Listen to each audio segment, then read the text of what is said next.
Sara! I'm really big. Let me fix that. Sara! This is Sara Nagare, sub and storyteller, freeman and EverAfter, here to create history. Hello. Good morning, everyone. Thank you very much for the 515 Sara Nagare memberships. Your contribution to the grey name conversion effort is greatly appreciated. Thank you, thank you. Oh my god, I keep... Yep, normal size, Sara. Okay, and I noticed in the pre-chat, AC Walker, where are you going for 3 weeks? Tell the rest of the class. 3 weeks away. Have a safe travels or enjoy yourself wherever you were going. Sorry bragging about her size. It's like yeah, hope you have fun. Hopefully it is a fun 3 weeks away, like you're going on vacation. Hawaii for a conference, Easter Island for a vacation, Chile for a run at the Magellan Telescope. That sounds so cool.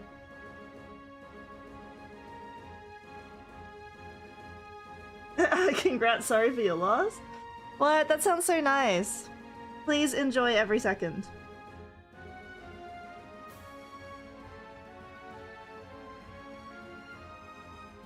Yeah, I hope you have fun! Exclamation mark. It's no longer fun question mark, it's fun exclamation mark. No, that's awesome. Have a good one.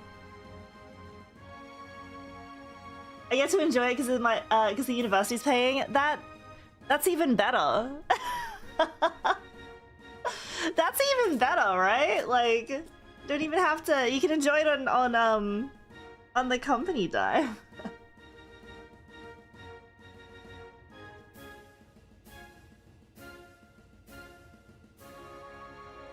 Yeah, please enjoy your trip.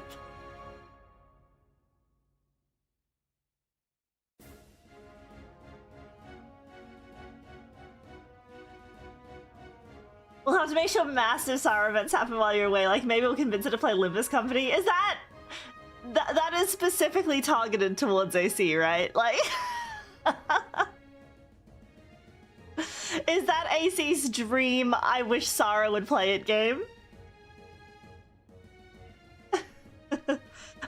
Everyone, this is your opportunity to say, what is your dream I wish Sara would play it game?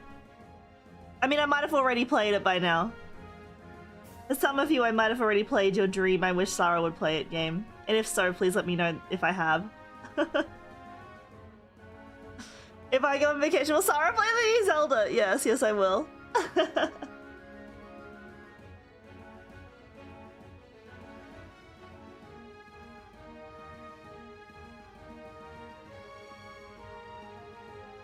Literally the first message I woke up to this morning was Taz sending me Limbus news.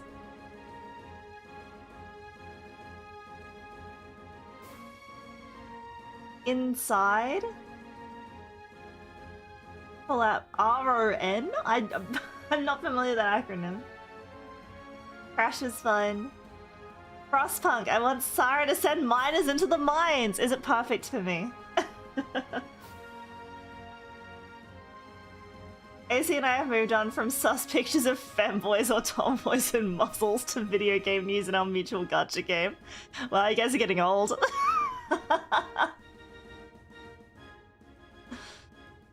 Rollercoaster Tycoon. I actually think I own Rollercoaster Tycoon. I think I bought it at one point.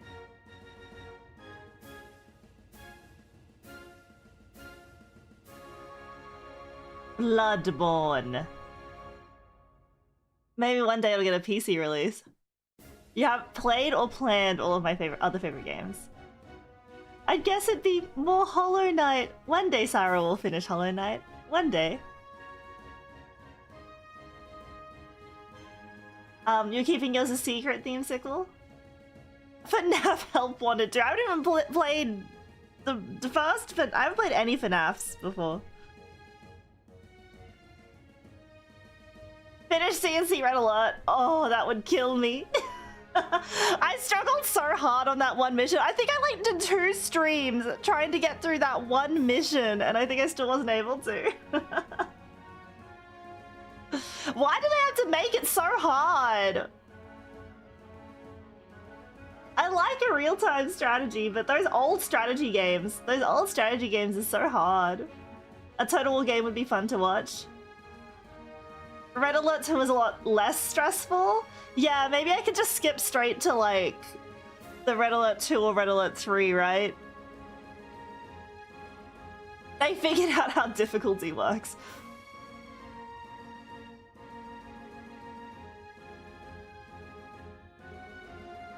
Mahjong playing with Sara Wars, that one's the dream. I don't even know how to play Mahjong to begin with. What the heck is Winnie the Pooh Home Run Derby? But thank you for being a cool, fun, and sexy member of 21 months, Johnny. Has Sara played any Monster Hunter games? I have played a tiny bit with Naki and Non before. Honestly, Final Fantasy 14, but you've explained why that's not happening. Yeah, like literally, if I played Final Fantasy 14, it would just be on my own because I don't see myself playing it on stream. I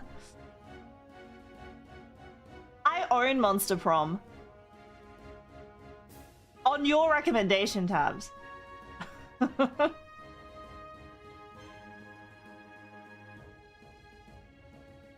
Red Alert 2 would be fun. Yeah, maybe I can skip to the next one. Digimon Next Order might be a nice stream game. We can learn together. Oh my god, you don't know? I don't know! I will teach Mahjong straight up. I don't... Maybe that can be a membership thing. You guys teach me how to play Mahjong.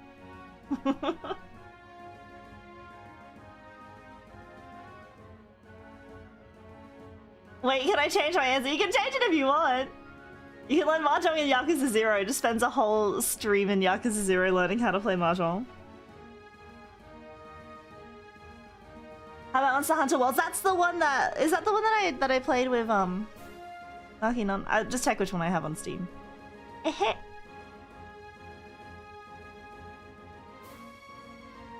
No, I played Rise. Worlds is the one that's coming up next, right?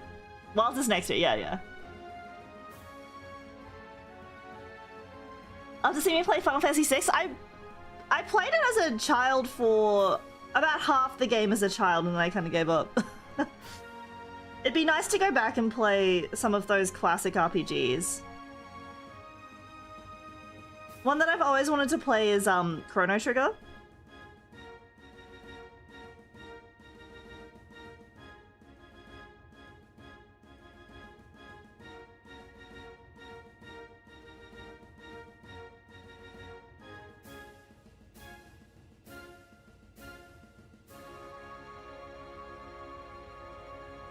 Would also obviously see you play Kiwami 1 and 2. Look, if I keep going with... Like, if my parents really enjoy Yakuza 0, I'll just keep playing Yakuza so they can keep watching the story. By the time I get to Yakuza 3, though, that will be new for me. I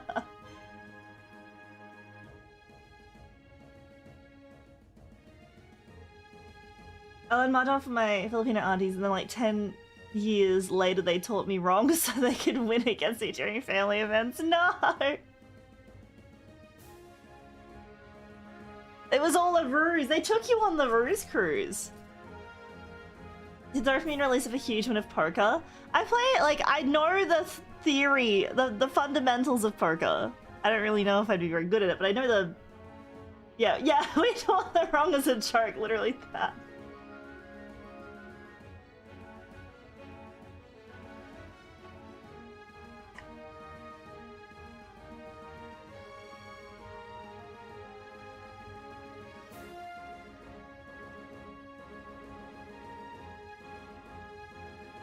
I feel like any of those involved sort of, I don't know, games of bluffing. I don't know if my poker face is very good. I think I got a very... I don't think I can lie with my face very well.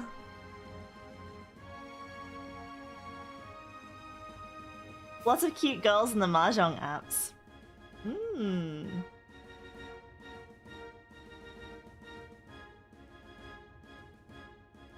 Ah.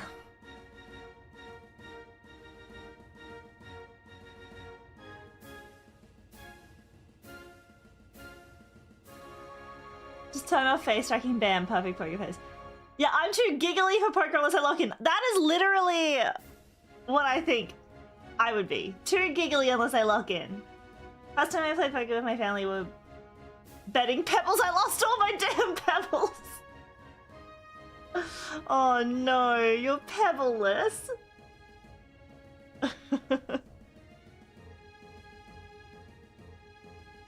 Yeah, born to giggle, forced to lock in.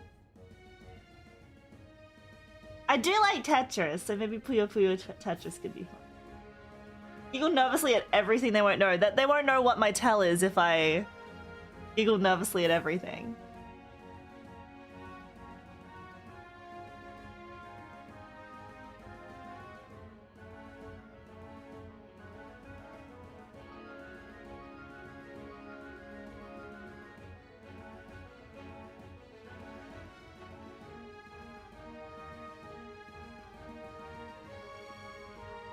Okay, sorry, I just saw the comment, my brother is a dog lawyer, and I'm like, is it lawyer for dogs?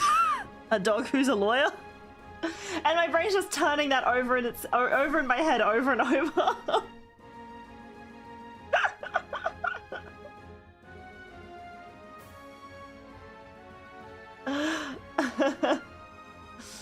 Yeah, I'll never seduce a hot penguin babe now. Oh, stoic, okay. I was like, lawyer for dogs. What is the dog doing?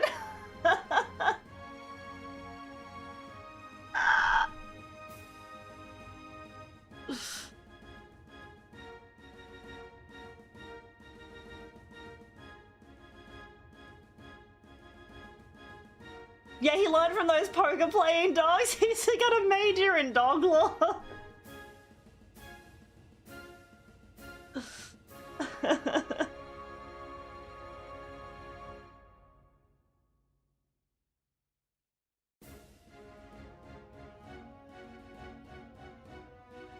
Don't you mean a architecture student?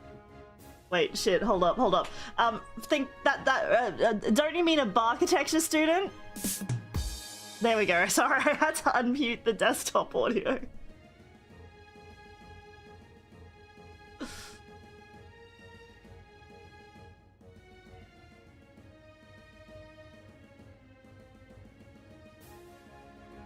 Come on, that wasn't too bad, right?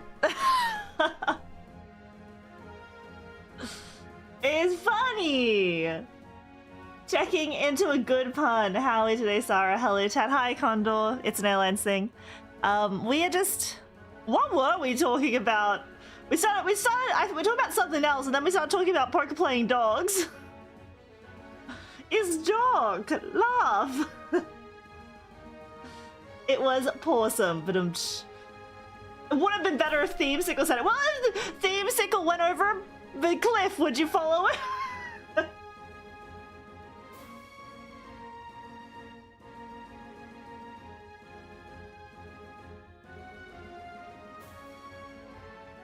Yeah, games we want Sara to play. That's right, that's right. Thank you for reminding me, Pinkerton.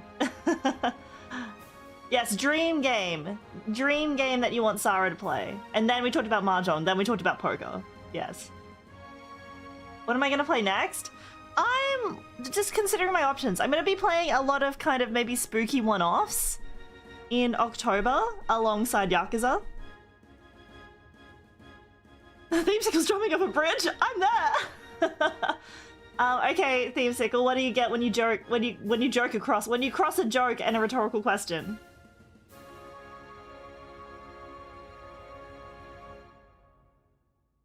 You get the question you fucking deserve. Is anyone gonna watch the the Joker musical? Like the sequel to the Joker movie that's coming out?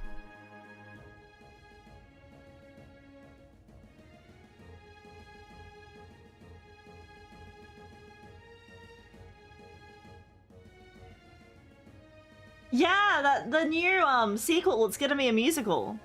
Yeah, the one with Lady Gaga, that's why it's a musical. It's coming out soon, like in the next week, I think. I'm pretty sure it's a musical. That's what I heard. Am I wrong? Did I? Maybe I got my wires crossed.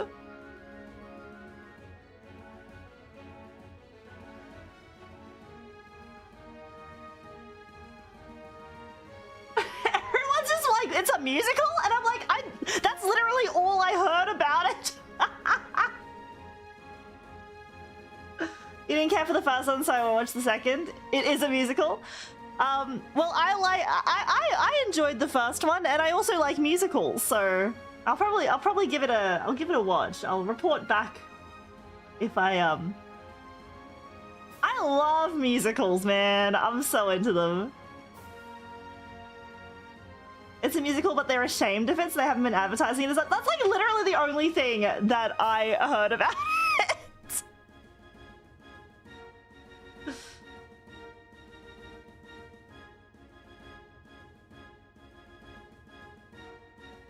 Going to head out, have a good stream. Alright, have a great rest of your day, Maridon. Thanks for dropping by.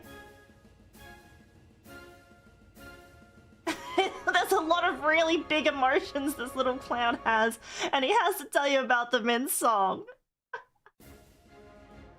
What characters I relate to the most in the first one? I don't need to relate to a character to enjoy a film. I can purely enjoy a film just to see how the story goes.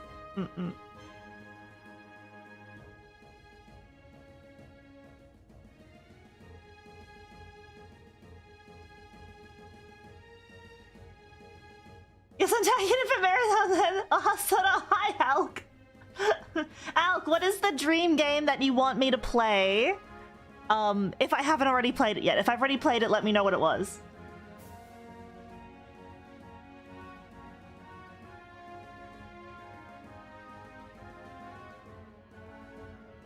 I think Alk more meant it in the way that it's like, it's if someone's heading on out, then they'll come fill in the number.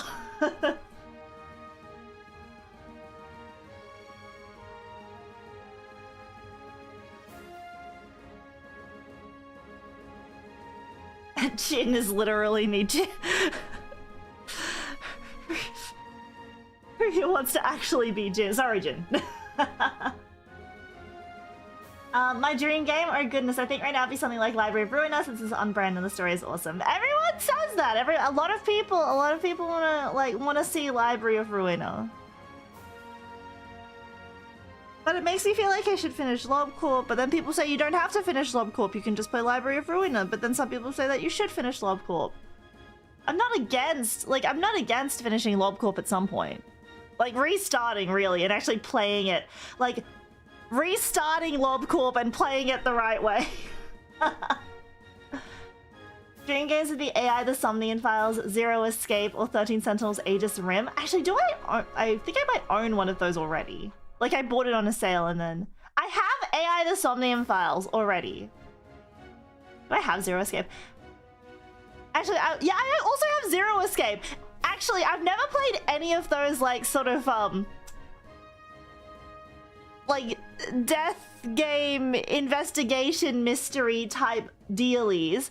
Like I own like I was talking about this with a friend because she occasionally watches my streams as well, and I was talking to her about what and she also watches like other streamers and stuff, and I was like, what sort of games do you think are good stream games? Like what involves you, like when you see a game? And I think she also recommended AI Somnium Files. But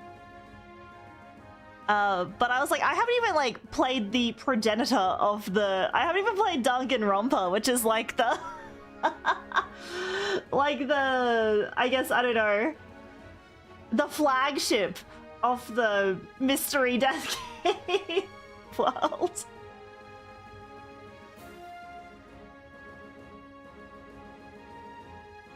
Never, not played ever. Either streamed or like literally in any capacity.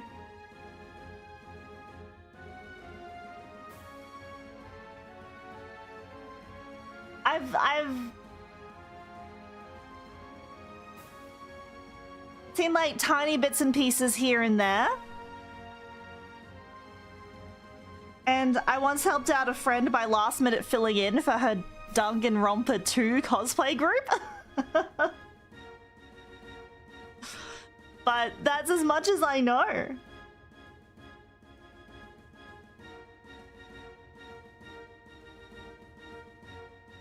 Sara, please say Thronebreaker The Witcher Tales.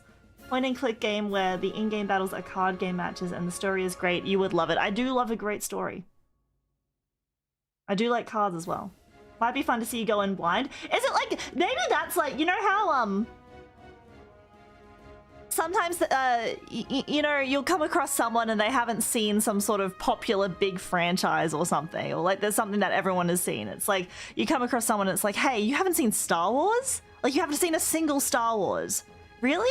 Or it's like you haven't seen a single, I don't know, Marvel film. You never seen a single Marvel film? I guess that's how people are like, you haven't even like played a single Dunan Romper? You've never Dunan Rompered? Like... Yeah, or like what if Vtuber has never played Portal before or something?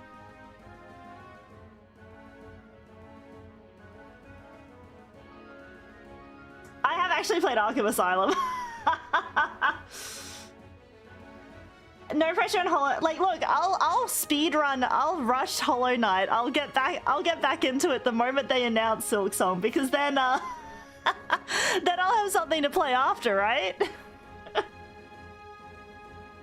I don't want to have to like join the hordes of people wondering when that next game's coming out, you know?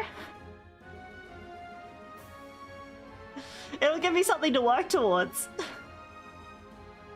See you in 10 years. Mad Max the game was very fun. I have never, like, I hadn't heard much about the gaming version, but I have obviously seen the film as an Australian. I think it's...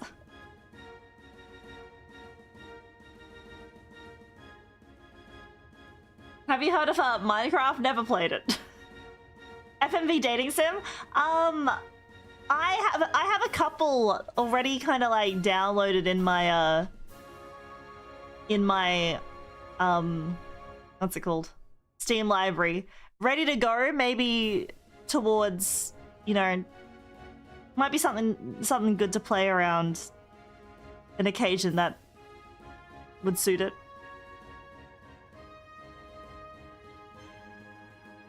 Because, like, the Asian market does so well at making FMV dating sims. Like, I think I have another Korean one and, like, a Chinese one. Which both, like, one looks like a K-drama. Yeah, those are February games. We want the horror games in October. We want to be scared in October.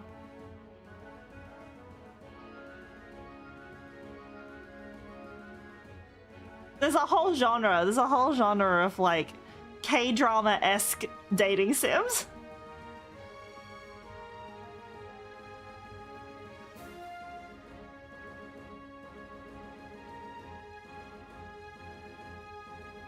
Fatal Warframe is actually a game I do want to play. I own it, but I've just never played it, so... That's the one where, like, you take, you, like, use a camera, right? I think I already own that one, but I've never, like, had a chance to play it before. A lot of attractive women? I'm there. Like, I need to get, another sound into my soundboard, which is, like, the Scadaddle, like, for me to say I'm there, and I could have used the, like, Scadaddle sound. You get what I mean.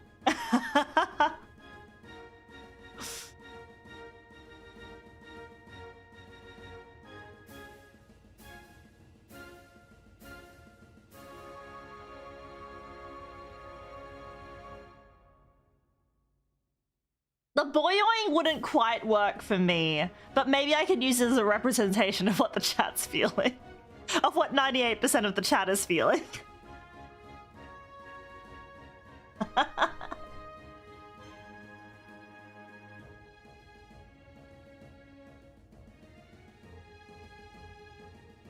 Okay, John, in a nutshell, young, innocent women beat hot CEO or playboy, fall in love, and they have like 500 chapters of drama for some reason. Yeah, they really like to drag that shit out, don't they?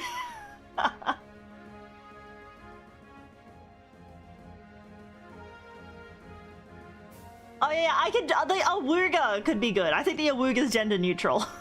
The Auga is gender neutral, so I think we could use that one. I just need, like, I need some sort of toggle where, I do that cartoonish eye boggle.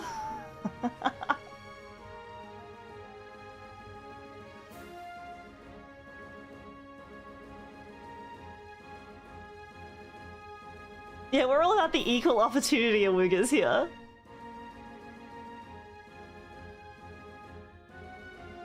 Korean horror and thriller is hardcore though.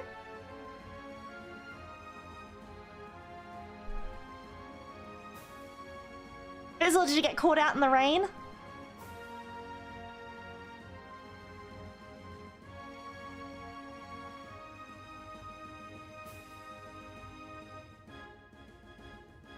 Whoa, a washing machine? Eyes bulge out and tongue extends to longer than your body like a frog. Yeah, the tongue has to roll out of the mouth too. Yeah.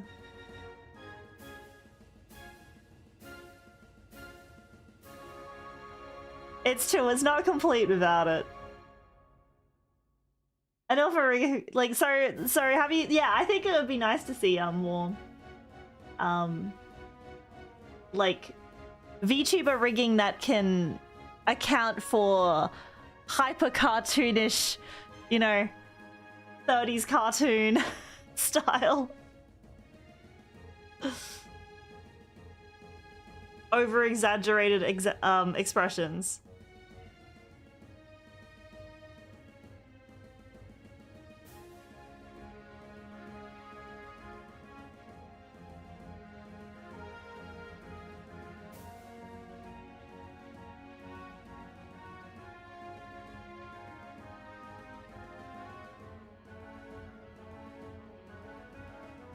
The Cuphead VTuber.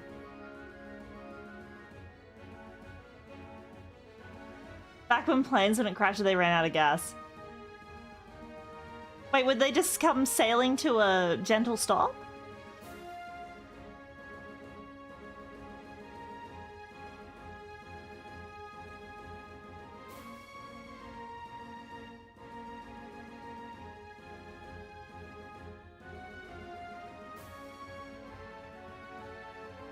I started watching VTuber Legend recently and I'm like, huh, every time they cut to live 2D parts they're so stiff, but maybe I just want watching a lot of really fluid VTubers. I haven't watched it yet, but I think for the little clips I've seen, yeah, like the live 2D sections are quite stiff.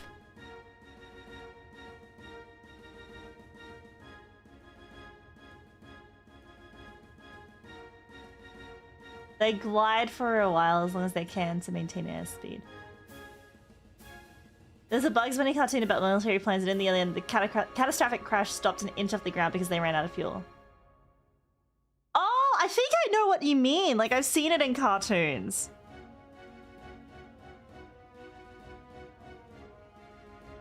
We all crash eventually.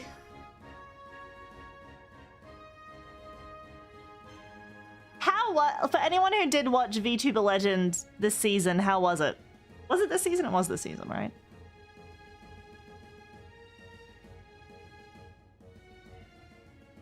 Oh, my dad definitely prefers tanks over planes.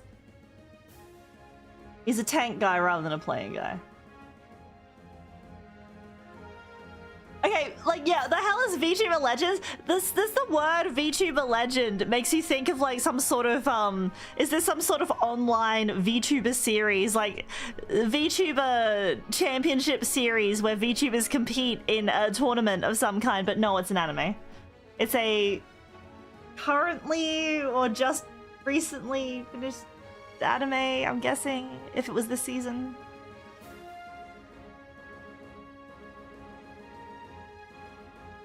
It's like 85% Hololive in jokes except with a fictional VTuber company. It's a new VTuber MOBA.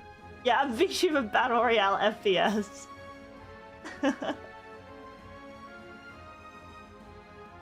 VTubers in anime is weird.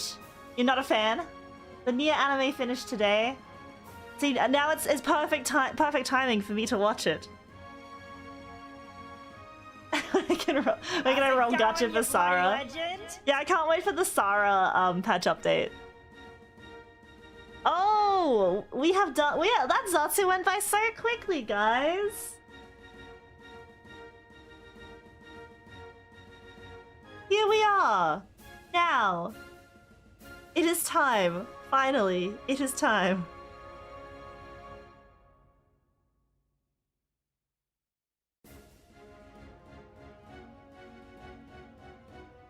They should do the anime reverse of the VTuber model is a real person.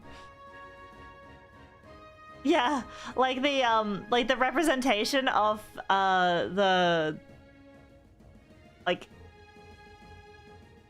person behind the VTuber is anime, and then the representation of a VTuber on screen is just a live action. Becomes an FMV. Pinkston, thank you for the Sara Nagare membership. Your contribution to the green name conversion effort is greatly appreciated. Thank you, thank you.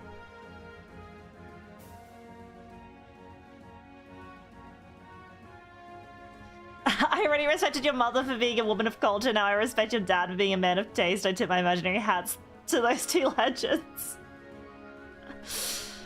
Well, I feel like it's no wonder how I turned out. Alright, let's get into the gaming corner. Let's go, gaming corner.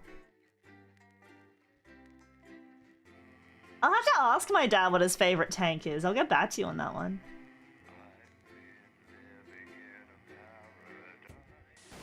Good evening, I'm Megan Wolf. And I'm Jeremy Donaldson. Our main headlines tonight.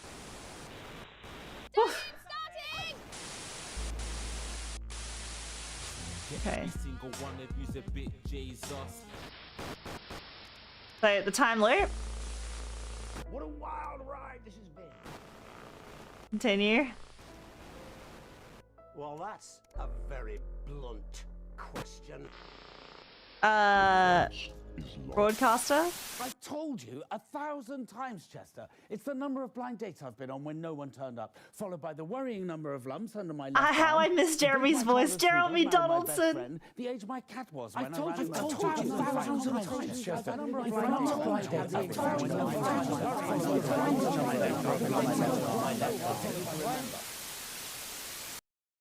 Okay.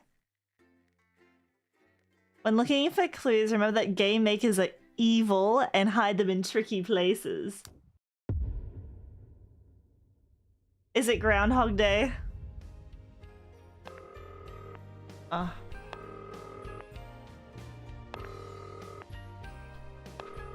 do I... Oh. Here we go. It's WASD. Yes. Lovely of you to volunteer for an all-nighter. I'll be with you for the first section, but then I'm off. Got tickets for Smiling Toots Johnson and his jazz fandango. Oh boy. Usual stuff for this one. Keep the show on the road and keep the edit snappy. Should be a big night. I've told you 1,000 times, Chester. It's the number of blind dates I've been on when no one has turned up, followed by the worrying number of lumps under my left arm, The date my childhood sweetheart married my best friend, the age my cat was when I ran him over, the number of conversations I've had with my father, and the exact time my mother walked out. Honestly, I don't see why it's so hard for you to remember. If you could just sit here, please, Dr. Magnus. The host will be with you shortly. Not you, sorry. Leave that alone, please, Colin. Don't like it. Gives me the heebie-jeebies. What does science? Don't like it. What doesn't Colin like? Science, apparently. Oh, good job there's none here then. Jeremy, this is Dr. Charles Magnus. Is he though? NFB2? Jeremy Dawson, professional cynic. Oh my god, please, is that gonna be an in-game ad for like the sequel? Your word of the day calendar. Sorry, I'm late. Phone call. Professor Magnus. Doctor, apparently. Oh. Either is fine. Unless you need surgery. I beg your pardon? Going in 5, 4, 3. Good evening. I'm Jeremy Donaldson. And I'm Megan Wolf. It's the 13th of March 1985, and this is a Channel 1 special event hosted by your national nightly news team. In a laboratory nestled in the sleepy hills of Chettlebury, Dr. Charles Magnus and his optimistic Okay, let's go. Happiness Collective have been working on a secret project. They claim their Euphoria device will raise overall happiness levels throughout the country. Tonight, live on Channel 1, we'll be putting that claim to the test. We'll be in and out the schedule throughout the evening with our team of reporters standing by up and down the country to report live on whether the device has brought a smile to your faces. We'll have guests from the Okay. world of science, So far, so good. politics and entertainment, and of course, those all-important results. So don't move that dial, stick with Channel 1 all evening as we bring you The Night of Smiles.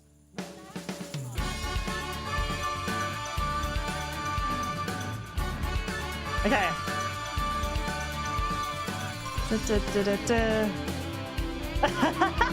The smile on Jeremy there.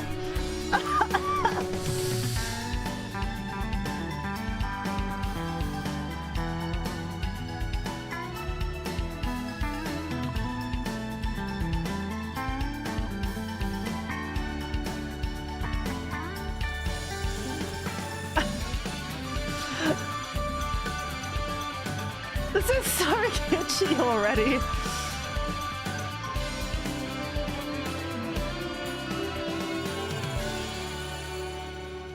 Welcome back. In just a few minutes, the impressive machine behind me will be activated in the first ever mass experiment of its type. But first, let's meet the man behind the merriment, Dr. Charles Magnus. Hello. Charles Magnus. Hello. Thank you for joining us. You're the leader of the Happiness Collective, as I understand. Yes, that's right. Yes. So how's that work then, being the leader of a collective?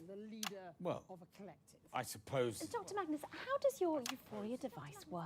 Oh, that's simple. I just get my assistant Chester to push the big red button. Yes, but what does it actually do? It makes people happier, Mr. Donaldson. Yes, and how does it do that? Well, some of that information is proprietary, but I could try and explain the basics. Oh, well, we've not got long now, Doc, so try not to get too into the weeds. Well, to put it simply, everything is vibration. Everything is vibrating. A particle is also a wave, and a wave is, if you like, a note. And we all vibrate at different notes depending on our mood. Happier people vibrate at a higher frequency. Are you guys vibrating than right now? sad people, for example. Is that true? How are we measuring that? In music, there's a concept called resonance. When a note on a piano is played, corresponding strings also sound. They vibrate in resonance. Are you following me so far? Yes, I have an O-level in music. And physics? Yes, in both.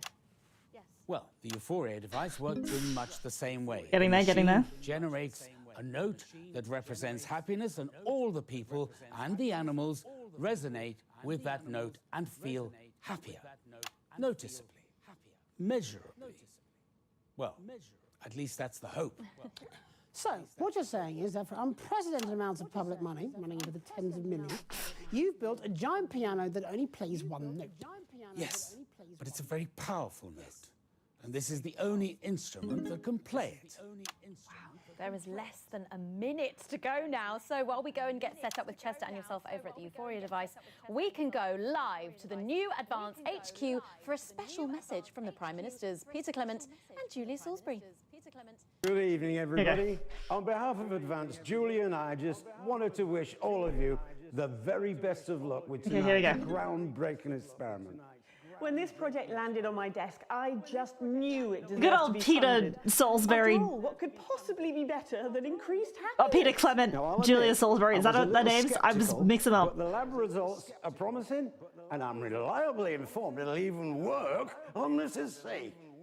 So it's a big well done from us to Dr. Magnus and the entire team at the Happiness Collective. So as my old man used to say, it's time to stop twatting about and get the gimlet frothing. Wow. Good luck, everybody. Back to the studio. Fantastic, the Prime Minister's there, and of course, without the funding from the Assets and Wealth Fund. We'd still be making prototypes out of sticks.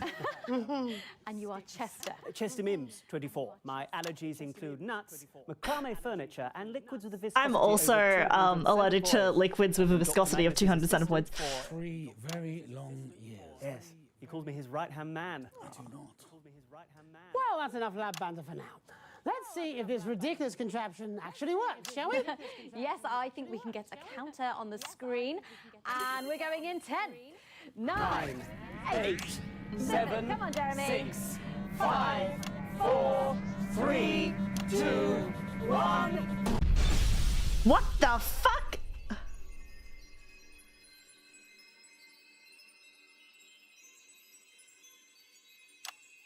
Winston, I can sense movement down there. I know you're stuck in this with me. Now, it's just a guess, but I think time itself has frozen. Oh, man. However, when it did, this press in case of emergency button the scientist gave me started flashing. And I think it corresponds with the one you have down there in the broadcast room. Yeah. That weird-looking machine to your left. I'll press mine now, and let's see if that gets yours working. Here we go. We're stuck in time, people. Huh? Winston, lovely of you to volunteer for an all-nighter. I'll be with you for the first section, but then I'm off. Got tickets for Smiling Toots Johnson. Yeah, you said that before. Does this all seem a little familiar? This seems really familiar. For the last few hours, I've been having a weird sensation of deja vu. Strange. Maybe I need a snack? Well, good luck with the show. I've told you 1,000 times, Chester. What? It's the number of blind dates I've been on when no one has turned up, followed by the worrying number of lumps under my left arm, the date my childhood sweetheart married my best friend, the age my cat was when I ran him over, the number of conversations I've had with my father, and the exact time my mother walked out. Honestly, I don't see why it's so hard for you to remember. If you could just Hang on, this is extremely familiar. Yeah, Not you, sorry. leave that alone, please. Wait, Colin. what? Don't like it. They're different, Heebie-jeebies. What does science? different commercials. What doesn't Colin like? Science, apparently. Oh, good job there's none here then. Jeremy, this is Dr. Charles Magnus. Is he though? Jeremy Donaldson, professional cynic. All the Can you best believe some minds people are. stop playing the DLC after the first explosion? Your word of the day calendar. Sorry, I'm late. Phone call. Professor Magnus. Doctor, apparently. Either is fine. Unless you need surgery. I beg your pardon? Going in 5, 4, 3. Good evening. I'm Jeremy Donaldson. And I'm Megan Wolfe. It's the 13th of March, 1985, and this is a Channel 1 special Yesterday event was the hosted 13th by of your March. National Nightly News team. In a laboratory nestled in the Aw, sleeping halls of and children, what does this- Dr. Charles Magnus and his optimistically named happiness. Okay, we are definitely doing the same thing again. Yeah. And I didn't enjoy it much the first time. Much as I hate to admit it, because, and I want to make this absolutely clear, I hate science fiction. science fiction. I think something has gone wrong with the chronological order of Me reality, too.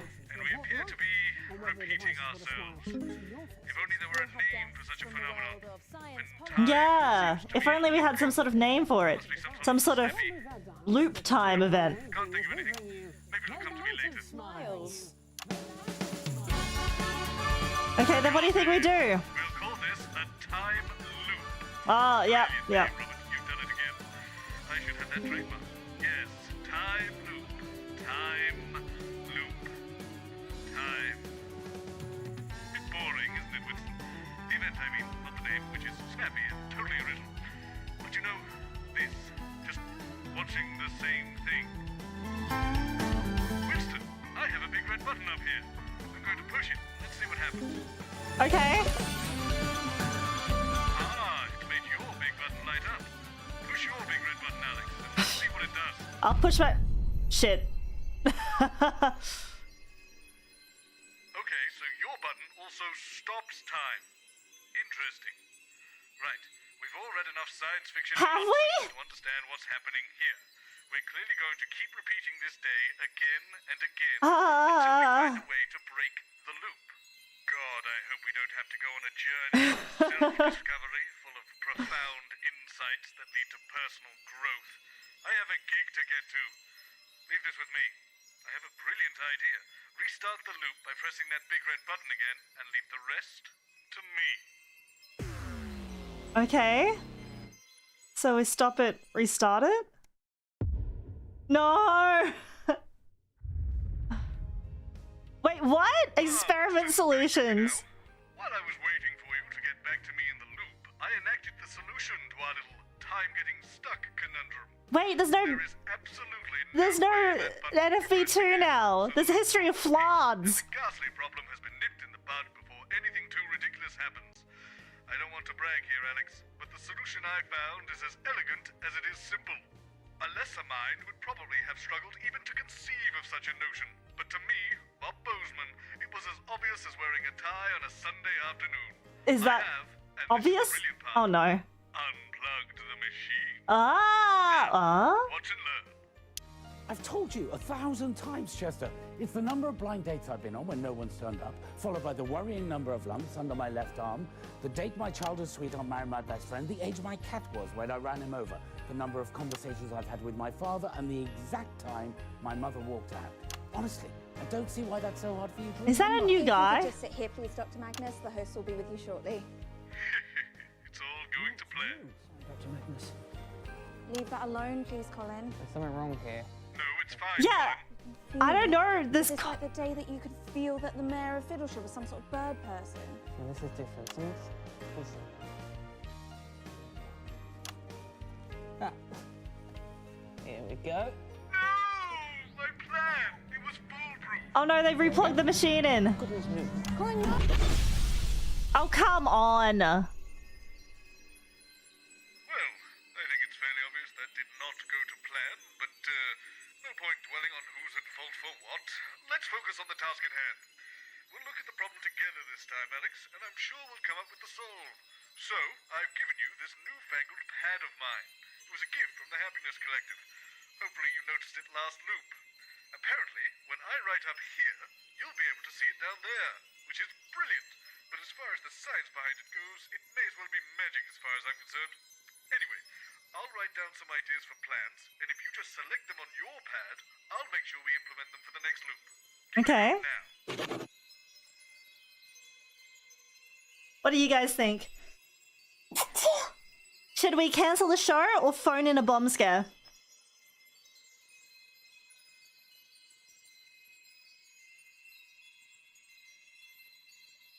Everyone, I think canceling the show, what's that gonna do? We're gonna try this one. If no one's in the studio, they can't press the button. Simple.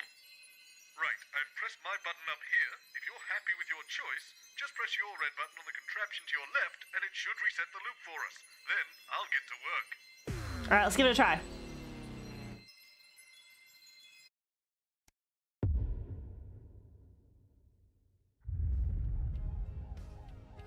I have to confess, Winston, I had a bit of fun with this one. You see, it had to be something serious enough to actually empty the studio, but not so serious that people would be worried once they were safely away. And then, my eureka moment. I put on a strange voice and called in a bomb threat. Brilliant, isn't it? They've evacuated the whole Except for me. Now all we have to do is simply wait and... Oh no. Oh no, he's still gonna...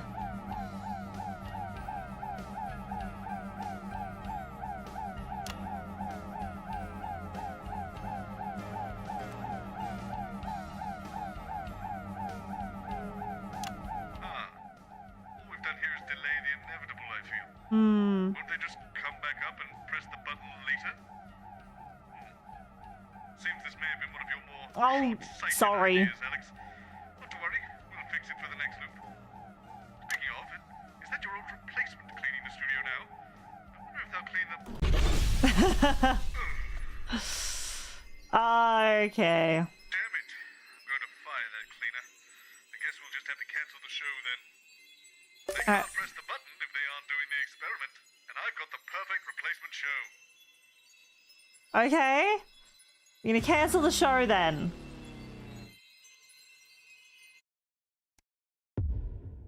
I know what you're thinking, Alex. What possible merit could the Cat Football Cup have being on Channel 1? And of course, the answer is they were available and it gets us out of this damn time. Oh, the cat football. They take it very seriously. Oh my god, it literally says Cat Football Championship.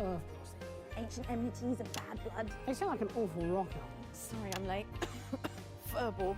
Apparently, they hate each other. They do. They absolutely do hate each other. Oh, well, this should be fun. Well, while I am glad that the pseudoscience has defended the Hammerman's lot on Channel 3, I think boys should be congratulated on possibly finding something that's even worse. She's not a cat person. I'm not a pet person. I always assumed you'd keep fish. Domestic parasites. 10 seconds. What, fish?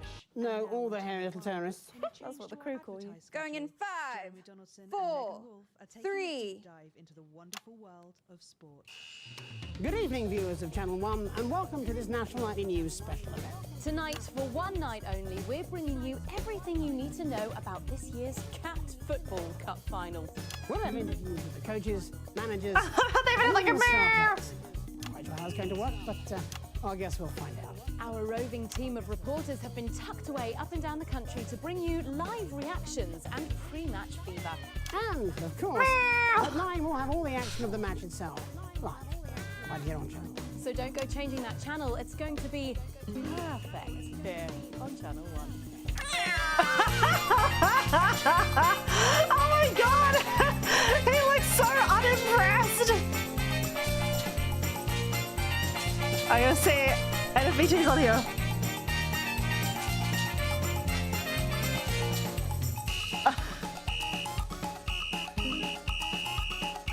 had to knock these titles together in a bit of a hurry, but I'm actually quite happy with how they turned out.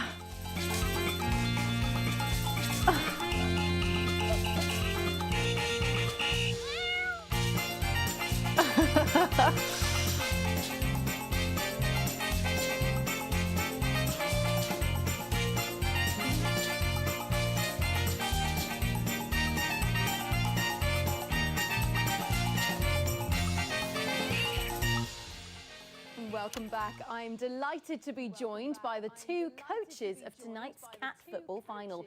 And I believe you're also the managers. And the owners. Yes. And I would imagine most of the spectators. Let's start with you. Felicity. Snippety Whippet. Felicity Snippety Whippet. Yeah, the Cat Football Cup, let's go. Manager, coach. Spiritual guide and... Cats need spiritual guides. The inimitable little Smallington Big Paws. Go Smallington Big Paws. Pause for thought. But It's a family name, actually. The Big Paws have legacy, unlike those so-called fluffers. The Slingtown Fluffers have plied their skills against superior teams than yours and always achieve proud ends. Tonight should be no different. Expect a tumescent trouncing, Felicity. Felicity, as well you know, you putrid pink prat. Oh, well, let's just take a moment to breathe. I can see we're both keen competitors, but let's try and keep a friendly catmosphere. Catmosphere! Apologies. Montgomery Fortune, manager of the Fluffers, soon to be proud fondler. I want to be a proud fondler of a cat. I'm not a cat pervert. The Big Paws will hold the cup. We've been training all season and we're not slowing down at the finish line. You stand as much chance of winning the cup as Professor Tittles does of winning a beauty pageant. You take that back. You know Professor Tittles only sprouted that blemish because you tried to poison him. I would never, ever harm a cat. They are divine, graceful, elegant, everything you should strive to be. I think the sprightly Mercutio I performed in my misspent youth would beg to disagree. Besides, your centre forward has mange. Oh, have you glanced at your team recently? They're more verbal than fancy footwork, and their teamwork is so chaotic it's like playing against dogs. You take that back. Never. In fact, I'll go further. Your team is lazy, disorganized, and matted. You'd have done better to get them all spayed. Well, we seem to be a whisker away from a fist fight here. Will you stop with the cat puns? I concur. If we could all just calm down, please. Can't stop meow. I've got too many of these. So, both of you, I have a question. Cats. They're pointless. No!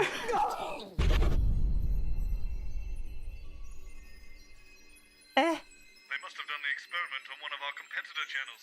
Shame. I was looking forward to taking a hammer to that bloody machine. So, I was right. It turns out that when I turned down the Euphoria experiment for Channel 1, Channel 3 decided they'd make room, and the experiment went ahead as planned.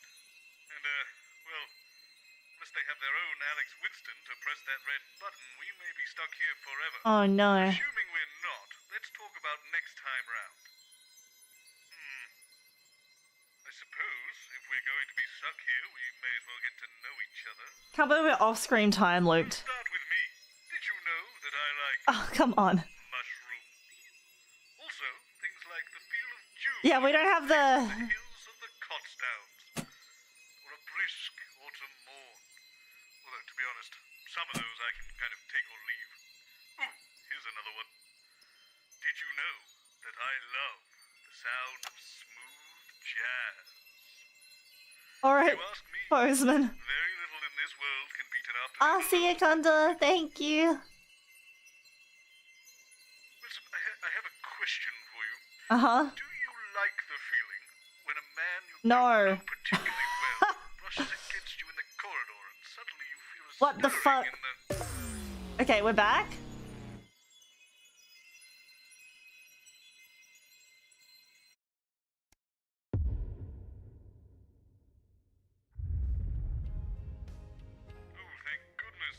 Starting to get a little strange there, Alex. Let's just We're back to the button machine. Full disclosure here, Winston. I may have gone a little overboard on this one. I've told you. What? Times, Chester. It's the number of blind dates I've been on when no one's turned up, followed by the worrying number of lumps under my left arm that take my... Well, why is my machine covered up? If you could just sit here, please. Dr. Someone Magnus. has covered up my machine. You there? Me? Why have you covered up my device? Not me, mate. I do sound. I agree, though. It just feels wrong, doesn't it? There's nothing suspicious. Bozeman just wants to do what they can feel. Perhaps Chester would like to. Really? Can I? Oh, if you must. Try not to injure yourself. Yes, Dr. Magnus. Everything set? Just a small change. We're going to do a big reveal. Sorry, I'm late. Leaky gusset. Where do you want me? Over there with Chester. Chester Mims 24. My favourite odours are cinnamon, pine leaves, and of course, aging yogurt. Okay. Preferably 7 months old if possible. You'll have to forgive Chester. Gives it a good nose. He takes personality advice from women's magazines. Oh, we had a makeup artist that did that. Really? She's dead now. With Megan. I'm only joking. She's not dead. Probably just unemployed. Consider it trimmed. Possibly homeless, I suppose. 10 seconds. I mean, And now She could on be Channel dead. 1, it's time for I a wouldn't know. special event. Going in We're 5, throwing regular Scary. schedule 4, away for a night of 3. smiles with Jeremy Donaldson and Megan Wolf. Good evening. It's March the 13th, 1985, and you join us for a National Nightly News special event. Okay. Charles Magnus and his tritely named team have been building a machine which they claim will raise overall happiness levels throughout the country. Sounds ludicrous to me. Megan? Thanks, Jeremy. I am here with Chester Mims, Dr. Magnus's assistant. Right-hand man. Sorry? Right-hand man. He calls me his right-hand man. I do not! He does, sometimes. Well, Chester, without any further ado, let's unveil this Euphoria device. I'm excited, actually. You excited, Chester? Not really, I've seen the device before. Okay, let's go for it, everybody. In 3, 2, 1. Oh, for goodness sake, Chester. It's a little larger than I You just make anticipated. some lines, come on. Equal, and opposite force, and upwards. Upwards. Yes, no. Yes. Perhaps Never mind, that was just... Oh, God, my eye! My device! God, my eye! What's happened? Oh. Did someone break the device? I don't know. I don't know what's happened.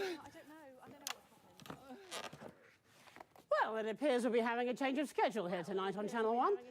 Perhaps there's another experiment we can get up and running. We could see if badgers can flip pancakes or work out exactly how much stupid there is. We're cancelling the experiment? Of course not, Chester. I don't see how we can proceed. It's fine, it's fine. We have another device back at the laboratory in Chindlebury. I'm sure Gerald is watching this now, and if he does, he was expecting there might be some teething problems. He can just... Literally watching the wrong screen. Off we go. Gerald, if you're watching, we will fire it up now, please. Thank Well, you. that is handy. Well, that's annoying. It appears the experiment will be proceeding anyway, if untelevised. So here's hoping we all crack a smile sometime soon. Oh, terrific. Only takes a few seconds to Oh, no. charge up the new device, and then Gerald will just... There it is. Man, everyone's got... Okay, this is starting to get irritating. I have tickets for Smiling Toots Johnson, for God's You're sake. never going to be able to get to Smiling Toots. So what have we learned? Okay, what have we learned? Can't cancel the show Uh-huh. anyway, or they'll do it on another channel. We can't break the device. Yep, they'll just use the backup off screen. So, if we can't nobble the machine, we'll have to nobble the show somehow. Yes. Got a few options to consider. We could put a guard on the machine so it can't be used, or we could change up the host and see if we can break the show that way. Or, I suppose, we could let everyone know what's going on and see if we can stop it happening again. Which do you want to do, Winston? Okay, so tell everyone, defend the machine. Change hosts to Jenny and Colin or Patrick and Robin. If I remember Patrick, I'm gonna try changing the hosts. I'm gonna try changing the host to Patrick and Robin, because I think, if I remember correctly, Patrick's a loose unit. So maybe they'll just never get to the machine.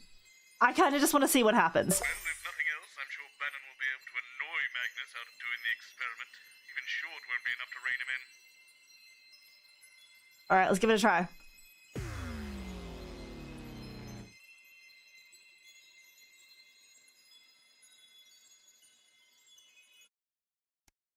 Whew. Time loop again. Let's do the time loop again. They even got rid of Jenny. Stop her meddling. I've told you 1,000 times, Chester. It's the number of blind dates I've been on when no one's turned up, followed by the worrying number of lumps under my left arm, the date my childhood sweetheart married my best friend, the age my cat was when I ran him over, the number of conversations I've had with my father, and the exact time my mother walked out. I honestly don't see why that's so hard for you to remember. Hi, sorry, yes. Hi, Dr. Magnus and Chester. If you could both just take a seat here for me, please. Mr. Bannon will be with you shortly. And this is Miss Short, just over here. Hi, Robin Short. Pleasure to meet you. You. But she said that I should. I don't care what she said. She's clearly out of her depth. You get to press the big red button later. Now, off you talk. I don't think we should touch that, Colin. Leave that alone, please, Colin. Who are you? I'm Mr. Bannon's... Bannon? This is a horrible idea. I need some more. Oh, so Jenny and Colin would be the sort of PA here. Right now. Oh, how reassuring. That's Dr. Magnus and... where's Chester? Oh my goodness, I'm so sorry about her. She's new. For some reason, they keep leaving. The station lumps me with these arseholes. I think they see me as some sort of mentor to them, whereas actually I'm more of a guru. Nice to be back again, but I gotta get ready for work now and do the time loop. See ya, Dubs! Graham Bannon. Oh, it's a bit complicated. He's his son. I'm his son, yep. Don't worry, you're in perfectly capable hands with Patrick and I. True professionals. Looking forward to the big button press? Yes, it will be the culmination of many months of hard work and... Okay, they should have given her a slightly longer skirt because I keep looking at that. For years, but we didn't really get going until Advance came through with the funding. There we go, all here. It's just not a good skirt for TV. You know, often wondered what it'd be like to be sitting here in the big chair. Big chairs? With a man in front of a camera. Or woman. Jeremy Donaldson 2.0. You're welcome to that one. In 5... I'll No, tell you, sorry, Robin, 3... I've got absolutely Oh, no, we're live. I'm not planning on spunking this opportunity right up the curtains. No, sirree. Good evening, I'm Patrick Bannon. And I'm Robin Short.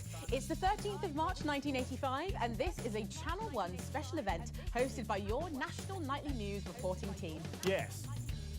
Jeremy Donaldson and Megan Yes. Wolf are off doing something. I don't know what. No one told us. So I'll be hosting this once-in-a-lifetime event. Yes, we will, Patrick. Gently nestling in the sleepy hills of Chintlebury is a solitary laboratory where Dr. Charles Magnus and his wonderfully named Happiness Collective have been working on a secret project. Yes, indeed. I do like a good nestle, don't you, Rob? What? I like a good, don't worry about it. The team are claiming that this Euphoria device will raise overall happiness levels throughout the country. Tonight, I'll be putting that claim to the test, live on Channel 1. As will I. We have reporters positioned up and down the country and a smorgasbord of fabulous expert guests right here in the studio to check those all-important results. But don't even think about changing that channel. You stay right here with me. Us. Live on Channel 1 for The Night of Smiles. Is this going to be like new title card as well? A Night of Smiles.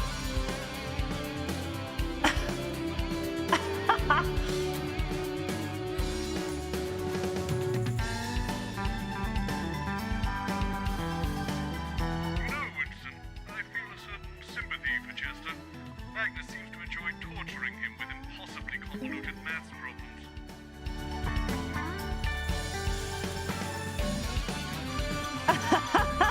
Poor Robin.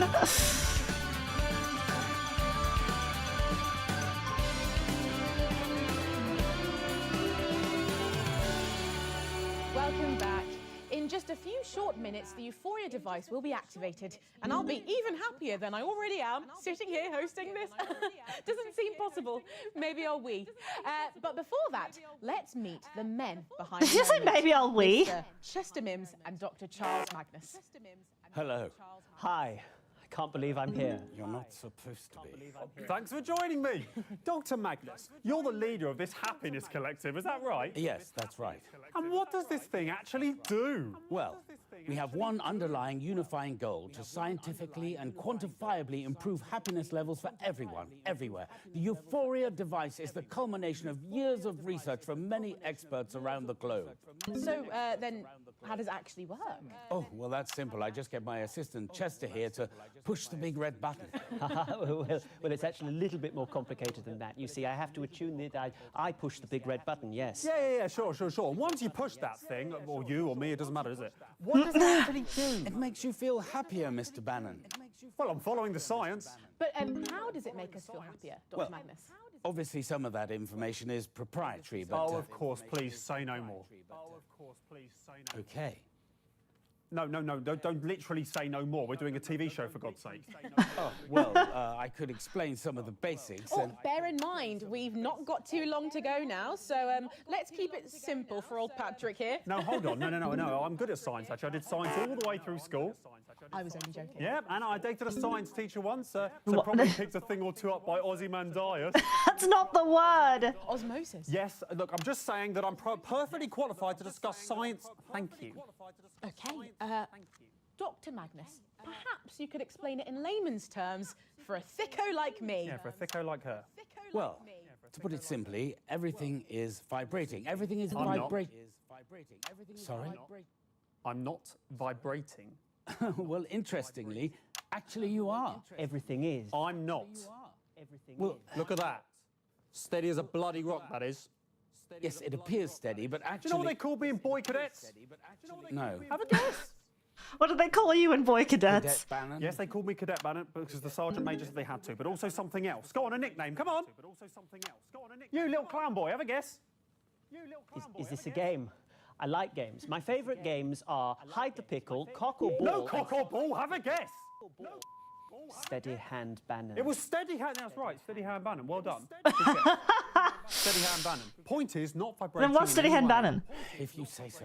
Would have been a deadly sniper. I'm sure you would. Too much sitting aroround, though. The Bannons don't have time for that, no siree. Thank you very much, Patrick. You were saying, Obviously Dr. Magnus. interspersed with the odd...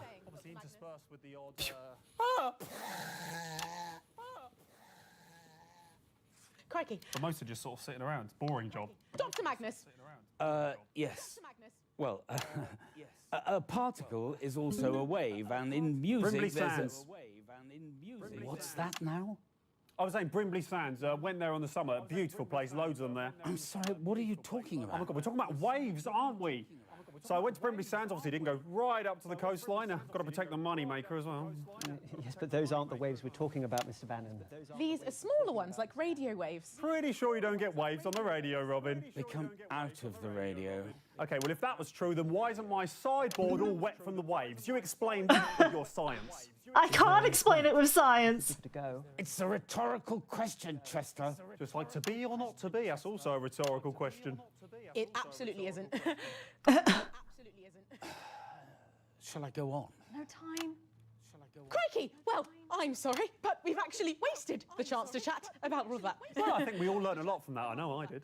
Okay, we've got less than 2 minutes to go now, Patrick. So, while Chester goes over there to configure the Euphoria device, thank you, Chester, we are going to go live to the new Advanced HQ for a special message from the Prime Ministers, Peter Clement and Julia Salisbury. Let's go to that now. Good evening, everybody. On behalf of Advance, Julia and I just wanted to wish all of you the very best of luck with tonight's groundbreaking experiment. When this project landed on my desk, I just knew it deserved to be funded. After all, what could possibly be better than increased happiness? Everyone loves happiness. I was a little skeptical, but the lab results... I've noticed something, and I would imagine you have too. Every time Magnus appears, he lists 6 tragic facts from his life. Why? To Dr. Magnus and the entire team Oh. at the Happiness Collective. So as my old man used to Yeah, say, he does. it's I time to remember stop talking about running his twatting cat about over. and get the gimlet frothy. Oh, fuck. Wow. Was too busy thinking about the luck, gimlet. everybody. Back to the studio. No, that's just what they want you to do. No, journalism is about taking massive risks for even bigger rewards. Being seen to do something, even if you're doing nothing at all. Now, this is my big opportunity, and I'm going to grasp it with both hands. I thought this job was going to be glamorous. Good one. Just day after day with this fucking... You'll outlast him. This isn't going to end well, is it? Oh, maybe you'll get lucky and he'll fire you. God, yeah. Just bide your time. Time. We're live! Oh! Fantastic! Our Prime Ministers, ladies and gentlemen. Sorry, and what's going on?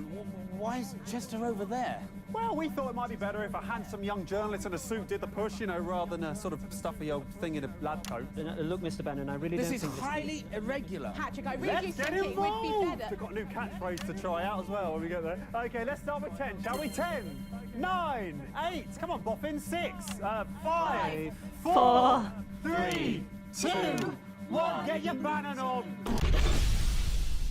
Get your Bannon on.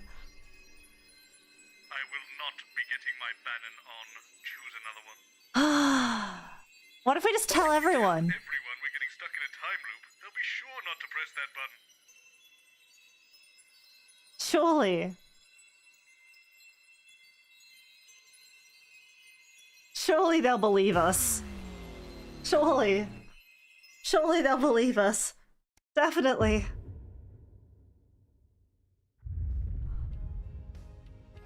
I've installed a tannoy in the studio. Leave this to me. I'm a master. Where is Dave?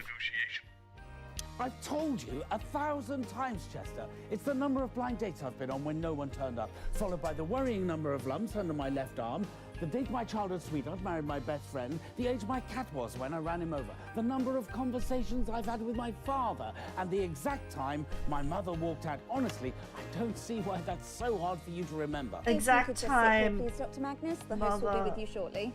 walked. Did anyone get those? I got bumps under the arm. Leave that alone, please, Colin. The reminds me of the time I accidentally ate a load of acid instead of my banana sandwich. date, childhood friend, married Hear best me. friend. This is Dr. Magnus. He is the scientist. Attention, National Nightly News team. Please gather everybody by the sofas. Sorry, I'm late. Unstable cat. Was that Bozeman? This is Bozeman. Blind number of blind This dates. is not a drill. Right, okay, Chester, if you could please join us on the sofas. Yeah, exact time mother walked out. Please, I'm on my way down. Special event. Okay, and the crew, please. With Jeremy Donaldson and Megan Wolf. Is it someone's birthday? Anyone?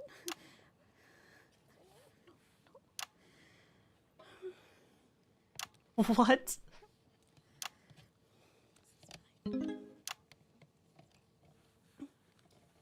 Right, I've gathered you all here because I'm afraid I have to tell you something that's going to be hard to comprehend. For all of you, this is a normal day. But for Alex, Winston and I, it is repeating over and over again. We are trapped in some sort of time loop. And it always begins when someone presses the button on that infernal machine over there. The Euphoria device? Impossible. Temporal attunement ironed out all the problems with the time circuitry months ago. I'm sorry, are you quite all right, Robert? Yes, I'm fine, Jeremy. Look, I know this is hard to accept, but if you'll just listen... For me. What's that, Colin? Not my first time. Been caught in a couple of these. You're experienced with time loops, Colin. Yeah, Sprong's always getting caught up in stuff like this. Time loops, multiverses. Standard Wednesday. I'm pretty much immune to this stuff now. I'm sorry, are we choosing to believe... Wait. Colin said I'm pretty much immune to this stuff. Time loop. It's impossible. It throws up too many paradoxes. Exactly. Too many paradoxes. It's an impossibility. Well, it may be an impossibility, but Winston and I are trapped in one right now. Well, it can't be our machine. We haven't even started it up yet. Yes, and that's exactly how it's going to stay. What, you're cancelling the show? We're already live, I believe. Yes, a few minutes now. Yes. I'm sorry, the viewing public are currently watching you have a massive nervous breakdown. That can't be good. Can we get security up here, please? Yes, and a doctor. Is everything okay at home, Mr. Bozeman? Yes, everything is okay at home.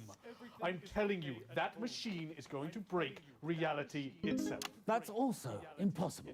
The Department of Metaversal Stability fixed that issue months ago. This machine is totally safe. I will prove it to you. Oh, no, you don't. Oh, Mr. Bozeman, stop! Is everything all right here, Mr. Bozeman? Help me restrain this man. I think he's having an episode. Standard time loop stuff, this never works. Why don't you believe me? Standard time loop stuff. Go, please. No, you Okay. don't understand. Why don't you let him go, Robert, and we can go have a little chat about it? We don't need a little chat. Oh, for God's sake. I don't know what sort of operation you clowns Oh, no, think he's gonna you're start running the- here, but if you think you can stand in the way of science, you've got another thing coming. You've got another thing. Well, I tried. Okay, carry on then. I'm going back to my office. If you could just come with us for a moment, sir. Of course. Oh no, he's making a run for it! Everyone, back to your places, please. Back to your places, please. Save this. Save this. Well, firstly, an apology to our viewers at home who've had to witness, well, what just happened. Our boss has been having a breakdown on national television. Personally, I can't think of anything more mortifying, but I can assure you he will receive the best possible. Oh my God. Meanwhile, everyone here feels a bit upset, so now would be a perfect time to test the device, which makes the unlikely claim of being able to cheer everybody up. Dr. Magnus? Yes. Actually, the machine uses resonance to raise the... No one cares, Chester. Okay. Colin said he's immune to it.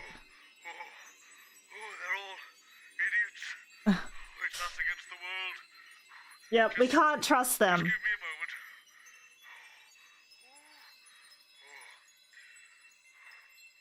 Okay. Go ahead when you're ready, Winston. This one's going to be an absolute train wreck. There's a reason I keep them both behind camera. We'll be lucky if they make it to the opening titles. No, they'll be fine. They'll be fine. They'll be fine. Colin's been in time loops before. He'll know what to do.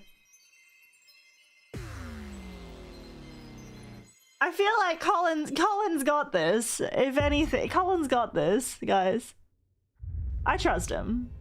Do you trust him? I trust him. Absolutely no training. This is going to be a disaster. And we love it. It's a job swap. They're all so freaked out. It's been a lovely day. Bloody brilliant. This is stupid. Hope my nan's Like, this is not a good dress for television. Why do they keep putting all of the chicks in this dress? This has to rank as the stupidest. This is my favourite version yet. This is so fun. I don't. Oh my God! Look at Colin's rocking it. I'm not using my lips. Don't use your real surname. God, no, I don't. You look amazing. They're gonna love you. How do I look? Like a used car salesman. Excellent. Sprong's consider end price to be prime amongst the virtues. Why's that, Colin? No one knows. It was written on spoon. On a spoon. 10 seconds. Down the Where side are of the us. guests? Regular schedule away for a night of smiles.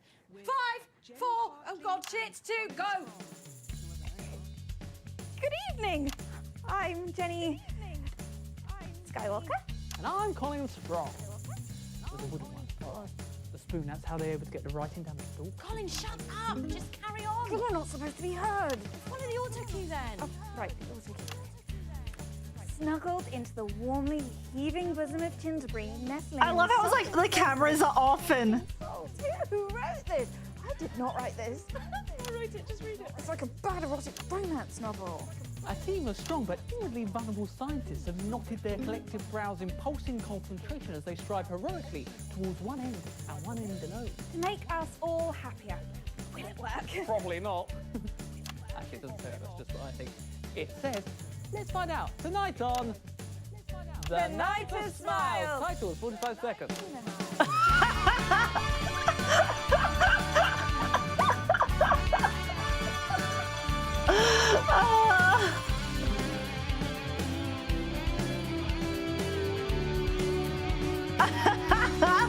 I love how they didn't even change it from a real name. It didn't go to Jenny Skywalker. It was Jenny Hartley. How many combination locks did it have again?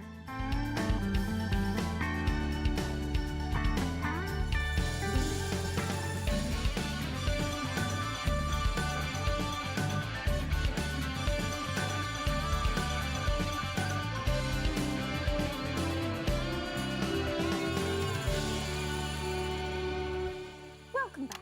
In just a few minutes, the machine thrusting firmly upwards behind me. Not behind me, actually, it's over there. Will be expertly turned on in the first ever mass experiment of its type. But first, let's meet the man behind the merriment. The boy with the joy. Dr. The bloke with the jokes. I've got loads of these. Actually, The friend- don't tell jokes. I'm really awful at them. Dr. Charles Magnus, thank you for being here, and I'm sorry about, well, pretty much everything, especially Colin. Rude. Dr. Magnus, why devote your life to something as ephemeral as happiness?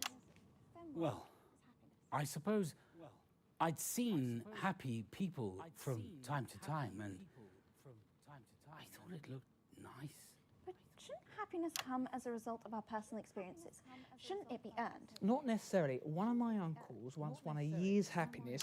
Scratch card. Yeah, that question was more for Dr. Magnus. Yes, but our surreal friend here does make a good point. I mean, why should we have to earn happiness when we could have it for free? Because, well, then it doesn't mean anything, does it? It's not real happiness. It's just a drug administered through the air. I don't think that's very What about fair. if someone at home tonight watching this has just experienced a bereavement? What if they don't want to feel happier? What if your device interferes with the natural process of grieving? Jenny makes a good point. Have you considered that? Well, my device will. There's no malice intended. Chester, come here a minute. Let's welcome Chester to the show. Chester Mims, 24. I enjoy science, orienteering, and the cheeses of the West Country. Chester, have we made the calculations for the recently bereaved? Yes, I'm sure we have. 1 second, I'll just... Dr. Magnus, have your team done an adequate risk assessment for this experiment? Yes, we have. Yeah, listen to Miss Skywalker, exactly. I think we have, yes. Oh, that's cool. Look, he's starting to crack. Yeah. Yeah, good job, Jenny. You're a good choice. Effect on boxers and other aggression-based activities. Yes. Effect on bereaved and potential corrected for by 18% with reality stabilization circuitry. Yes. Provided that no one messes around with the circuitry on the relay, I'm sure it'll be absolutely fine. Well, I believe we have a special message from the Prime Ministers to wish you luck. Maybe they should wish us all luck. You know, you weren't the only channel that wanted to run this experiment live. Oh, no, we're really glad you're here. Well, you seem very cynical. Sorry, I don't usually host these things. That's probably why. Yes, we were promised. You make it look easy. Dutch courage, mainly. Nope. You know, I thought that was still go. Let's not do that. I'll never work in TV again. Let's just listen to the Prime Ministers.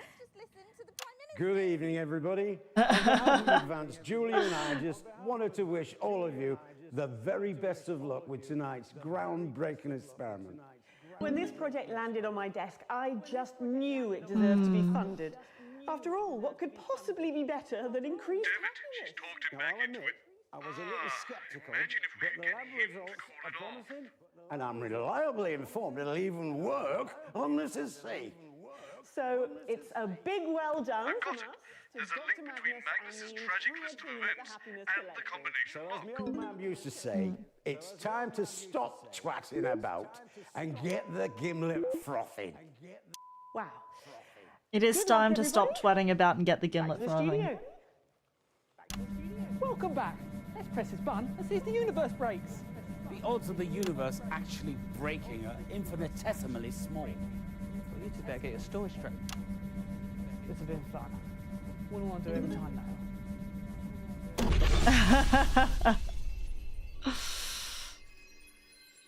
Damnation! My staff are just too bloody good at multitasking.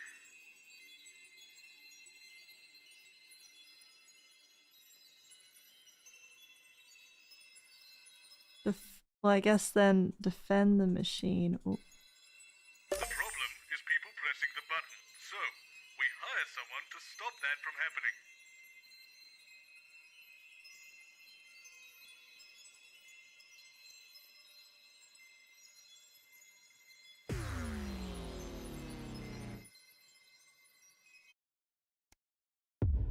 Okay. I found a lovely chap. Didn't have a lot of experience, but he seems enthusiastic, and that's the most important thing. I've told you 1,000 times, Chester. It's the number of blind dates I've been on when no one's turned up, followed by the worrying number of lumps under my left arm and...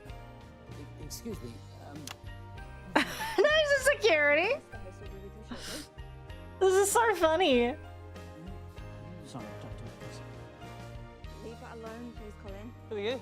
Well, stay away from the device, sir. All right, mate, keep your hair on. You're only a blip anyway. What? Jenny, why is there an armed man in my studio? Who are you? Oh, hi, I'm Andy. Drop dead security. Unfortunate name. Yeah, I was thinking of changing it. Jenny, who is this? I've had all these cards printed. What, to protect the device? Damn skippy I did.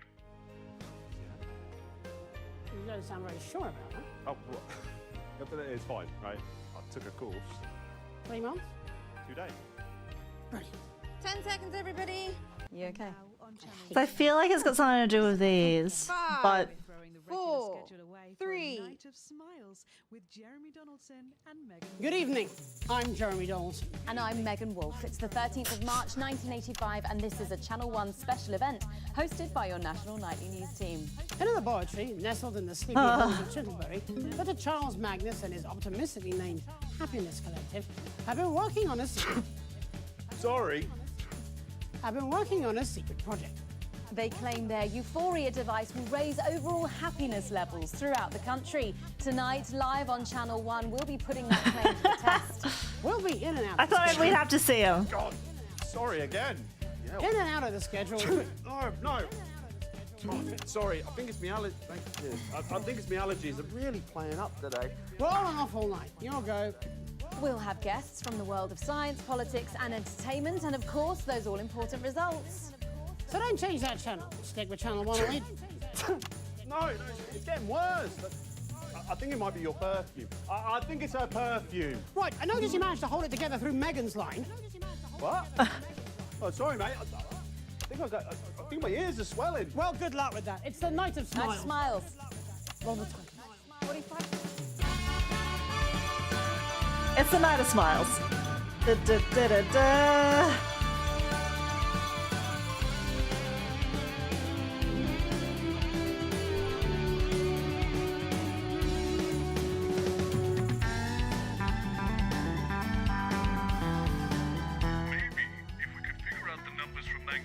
Yeah. You can unlock that glass panel on the relay machine to your left. Yes. And then we can start working on this. But we need to get them to ask him questions about all of those things. I don't think we're going to be able to get it just by what they've told us already. We need to give them new cue cards. Welcome to the Night of Smiles. In just a few minutes, the impressive machine behind me will be activated in the first ever mass test of its type. So let's meet the man behind the merriment, Dr. Charles Magnus. Dr. Magnus, thank you for joining us. I understand you're the leader of the Happiness Collective, is that right? Dr. Magnus? Excuse me, young man. Excuse me, young man. Yes. Did you say it was your job to stop the big red button being pressed? Yeah, pretty much sums it up, yeah. You do realize I built that machine? Oh, I don't know anything about the science of it. No, don't come too close, though. I have spent my entire adult life trying to make everyone in the world, including myself, happier. That's a noble aim, wouldn't you say? Yeah, it's lovely, that. Well done. Good job. Well, the thing is, to bring my work, my life's work, to completion, I need to press that button. Do you understand me? Yeah, but the thing is, I can't have you doing that, see? So, This is ridiculous. Just realising that now, are we? I'm sorry, Andy. Is it? Yeah. Oh, we're going out live right now, and the whole point of this segment is that it culminates in a big button being pushed. Now, I don't know what our boss has told you, but you must have misunderstood because he would never sabotage the show. Just follow your orders, Andy. I love this thing. I'm gonna have these put in everywhere. Right, stay back. Stay back. I'm drawing my gun, right? Stop. Andy! Oh, shit. What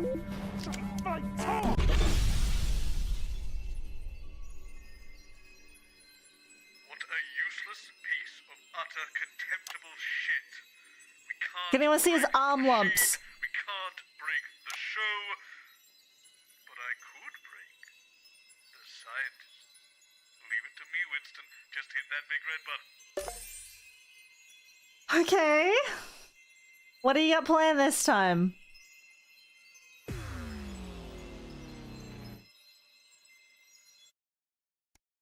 I'm dry and I have ramen. Yay! I found the solution. No scientists, no experiments. Eureka! Sit back and relax, Winston. This one's all me. Lock up the guests? Short show. And you're sure you haven't seen them? Not for the last half an hour or so. I'm normally out here by now banging on about numbers. And you've checked everywhere. He does remember it. Dressing room. Break room, they're always out of the dressing room by now. Colin, can you please just go and check if they're in the dressing room, and I'll get security to do another look around. Don't press that button. I do believe we were sent Oh, there no. on purpose, Chester. I know. Dr. Magnus, who? Who would have sent us there intentionally? I'm not sure. Perhaps it was a competition. Is it the Blissful Union? Yes, those nerds have been jealous of our Euphoria device ever since we secured the funding from Advance. They're trying to stop us. Yes, we must proceed immediately. Dr. Magnus, if we hadn't have got out of there, I'm not sure. If you hadn't got us out, Chester, I mean, that thing. If you hadn't broken the door down and got us out with that unexpectedly impressive show of strength, well, you did well today, Mr. Mims. You did well. Dr. Magnus, that's the kindest thing you've ever said to me. I know I've been a bit harsh on you in the past, Chester, but I promise that this changes from now until the end of time. Thank you, sir. That means so much. There you are, Dr. Magnus. We were worried something had happened to you. Glad you both look fine. Actually, you look like you've seen a ghost. Are you all right?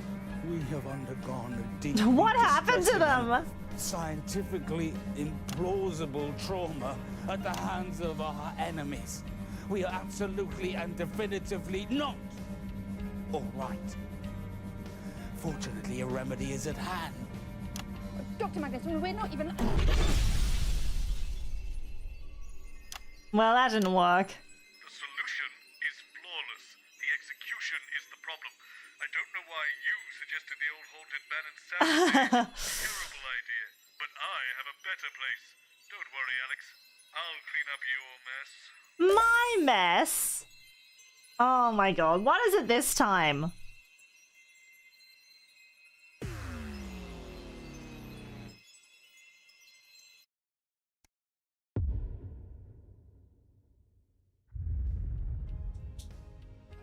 Okay, there is no way those scientists Lock up the guests somewhere else. we're good. And you're sure you haven't seen them? So infuriating you don't remember our conversations, you know. And you've checked the backroom, dressing room. Yes, and I stood off the old band soundstage. Wait, why would you do that? Colin, can you please just go and check if they're in the dressing room and I'll get security to do another look around. Yes, look all you want. You won't find them this time. Why can't he press the button? Isn't that the whole point, isn't it? Wait, where is everybody? Professor What's-His-Face and his collection of smiling idiots. Jenny? Yes, Dr. Charles Magnus and his assistant. Sorry, I'm late filing my teeth. Where are the guests? They seem to have mysteriously disappeared. I'll have them back here by the time you come back from the titles, don't worry. It's considered poor form to lose the guests, Jenny. Well, next time, I'll read the news and you can chase the wandering scientist. How about that? 10 seconds! Well, we tried that and didn't work. Oh, you can make Colin my co-host. No. Going in 5, 4, 3. Good evening. I'm Jeremy Donaldson. And I'm Megan Wolfe. It's the 13th of March, 1985, and this is The Night of Smiles. It's 45.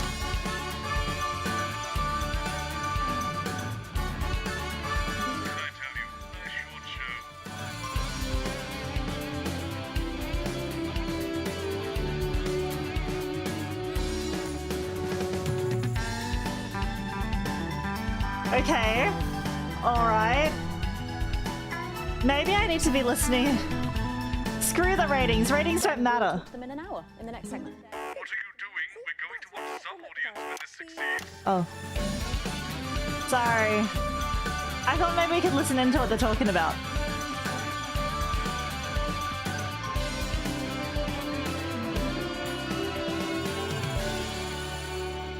Welcome back. In just a few minutes, the impressive machine behind me will be activated in the first ever mass experiment of its type. So let's talk about the man behind the merriment, Dr. Charles Magnus, who will be speaking to you later this evening. Truly a visionary, right, Jeremy? Yes, if by visionary you mean... How did they get out? It was the way to get into the studio. It didn't seem believable, but he was so convincing. Yes, I bloody was. He told us that all television studios were entered by Shoop. We don't work in television. How are we supposed to know? So we got in and... The darkness, the slide. Did they go down a garbage chute? Splash, and then the wet. And the clownfish. Lucky the viscosity was low, or heaven knows what would have He's allergic to those heavily viscous liquids. I concur. Oh no, he's gonna touch the damn... Geese. We must start the experiment immediately.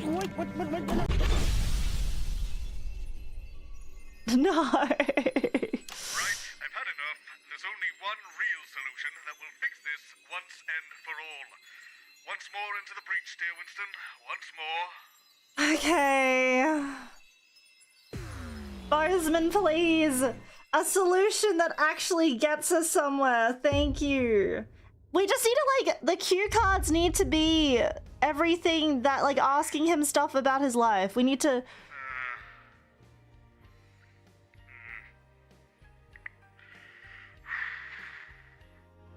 And you're sure you haven't seen them? No. Yes, they definitely won't be coming on now. Did you kill them? It says handle the guests. What? Spooky place, aquarium. What? I didn't mean to. I thought knocking them unconscious would work, but then they fought back and... Colin, please. His dressing room is in a right state. No, Colin, don't look at the dressing room. Oh, and don't press that button. Why can't he press the button? That's the whole But point. on the bright side, they won't press the button now, so we're out of the loop, which is... Or something from the grinning morons. We're out of the loop. Jenny? And I Dr. killed them. Magnus and his assistant. So sorry I'm late. Blood everywhere. Where are the What? Seriously. Oh, no. I can't go to jail. I wouldn't do well in the joint, Alex. That won't do it all. Next time, I read the news and you chase after the wandering scientist. How about that? 10 seconds. Scientists, you really think there should be some sort of quality check? Going in 5, 4, Mr. Bozeman. Sorry, Jenny, but I just can't live with this timeline. We're going again.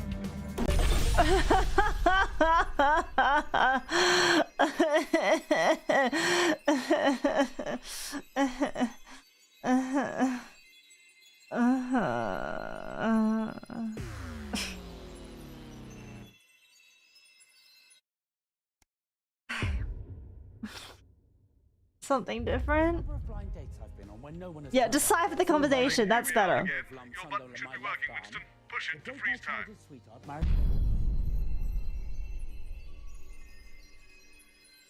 So, only Magnus can stop the experiment, which he doesn't want to do. Which means we'll just have to fix his machine for him. It's got to be something to do with the relay, that contraption on your left. Fortunately, I found some instructions for it lying around in Magnus's definitely unlocked briefcase. Let's get a good look at it now. Apparently, altering the machine's core workings is all about the wires, but we can't get at them because of the glass panel, which appears to have an unnecessarily complex combination lock. The instructions say, oh my god. There is no way to unlock the relay without your customized combination, so we suggest writing it down or not forgetting it. Well, that's a great help. Maybe we'll get lucky and it's already set correctly? There should be a small button next to the combination to allow you to check it. Give it a press now and let's see what happens. I remember this game, Jacksepticeye, I played a while back. I think you'd have lost it. This is the latest DLC, so I've played a lot of Not for Broadcast before. It says here you should be able to change the number by moving the dials up or down. Then, as we did before, press the button to see if we've entered the code correctly. Just check you can change the numbers now. Excellent. That all seems to be working. I suppose we'll just have to work out the code the old-fashioned way. Take a look at the notepad and I'll show you where I'm at with it all. As I was saying before that nasty business with the dead scientists, Magnus's rambling when he enters the studio correlates perfectly with the combination lock on the relay machine. Yeah. So it seems to me, if we figure out all those bits of information, we can unlock the device and fix their Number infernal 2, 3, 4, 5. the combination is the total number of dates Magnus has been on where the other person didn't show up, the number of worrying lumps on his left arm, the very date his childhood sweetheart married his best friend, the age of Magnus's cat when he ran him over, how many conversations Magnus has had with his father, and the exact time his mother walked out. My God, his life sounds awful. Still, the next step is getting Magnus to spill the beans on all that information. We've already seen that disrupting the show hasn't helped us with anything.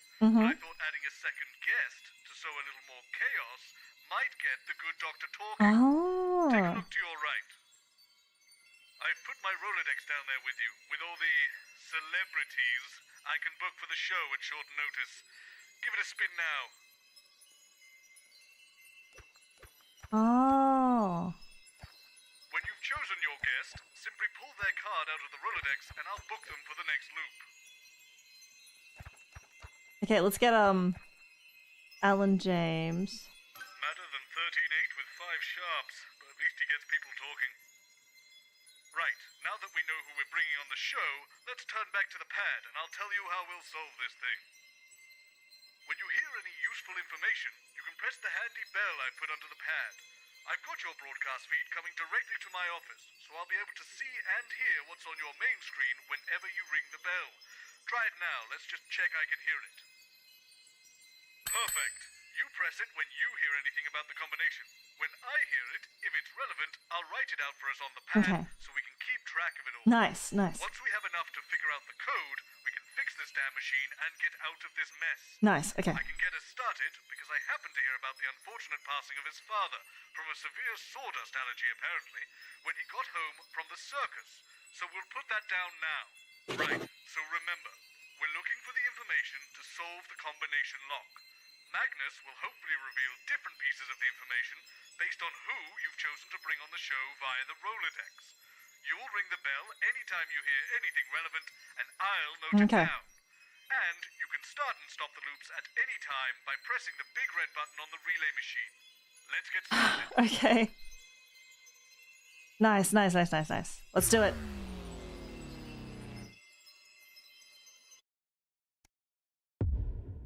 The Fool.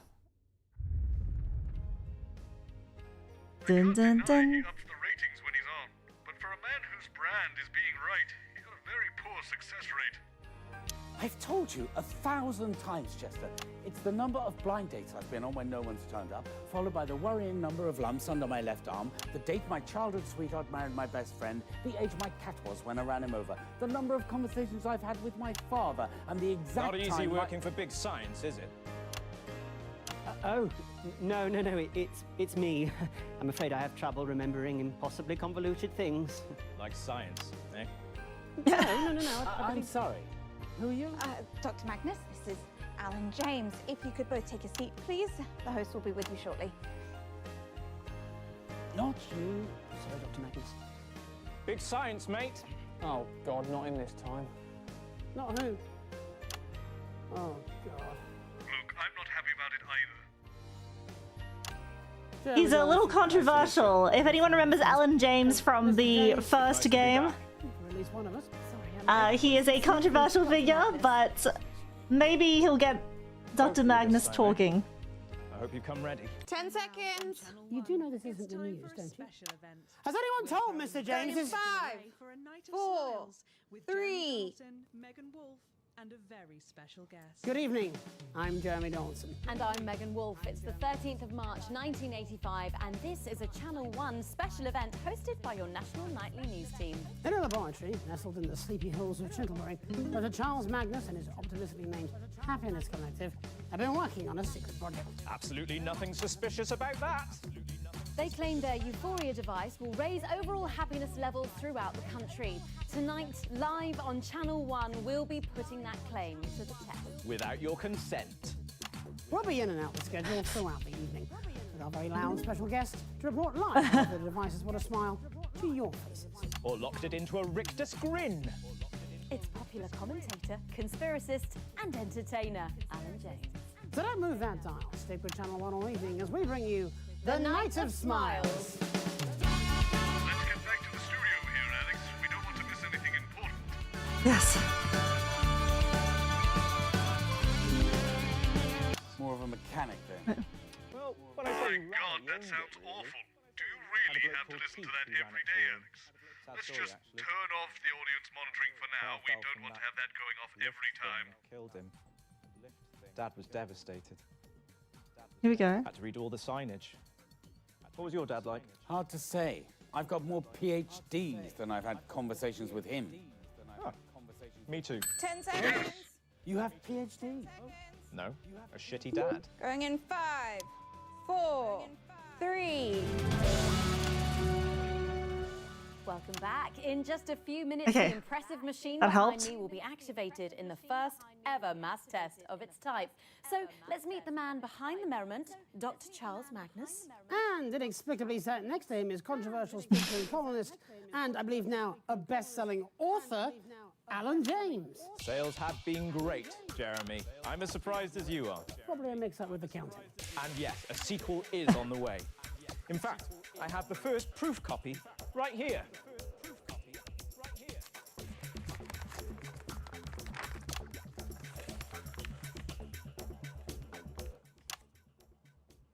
Okay, there seems to be some sort of mix-up Is with this the a tiny measurements. book for ants? Yeah, that's hard to read, that. Well, let's turn to the man of the moment, shall we? Dr. Charles Magnus. Well, I wouldn't go that far. I'm lucky enough to work with an amazing team. In a secret lab somewhere deep underground? No, in Chintlebury. I love how like Where does your like the funding money, come from, like the music so-called comes in Dr. every single time. A valid question. Well, prior to last year, we relied mainly on charitable donations, but since Advance came to power, we... Or as I call them in my new book, Alan James is right here. The corrupteers! Like, corrupt puppeteers. See? Well, pretty much disregarding all of that, the Assets and Wealth Science program gave us the means to get to tonight in a fraction of the time it would have taken otherwise. And what did you have to do in return for all that lovely funding? I beg your pardon? I have been doing my own research, so-called Dr. Magnus, and this experiment is dangerous. All science involves risk. You're messing with the structure of And reality. the music kicks in every time. I've been doing my own research. We are at the forefront of a new technology. This is how breakthroughs happen.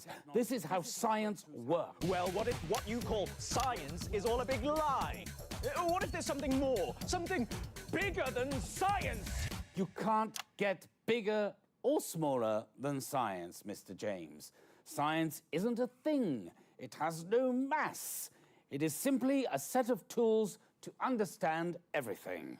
What is the real purpose of your happiness device? To make people happier.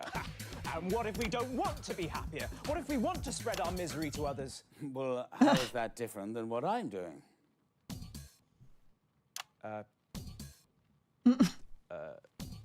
Mass tests. Don't help him. You're running mass tests of an experiment that could literally alter us all.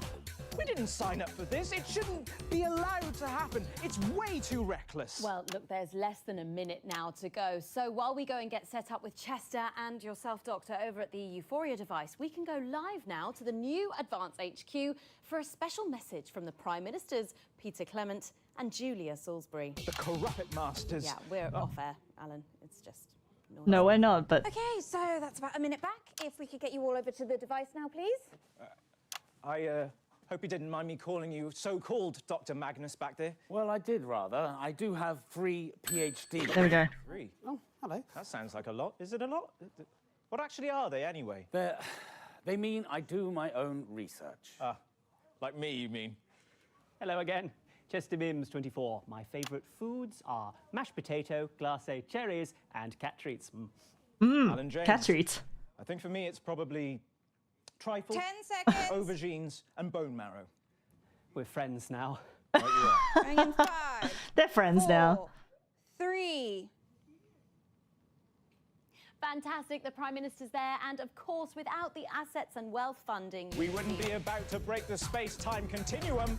Honestly, how would we know? It's been broken for me for years. I think we can get a counter on the screen. There, and we're going in 10, Let's using his head. 9, 8, 7, come on, Jeremy. 6, 5, 4, 3, 2, 1.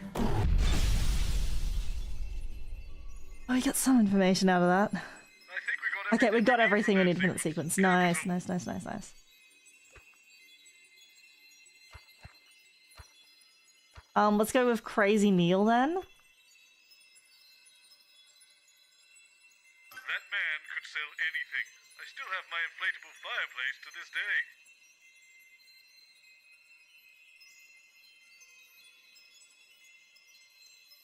So his chance of dad will be somewhere between maybe, yeah, 0, 1, or 2.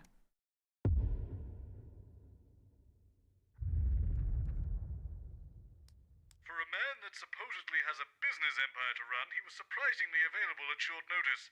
He's very spontaneous, Alex, so hopefully he takes us in a helpful direction. I've told you 1,000 times, Chester. It's the number of blind dates I've been on when no one's turned up, followed by the worrying number of lumps under my left arm. I'm here, yes indeed. It's Crazy Neil here with the scientific deal of the year. Yeah! Oh no, he's got his own machine! So glad you could join us. If you could please sit with Dr. Magnus.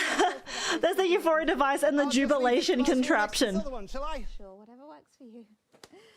Sorry, Mr. Mims, but it's going to be a bit of a squash to get you on the sofa. Oh, now. that's fine. We don't need him until the experiment starts. But this device... Leave that alone, please, Colin. What's this one do? God knows, it just showed up. Fascinating.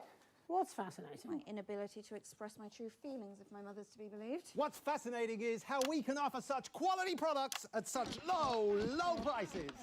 Good to see you again, Mr. Donaldson. Thank goodness we have 2 equally qualified guests, Mr. Neil. Call me Crazy Neil. Let's say no for now. This is Dr. Charles Magnus. Another equally skilled salesperson, if the reports on your funding levels are to be believed. Jeremy Dawson, professional cynic. Charles Magnus, impervious to skepticism. There's no need for skepticism, Jeremy, just the ability to spot a great deal.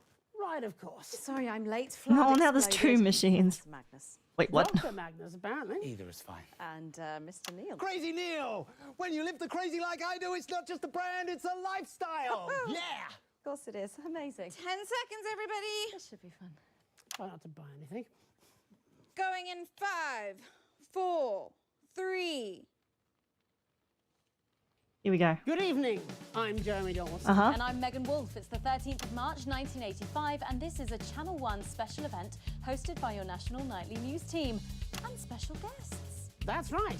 We're joined tonight by a world-renowned scientist and a salesman. That should say captain of industry. It does. I amended it on the fly. The first, fresh from his laboratory in Chintlebury, is Dr. Charles Magnus, head of the Happiness Collective, who claims his Euphoria device will raise overall happiness levels throughout the country. And our other guest is a man who wears the title of Crazy with Pride, and once tried to sell me a self-freezing toaster. I'm still not sure why I would want one, but anyway, it's Crazy Neil. Yes, indeed. I'm bringing the appliance of science at an unbelievable price. So don't go away. Stick with Channel 1 all evening as we bring you the Night of Smiles. Yeah, okay. I guess, before they speak, Mr. Neil. There will be plenty of time to talk when we come back from the titles. Yeah, speaking of that, when will I get a chance to introduce my device so our viewers can compare the two? Sorry, his device? What's this now? Salesperson. Sorry, Dr. Magnus, did you pass it over? Just like looking at that in the corner. Invited Mr. Neil. Crazy Neil. Sorry, yes. When Mr. Crazy Neil was invited to come onto the show, he brought his own device as an alternative. You can't be serious. I mean, this is preposterous. I've spent years researching and planning for tonight. Countless hours given up, opportunities ignored, friends lost, lumps that probably should have been checked, and this senseless charlatan is attempting to plagiarize my entire life's work. You will have plenty of time to make your case, Dr. Magnus. Back in 10. Just like, I can't believe it. 5. yeah, I was like, but it was like lumps that should have been checked. I was like, I don't know how many that is, but you know. Welcome back. In just a few minutes, one of the impressive machines behind me will be activated in the first ever mass experiment of its type. But first, let's meet the men behind these multiple merriment machines, Dr. Charles Magnus and Crazy Neil. Hello, hey, hola, buongiorno. Hi there, Crazy Neil with the best happiness device around, and it's an unreal steal of a deal. Hello. Thank you both for joining us. Mr. Neil, let's start with you. Crazy. When you live the crazy like I do, Mr. Donaldson, it's a lifestyle, not a brand. Of course. Mr. Neil, you've come here today with, what did you call it again? Crazy Neil's joyous jubilation contraption. You won't find better out there. No, sir. What exactly does it do? Well, you see, you press this button and your greatest dreams, your ultimate happiness, your true bliss, they all come true. Wow, that's quite the device there. And you say you made it last night? Yes, ma'am. I saw the show being advertised and I said I wasn't going to be outdone by no buffing in a lab coat. No offense, brainbox. So I got together with the current Mrs. Crazy Neil, ex-Mrs. Neil's 1 through 3, 5 and 6. Wow, that's quite the team. And they all happily work together with you? Well, other than number 4, we're all on speaking terms. Number 5 is the director of a national space program. Do tell what? us, how does it actually work? Yes, I'd be very curious to know. I can't give that away, I'm afraid. Otherwise, we'll have knockoff Crazy Neils springing up everywhere. How very convenient. Agreed. So let's turn to you, Dr. Magnus. What's the name of your device? Okay, so it's my turn, is it? About time. I'll have another lump after this, no Not wonder. likely, Alex. They're brought on by unnecessary stress. So, the Happiness Collective is a team of highly qualified professional scientists and engineers from a multitude of institutions and disciplines, and we have curated the Euphoria device, a real scientific breakthrough that will revolutionize contentment in this nation and eventually the wider world. Well, an equally ambitious claim there. How long did it take your exceptional team to get this all started? Years, obviously. In the world of actual science, proper processes need to be followed to ensure safety. Standards need to be adhered to at each iteration, and... Absolutely, whereas you did yours last night. And this is why business is always giving science a wedgie. We give the people what they need when they need it. Yeah, go sales people, Crazy Neil, woo, fuck science. Well, obviously some of that information is proprietary. See? Convenient. I'll try and explain the basics as simply as possible. As simple as getting a crazy deal? Everything is vibration. Everything is vibrating. A particle is also a wave. But and you can wave goodbye to expensive flights with Crazy Neil's bathroom, surfer, ocean wave machine. When the beach comes to you, may cause electrocution. A wave is, if you like, a note, and we all vibrate at different notes depending on our mood. Happier people vibrate at a higher frequency than sad people, for example. I know my wife is always happier when she's vibrating, if you know what I mean. Oh my god, Crazy Neil, stop. I mean, I give up. I understand, Dr. Magnus. Thank you. Megan? Yes. Well, there is only a minute or two to go now. So while we go and get set up with the devices, let's go and head on live to the new Advance HQ for a special message from the Prime Ministers, Peter Clement and Julia Salisbury. Okay, we're gonna need to. We've got about a minute. Lovely. Give me some information. Get you all over to the devices now, please. So who won? Sorry? Well, you're going to start up my device, or Brainbucks is here. I think, Mr. Neil, while it's been very entertaining having you on the show, we're probably going to go with Dr. Magnus's device. Some sanity at last. Chester. Yes, Dr. Magnus. It looks like nickel and copper might have brought a little friend. Let's get another dermatologist appointed for next week, shall we? Okie dokie, I'll make a note of that straight away. Let's invite Zinc along to the party. Don't make light of my numbering system. Just book the fucking appointment. What's he charging you for this bucket of bolts? 10 Whatever seconds. it is. Already got it. Half the cost. You fundamentally misunderstood this. All right, here we 5 go. seconds, push the right button. 3, 2. Fantastic. The Prime Minister's there. Who are, of course, responsible in so many ways for what we're witnessing tonight. So who's going to get their button pressed? Well, I'm personally obviously sure that they'd both prove equal value to society. I tell but you I think what, we're probably... I'll give you your first press for free. No! Oh, that one didn't work. Oh, well, that ain't right. Huh?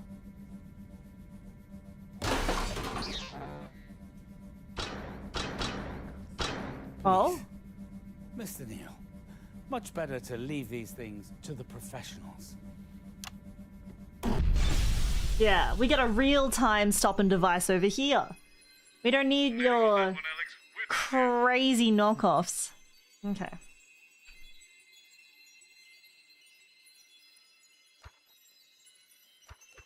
Got everything from Crazy Neil. What about Jeff Algebra? Just to be clear, Winston, I hate him. Sorry.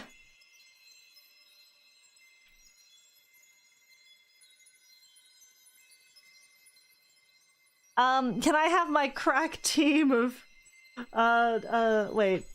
Hold up.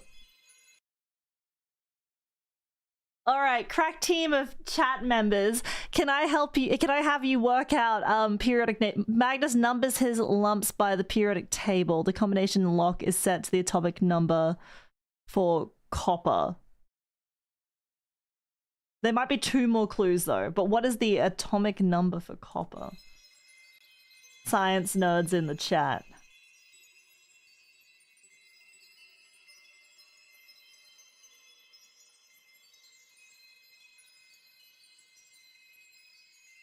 $29. Well, I guess we can try it, but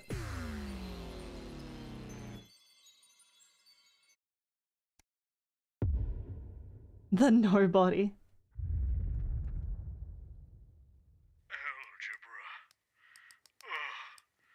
I swore I'd never let him back on television. Curse this improbable scenario for making a liar of Bob Bozeman. I told you 1,000 times, Chester. It's the number of blind dates I've been on when no one's turned up, followed by the worrying number of lumps under my left arm, the date my childhood sweetheart married my best friend. Sounds the like age my life. Hello, Jeff Algebra. Doctor. You must be Charles. Bob Bozeman's told me all about you. If you could just sit here, please, gentlemen. The host will be with you shortly. Not you, Chester. Sorry, Dr. Magnus. Do you mind if I call you Charles? Actually, I prefer Excuse me, what are you doing? Leave that alone, please, Colin. Oh, Christ, he's here, is he? They must be desperate. Who must? He must be desperate. Who's desperate? My ovaries, if you believe my mother. Jeremy, this is Dr. Charles Magnus, and I believe you remember... 29 is a worrying number of lumps. Sorry, I'm late. Nubbin removal. With the annoying teenagers? Yeah, actually, I'm a maths teacher. Wonderful. In that case, you're overqualified for this dumb show. Maths teacher, and of course, soon to be biographer. Eh, Charlie? 5, 4, 3. Good evening. I'm Jeremy Donaldson. And I'm Megan Wolfe. It's the 13th of March 1985, and this is a Channel 1 special event hosted by your national nightly news team. In a laboratory, nestled in the sleepy hills of Chintleberry, Dr. Charles Magnus and his optimistically named Happiness Collective Is that Chintle with an I or a Y? have been working on a secret project. They claim their Euphoria device will raise overall happiness levels throughout the country. Tonight, live on Channel 1, we'll be putting that claim to the test. Okay. We're delighted, it says here, to welcome the project lead, Dr. Charles Magnus, and for some inexplicable reason, a maths teacher. And biographer. What are you talking about? We'll have reporters the length and breadth of the country, and of course those all-important results. So don't move that dial. Stick with Channel 1 all evening as we bring you The Night of Smiles. 45 seconds back. Sorry, Jeff, you know you're not meant to be saying that line. Oh, sorry. Sorry, Megan. I got carried away. It's only my second time on TV, you know. You can barely tell. Both times with you, actually. You're like my lucky charm. Angela will get jealous. She needn't. And, of course, I'll be back when the show's done. Bob's promised me that this afternoon. Bob. Sorry, you mean Robert Bozeman? Yes. Yes, he's hired me to write a 4-part TV dramatisation of the life of this chap right here. Me? Well, Oh, sorry. That was just me nervous. Apparently you have. Check your contract. I do love a bit of Going in 5, 4, 3. Welcome back. In just a few minutes, the impressive machine behind me will be activated in the first ever mass experiment of its type. But before we begin the bliss, let's meet our guests, Dr. Charles Magnus and his official biographer, Jeff Algebra. Hello. It's a pleasure to be back, Megan. A big day for you. You must be feeling overwhelmed, I imagine. Christ, yes. Do you know, I had to jump in a taxi straight after the Year 10 Drama Club just to get here today. So all in all, I'd say it is pretty bloody thrilling. I think she was talking to the doctor. Oh, yes. Of course. Sorry. Dr. Magnus, an exciting day. Well, yes, it is, after all, the apex of my life's endeavour. Oh, cracking stuff. Apex of my endeavour. Cracking. Quite a daunting task you've undertaken. Yeah, do you know what? I thought so too. But I was pacing around in that little holding area you have for guests through there. The green room. No, it's a sort of pinky purple. Yeah. Anyway, I was pacing around in there asking myself, what have I got in common with a great big brain box like Chaz here? Please don't touch me. How does a numbskull like me connect with a chuffing genius like the Charleston? I really don't like either of those names. But then we were talking before the show. Were we? And he told me a story from his Oh, here we go. life, and I realised that this genius and I... What story is this? We're the same. I don't like talking about myself. You see, when I was 16, there was only one girl that I wanted to invite to the school dance. Angela Angular, the joiner's girl. Now, everyone in the village loved Angela because she had the sweetest heart and back then a working spine, see? What? My best friend in them days was Gareth Major Minor, whose dad was an army trumpeter. Gareth and Angela had been dating for a few months and things were going very well for them. But I was lonely, see? I'm not sure what this has to do with my life. Ah, well, Gareth confided in me that he'd been having some trouble in the bedroom department. Performance anxiety, probably. We were all young, after all. God, I have just been sick in my mouth, Well, actually. I was an ambitious fellow, like the Chuckmeister here. So what I did was... I convinced Angela that the reason for Gareth's disappointing nocturnal activities... This is still You're gonna love brilliant. it.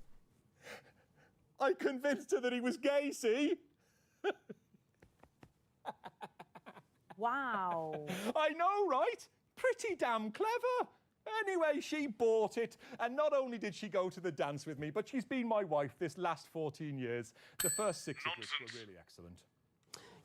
Wow. I just wondered if it was something to do with the tragic marriage date. Yes, yes. Sorry, I am trying to keep it brief. My point is that exactly the same thing happened Okay, here we go. to Magnus here. We're like reflections of each other. So, to answer your original question... I don't know if any of this is useful, Which but... was clearly meant for the doctor. Yes, Yes, it is I daunting hate to him. try and I hate capture him. The complexities of this brilliant man in 4 short hours of TV drama, less when you allow for the adverts. It's like a But you 30-minute see, program. I've got a hook to start from, a place of truth, because we're so similar, Chip and I. This is outrageous. Outrageous fortune. Don't even know this, man. We are in no way like. I thought we were here to talk about the machine. No one cares about the science. It's all about the human story. Well, perhaps you could just try and talk about what we're choosing to call the science for just a moment. Sorry, Jeremy. Well, there is no time, I'm afraid. We're going to have to go live now to Advance's brand new headquarters for a special message of goodwill from the Prime Ministers. Let's go to that now. Okay. Okay, that's a minute back. Can we get everyone to the machine? Oh, yes. Oh, hey, maybe we should push the button together, Charlie? Actually, that's... No one cares about you. It's all about Chuck and me. 2 peas in a pod, making history together. Listen to me, you stupid twat. We are not 2 peas in a pod. We are nothing alike. You did something truly awful and stole your best friend's girlfriend, whereas I had to watch my childhood sweetheart marry my best Here we go. friend on the 5th anniversary of my father's death. So, in your story, I'd be Gareth. Do you see? Gareth, who you fucked over for your narcissistic enjoyment. You're a pathetic excuse for a human being. You tell him.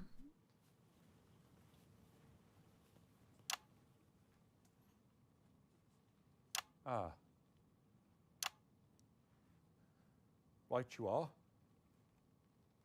I think I might have got the wrong end of the stick there. Looks that way, doesn't it? So I'm not pushing the button? No. Definitely not. We're live. Yes, fantastic. That was the Prime Minister's there. And, of course, without the assets and wealth funding... Yeah, you well, received- I'd still be teaching Yes. quite... Not me again, right. Yeah. You're Chester. Chester Mims, 24. My party tricks include close-up card magic, playing the banjo, and no gag reflex. Wow. Yeah, good list. And you'll be pressing this big button for us and starting the experiment. Is that correct? Yes. One man shall push a button and the rest of mankind shall smile. That's Mims with 2 M's. Well, I think we can get a counter on the screen now. And 1 M at the beginning, obviously. We're going in 10. So 3 then. 9, 8, 7, 6, 5, Come on. 4, 3, 2, 1. Oh my god, he tried to rush in and get it as well. Well, safe to say we've got everything under Nice. Alright, so got everything. Out of Crazy Neil, Jeff Algebra. What about... The soul of a warrior in the body of a weeping willow. I have all her works on VHS. Alright. Elena Canterbury Boat Shoe. Still need a little bit more information, I think.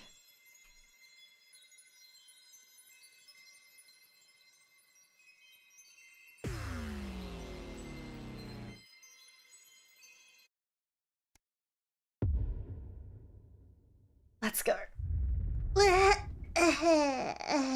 Stretch. She's so classy and beautiful, like a soprano sax in the high range.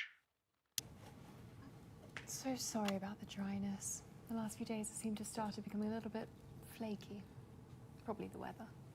Kath, can I please get a top up, please, when you're ready? I've told you 1,000 times, Chester. It's the number of blind dates I've been on when no one's turned up, followed by the worrying number of lumps under my left arm, the date my childhood sweetheart married my best friend, the age my cat was when I ran him over, the number of conversations I've had with my father, and the exact time my mother walked out. Honestly, I don't see why that's so hard for you to remember. My goodness, such a litany of sorrows. Helena Canterbury Boat Shoe. Dr. Charles Magnus, this is my assistant, Chester. Am I getting this touch up or am I making changes? Kath? Chester Mims, 24. My pet peeves are poor dental hygiene, golfer's trousers, and totalitarianism. Thank you, Chester. You can run along now. I've seen all your films. How lovely. There's something wrong with her face. It keeps Lovely. coming away. Lovely. Why are you using that on me then? I think you're just lovely. How kind. Where's Jeremy? I'm here. Sorry I'm late. Bozeman held me up. Yes, thank you, Chester. I said we're very long, but ultimately Pointless mellow. Spent all morning writing it. Is there a random celebrity here? Last minute change. 5, 4, 3. Good evening. I'm Jeremy Donaldson. And I'm Megan Wolfe. It's the 13th of March 1985, and this is a Channel 1 special event hosted by your national nightly news team. In a laboratory nestled in the sleepy hills of Chittlebury, Dr. Charles Magnus and his romantically named Happiness Collective have been working on a secret project. They claim their Euphoria device will raise overall happiness levels throughout the country. Tonight, live on Channel 1, we'll be putting that claim to Hey, Sara, hello. We're joined in the studio tonight by Dr. Charles Magnus himself, actress, model and activist Helena Canterbury-Vochu, and... Sorry, what's your name? Chester Mims, 24. My favourite body parts are my eyes, my spleen, and of course my above-average size tooth. I see. Fascinating guests. On Channel 1 all night for the Night of Smiles. 45 seconds back. Jeremy Donaldson, pleased to meet you. Helena Canterbury-Vochu, I'm a huge fan of your work. Huge. Thank you. Wish I could say the same. I don't get much time at the cinema, though. Oh, that's a shame. Your world must be awfully bleak. You poor little man. Jenny? Yes, Jeremy. Do you interview him too? He looks somewhat broken. Oh, he's fine. I was chatting to him before. Just leave it to me. Yes, leave it to Megan. You poor little man. He's a poor little man. Chester sounds like an absolute legend. Chester is a legend. Going in 5, 4, All right. 3. Welcome back. In just a few minutes, the impressive machine behind me will be activated in the first ever mass test of its type. But first, let's meet our gleeful guests, Helena Canterbury-Vochu, Dr. Charles Magnus, and Chester Mims. If I might start with you, Doctor, what should we be expecting to feel like when the machine is switched on? Happier, we hope. Yeah, but will it be just mild happiness? Such as one might experience in finding a misplaced onion. Thank you, Jeremy. Or will it be all-encompassing bliss? Oh, such as when one is in love. Well, yes, exactly. I wouldn't know about love. Dr. Magnus has never had a romantic relationship. Oh, married to the sun. Imagine how romantic. Oh, no. He's had loads of dates. He finds them in the personal ad. Yes, thank you, Oh, man. Oh, well, it's good that you're trying. Not empirically, it isn't. No. I think over the last, 31 Here we go. years, he has had Oh, come on. 122 blind dates. Of these, There we go. have left in tears. 15 have had sudden family emergencies. 4 Ah. sat opposite him, repeating the word no over and over again until they left. I mean, I could go on. I'd rather you didn't. Man, Except that half of them never even bothered to turn up. I mean, There we go. isn't it? And then, of course, there's her. Chester! We don't deal in impossibilities at the Happiness Collective. I'm just gonna keep Focus on pressing what it. we I think this can is all do. good stuff. Her? Yeah, who is her? Sorry, Dr. Magnus. Well, this is why I've forsworn anything other than the most casual of relationships with men. In favour of cats, Doctor. Oh, yes. I bought a cat 12 years ago. Also know today's date, so I'll just add that here too. Understand. Ran him over on my 45th birthday. There we go. He just loved sunbathing on the drive. The music cue for all of the guests. Was Chutney the inspiration behind your Euphoria device? Or perhaps some other content. What a Not likely, Alex. either, Mr. Donaldson. Oh, you are such a tragic figure. You tug at one's heartstrings. It's all so sad. No, really, it's not. Well, it's not long now until we flip on the machine and find out whether we all feel like we're in love, even if it is just with a cat. I'm hoping for the warm happiness one feels looking out over the family estate, with a cup of our housekeeper's famous hot chocolate, wearing nothing but a kabuki mask. So weirdly specific. Very oddly specific. Sort of. It's mainly used as a film set these days. Fascinating. I am going to have to stop you there, though, because we are going live to new Advance HQ for a All right. very special message of good luck. Let's go to that now. About a minute, everybody. Let's get you over to the device now, please. Did you get a memo from Bozeman? No, what memo? I think he's losing his mind. 15 pages about nothing. Literally nothing. What did you do? You must have done something to piss him off. Impossible to say. Often being myself is enough. Harsh but fair. So what do you reckon? Do you think it's going to work? Depends what you mean by work. Of course it's not going to Well, it's not thousands of people ringing and claiming that it has. It's going to be mass hysteria. Ah, mass euphoria. As long as it's not masturbation. Did Jenny just make a masturbation joke? Jenny! We're only getting started. 10 seconds, everybody. 5, 4, 3. Fantastic, the Prime Minister's there, and of course, without the assets and wealth funding you received... This machine was still be the deranged scribblings of a snake oil salesman. Well, will your machine cure cynicism too, Dr. Magnus? Not if being a cynic makes him happy, I'm afraid. You know, it really does. Oh, bless your poor damaged heart. Perhaps you should press the button with me. I have a feeling it'll be the first thing you've done in a long time to make yourself happier. You know, I could push the button with you. I mean, it would be an honour. Sorry, sweetie. The general public aren't allowed to make physical contact with you for legal reasons. Of course. Such soft hands, Mr. Donaldson. Yes, I could say the same about yourself. Oh, there we go. I don't know if you noticed during that, Winston, but at one point they mentioned a mysterious woman for whom Magnus clearly holds a candle. I confess I'm intrigued. What sort of lady could cause such an emotionless man to become so flustered? Yes. It's hard to imagine. Interesting. We have got everything apparently from her, but we have one more person. It's like, this is like a Gordon Ramsay parody. Okay, let's go. Is there anything from here that we should put in here? Okay, so atomic number zinc.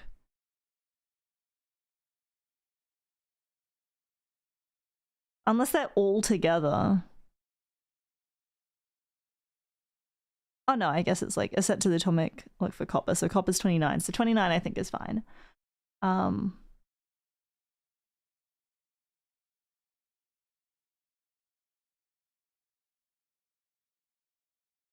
Unsuccessful blind dates. 122 blind dates. And then half haven't turned up. So maybe we can do 61 for that. It's fucking raw. They're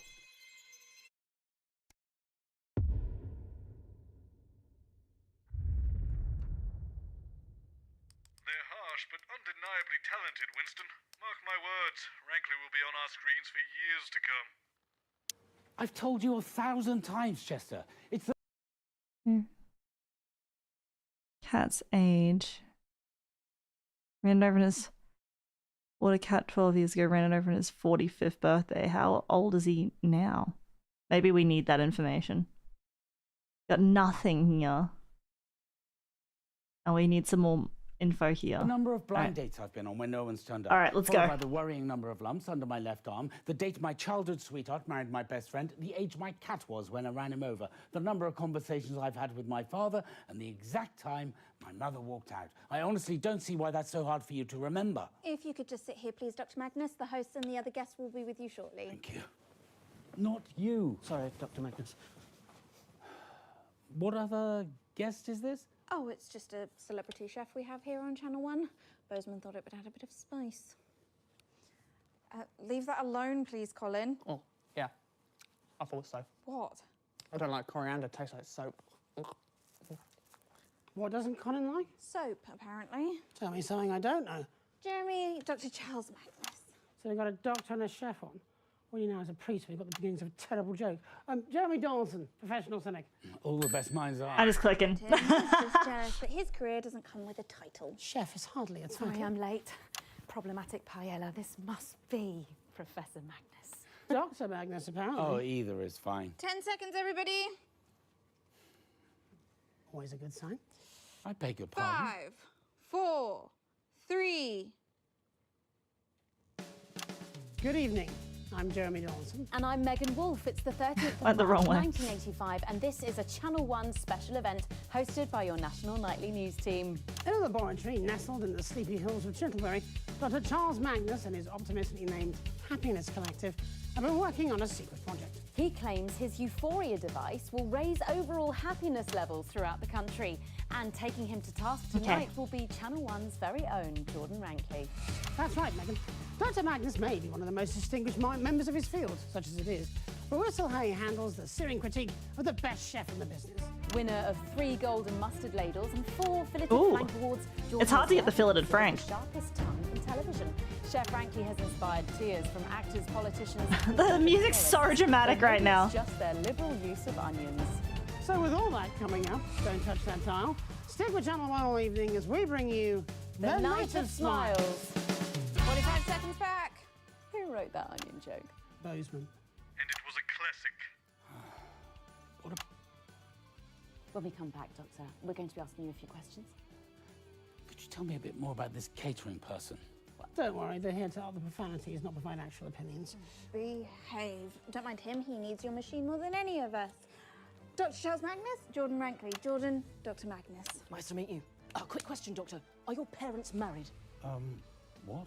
Quickly, we're going live any second. Well, actually, my mother left when I... Yes, great. 10 Thank you. seconds. Why did you want to know that? The grating cuts deeper when there's a grain of truth. Lovely. 5, 4, 3. Welcome back. In just a few minutes, the impressive machine. Okay, we're behind close you to will it, be just gonna have to activated in watch the it. First ever mass test of its type. So let's meet the man behind the merriment, Dr. Charles Magnus. Hello. Thank you for joining us. And of course, next to you is the one and only Jordan Rankley. Hello. I've seen better openers on a tin of fucking beef hash. I'm sorry. Yeah, a sorry fucking excuse for a doctor. Dr. Magnus, do tell us how your Euphoria device works. Oh, well, that's simple. I just get my assistant, Chester, to press the big red button. You let the sous chef serve the main course. I'd rather French kiss a fisherman's armpits.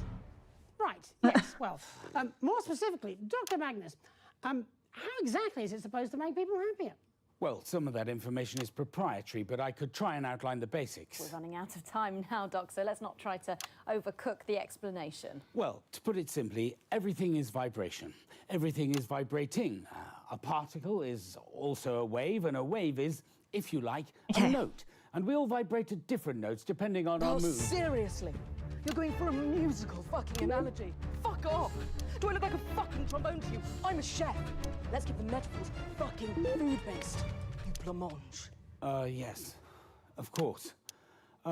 In cooking, we experience flavour through the taste, but also through smell. The olfactory and gustatory components have to work together. They are tasted in harmony. Are you following me? Well, yes, I think so. Hopefully some of our more culinary-minded viewers are. What the fuck are you on about, mate? You're making about as much sense as a drunk toddler in a washing machine. You know what? Check the time right now, and I can guarantee your mother has never been more disappointed with you than she is right this second. Actually, I know for a fact that that isn't true. She made a point of leaving father and Oh, I here we at go. the exact time I was born, on my birthday, so that she could write off the whole decade of disappointment as my fault. Disagree. It's very upsetting. Still, I have to admire her need for accurate timekeeping. Shitting hell. You've managed to make it pathetic sad rather than pathetic funny. You're unbelievable. Look, getting back onto track, the machine, it plays a note. It releases a smell that represents happiness, and all the people and Okay, we need to all the figure out his animals, birth date. resonate with that smell and feel happier, noticeably, measurably. At least that's the hope. Right now, I'd give anything to feel a bit happier. So, what you're saying is that for unprecedented public funding running into the tens of millions, you've built a crock-pot that farts out a spag bowl of emotions.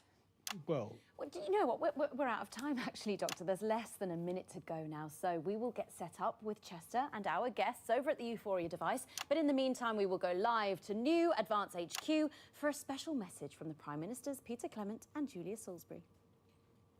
Okay, so that's about a minute. If we could get you all over to the device now, please. No hard feelings, eh, Doc? It's just for the cameras, it's nothing personal. yes, right. Television is more complicated than quantum mechanics, so it would seem. You'll get used to it with time. Hopefully not. Come on, everyone, let's get to our places. Yes, you wouldn't want to be in the wrong place for the big button push. Whatever would we do? Might throw off all the science.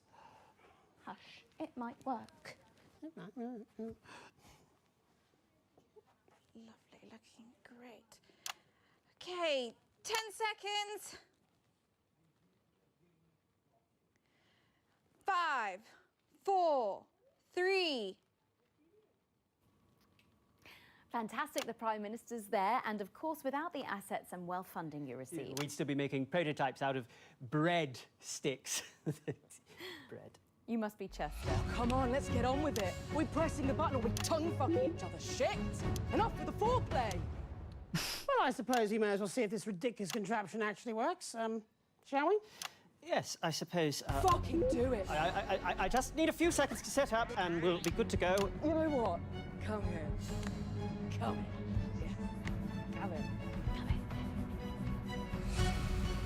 We're going. Oh, fuck off! Just fuck right off! Oh, fucking presents! Oh, there she goes. All right, here we are. What a treasure, right? Well, you know what they say. If at first you don't succeed, throw everything together and hope for the best. Oh my god.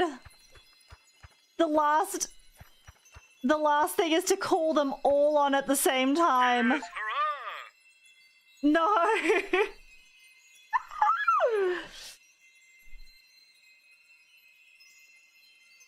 Okay, this is obviously gonna go well, right? Right? It's showtime, baby! Let's go! Ah! Okay, day 26, the chaos. Oh my god. Yes, a packed set. I know I don't like really talk that much and not for broadcast, but it's because the game... I've told Wait, you musical bolognese? Probably fit you all in. Some of you are going to have to stand at the back. I don't know what Bozeman was thinking booking all these people. Something devilishly cunning, Jenny, don't you worry. Thank you, Dr. Magnus. How many mics do you think I have? There's loads of them. Have a good mind to. Who are you talking to, Colin?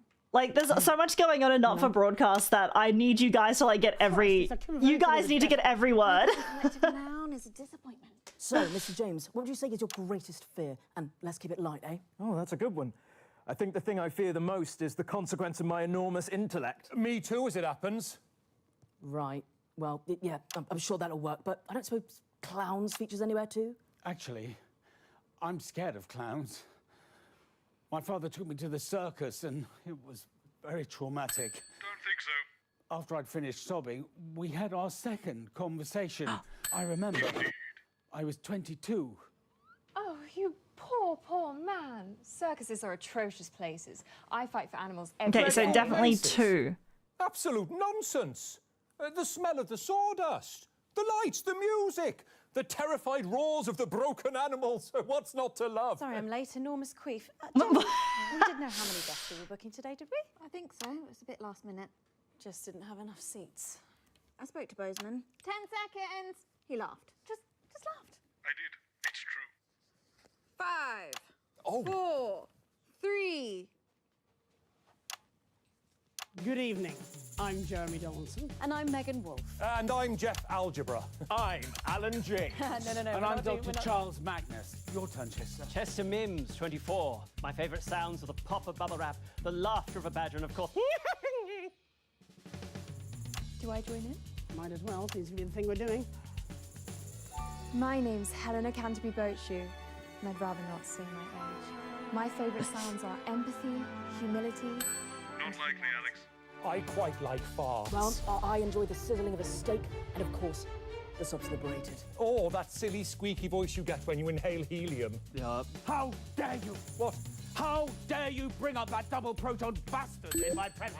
I'm afraid Dr. Magnus had a very bad experience with you. Colourless, odourless, tasteless, pointless! It was during our second application for funding back before Advance. We were demonstrating a prototype and we'd chosen to use helium as the catalyst. And of course, it started escaping from the machine. Couldn't see it, couldn't smell it, couldn't taste it. And Dr. Magnus's voice slowly started rising in pitch, which we all thought was terribly amusing, but I'm afraid he didn't quite see the funny side It's of it. dead to me. I've scratched it off every periodic table in the building. It does not exist. Pointless monotonic prick. It all gets split, and I don't care if it takes every single one of humanity with it as it. Okay, so maybe it's one less than copper, so it would be 28. 45 seconds back. Okay, so we're overrunning a little bit, so if we can keep it tight in the next section, otherwise we won't get to the button press. Sorry, I think I might have got us a bit off track there. Really? Jeff, do you think so? I quite like the smell of parsnips. Oh, a much underrated vegetable, the parsnip. Great in a roast dinner, in a casserole, and for the really ambitious, a souffle. Oh, I love a man who can cook a souffle. Suggest a gentle touch. Hello, I can cook a souffle. I've got a 5 out of 7 success rate. The secret's in the whisking. Oh, Chester, you're a delightful little puppy. 10 seconds. I'll do better this time. Please. Going in 5, 4, 3. Yeah, where's Crazy Neil? It's just a few minutes until the impressive machine behind me is activated. Whoa! Here we go. Hold up! I've got my own device. Don't make any rush decisions yet. You're that funny little man from the commercials. Crazy Neil's the name. Crazy Deal's the game. I'm so sorry I'm late. It's really difficult to get that thing up 31 flights of stairs. 2 devices, double the risk. It's all in my new book. Oh shit, sorry, excuse me, dropped my tiny book. Fuck me, Alan. Is your brain any bigger than your book? Are either of you two even real scientists? Who actually even are you? I'm a scientist. I can prove it. Chester, if you please. Oh, right, yes.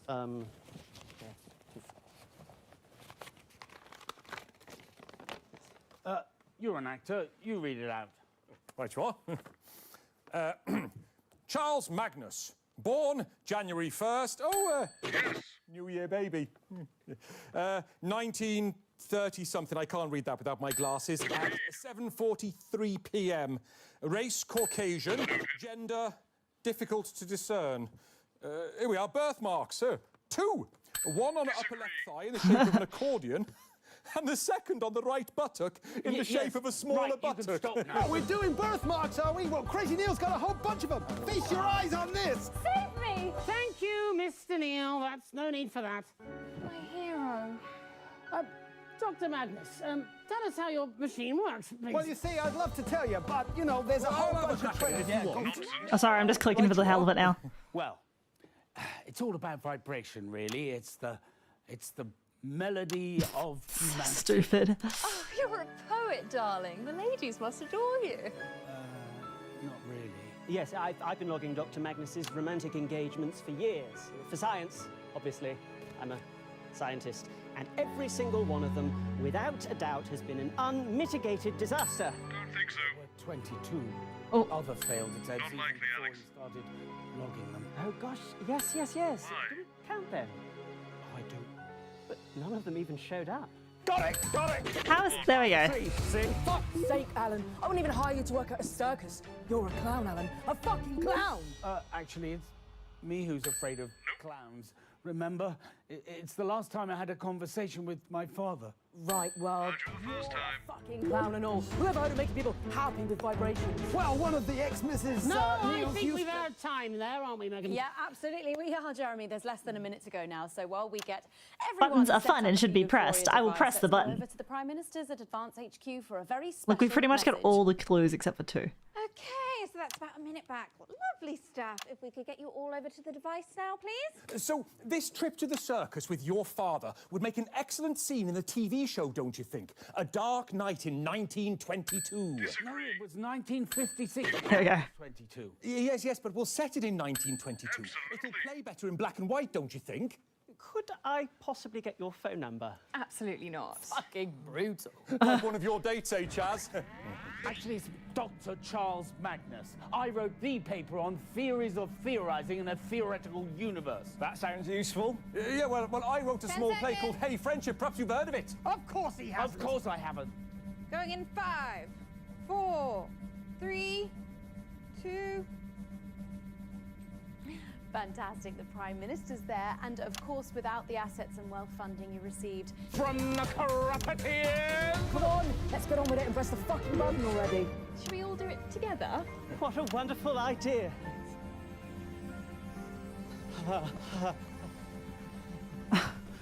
Oh, don't worry about him. Let's all get on with it. Hang on, what about my device? Be honest, Mr. Neal, is it even safe? Well, actually, I'm not quite sure what's gone into it, so... Watch out, here comes Grubby Jeff. Oh, that's what they say in the staff room. Oh my God. I think it's affectionate. I don't think it's affectionate. Shall we get a timer? Oh, a counter on the screen. That's it. Excellent. And we are going in 10, 9, 8, 7, 6. Come on, Alan. 5, 4, 3, 2, 1. Whew. Not sure we managed to get all the clues there. We didn't get all the clues? Do we have to do it again?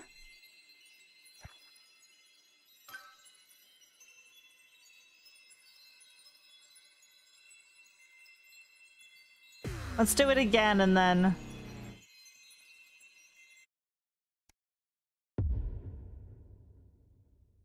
Once more, but as we're here, let's have a look at the...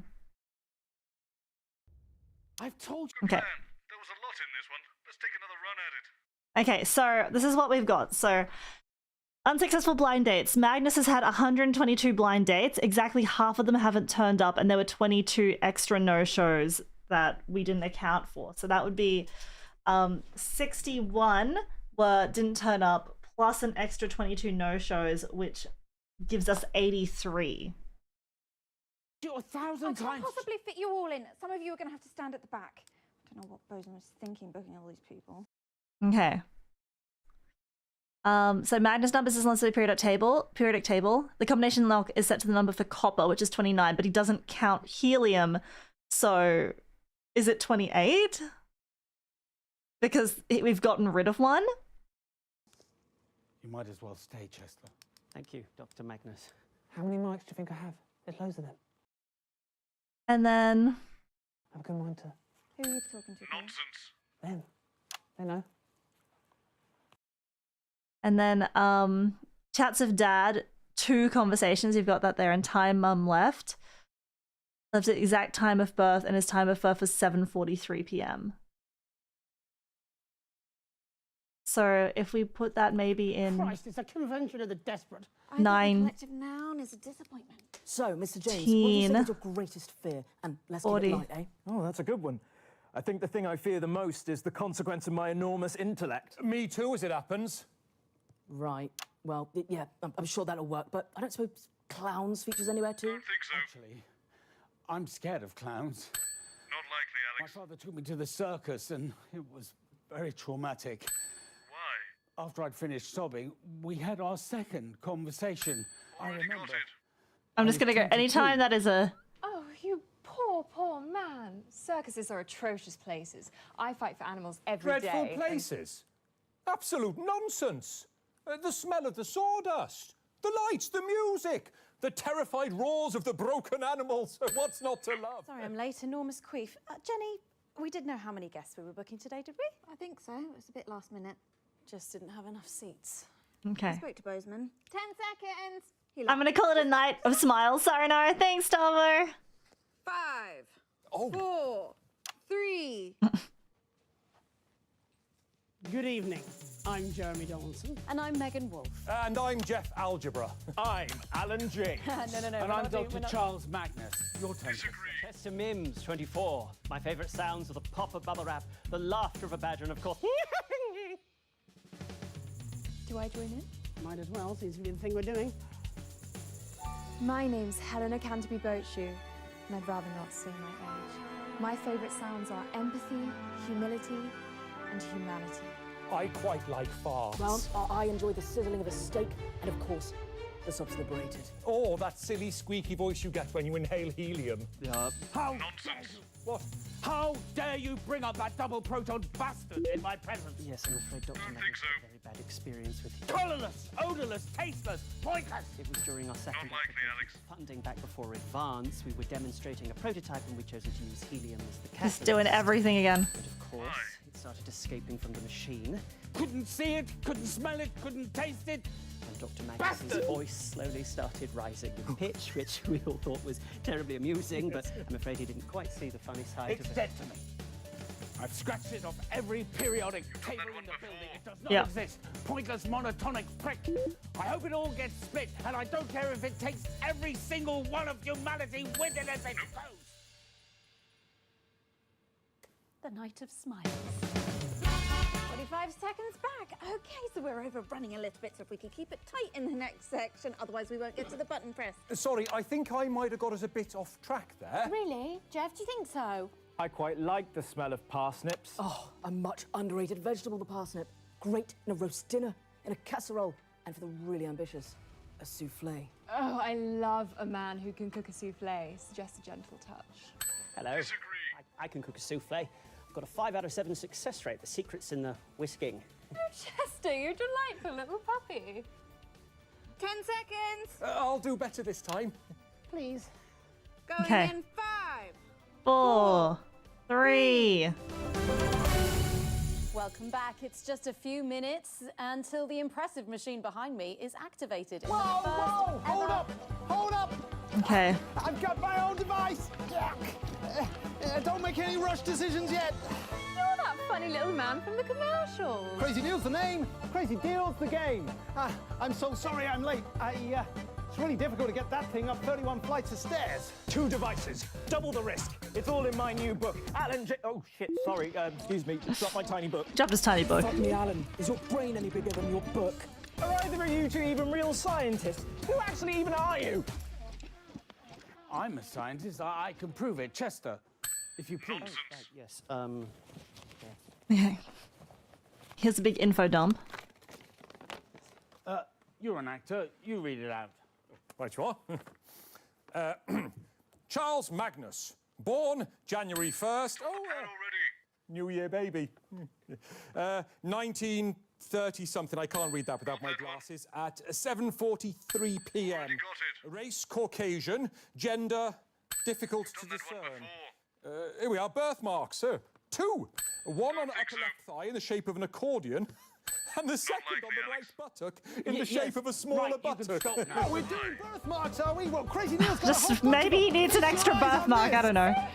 Thank you, Mr. Neil. That's no need for that. My hero. Dr. Magnus, tell us how your machine works, please. Well, you see, I'd love to tell you, but, you know, there's a whole bunch of tricks. if you want. No! Right you are. Well, it's all about vibration, really. It's the melody of humanity. Oh, you're a poet, darling. The ladies must adore you. Not really. Yes, I've been logging Dr. Magnus's romantic engagements for years. For science, obviously. I'm a scientist. And every single one of them, without a doubt, has been an unmitigated disaster. Don't think so. 22 other failed attempts even before he started logging them. Oh gosh, yes, like yes, the yes. Alex. Do we count them? I do. It's on the pad already. None of them even showed up. Got it, got it. It was hard to see, see? Fuck's sake, Alan. I wouldn't even hire you to work at a circus. You're a clown, Alan. A fucking clown. Actually, it's me who's afraid of clowns. Remember, it's the last time I had a conversation with my father. Well, you're a fucking clown and all. Whoever heard of making people happy with vibrations? Well, one of the ex-Misses No, I Neil's think used... we've had time there, aren't we, Megan? Yeah, absolutely. We are, Jeremy. There's less than a minute to go now. So while we get everyone set up at the Euphoria device, let's go over to the Prime Ministers at Advance HQ for a very special message. Okay, so that's about a minute back.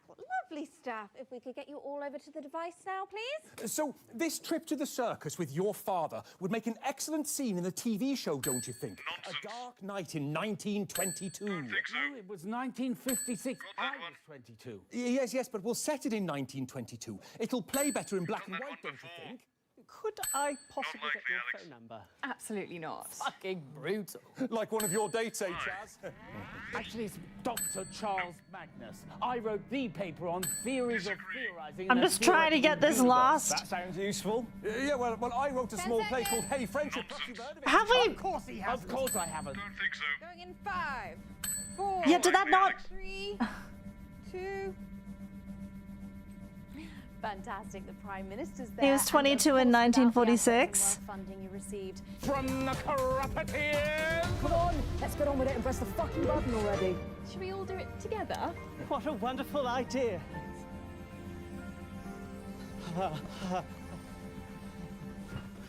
Oh, don't worry about him. Let's all get on with it. Hang on, what about my device? Be honest, Mr. Neil, is it even safe? Well, Did I miss it again? Did I miss just the time to do the... Watch out, here comes Grubby Jeff. Oh, that's what they say in the staff room. I think it's affectionate. Sure it is. Should we get a timer? Oh, a counter on the screen, that's it, excellent. And we are going in 10, 9, 8, 7, 6, Come on, Alan. 5, 4, 3, 2, 1.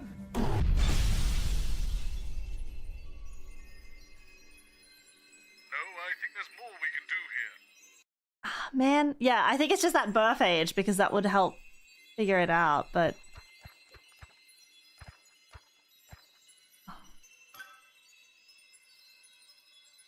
Maybe I keep maybe getting the ding wrong on it. Let me just double check, because I think, yeah, you're probably right, Tabitha, but...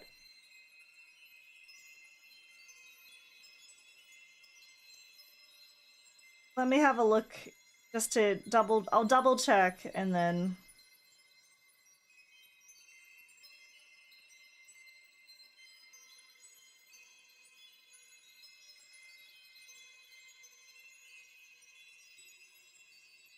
All right.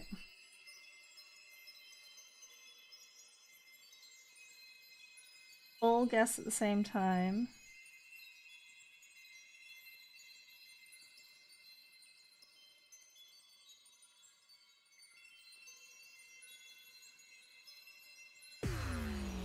Yeah, I can probably just put the numbers in while they're doing this. Let's give it a try.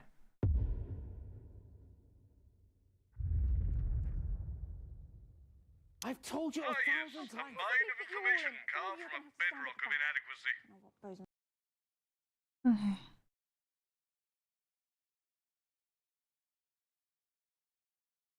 Okay. Okay, all right, let's...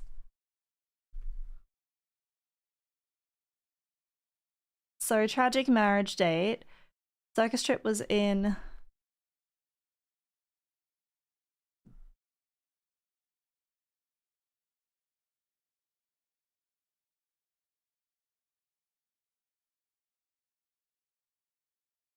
Yeah, if helium doesn't count helium, would that reduce the atomic number by 2 or 1? Or would everything just shift down 1?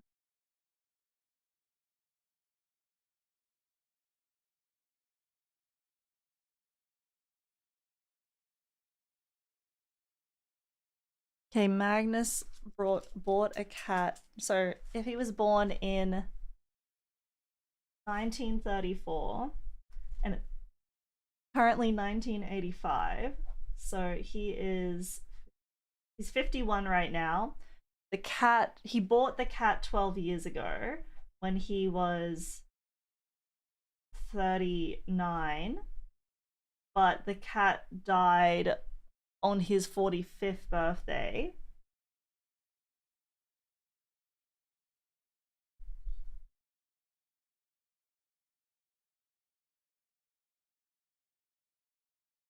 So the cat was 6.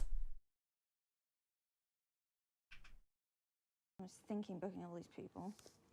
You might as well stay, Chester. Thank you, Dr. Magnus. How many might?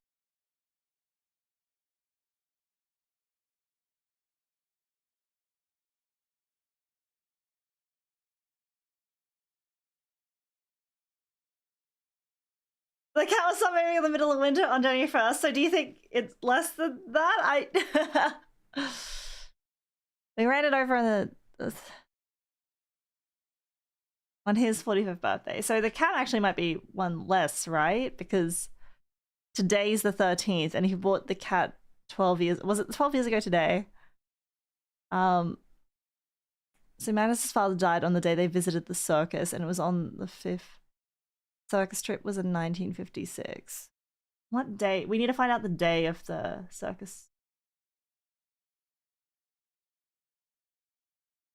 Okay, just a random detail. So we'll just put 6 there. That's to add 2. Worrying 1, 22 extra no-shows. I think I put all of those in. What do you think I have? There's loads of them. Have a good mind to. 83, 28. Them. They know. 6 to 1943. So What clue are we particularly looking for here with the marriage date? The day of the marriage. It's the day of the circus trip.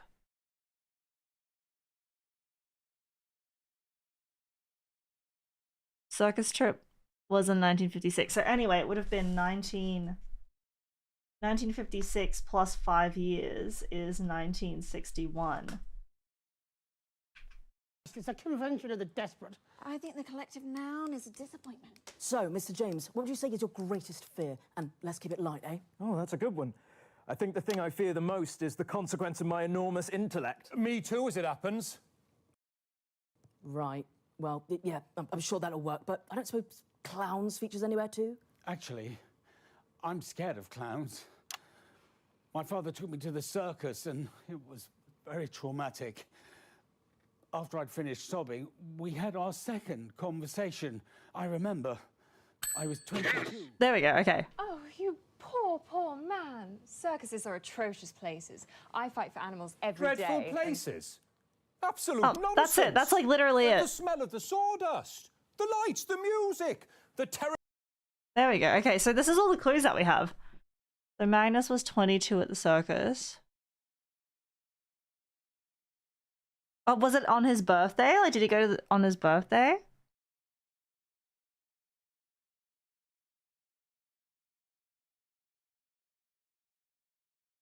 So maybe it's 0101. The roars of the broken animals. What's not to love? Sorry, I'm late. Enormous queef.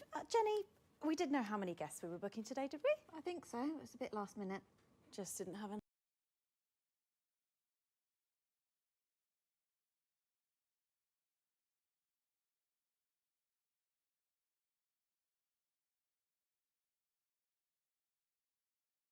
Was 22 at the circus. Circus trip was in 1956. Wait, 22. Yeah, 19. What was the date of birth? So Enough seats. I spoke to Bozeman. 10 seconds. He laughed. or do I have to wait now to the end? 1943, 02, 06. 5, Oh. 4, 3.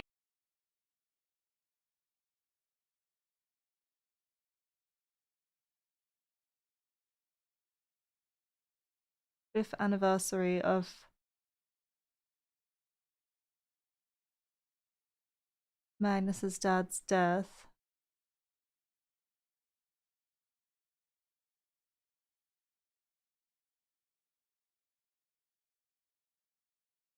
Is that it? 3.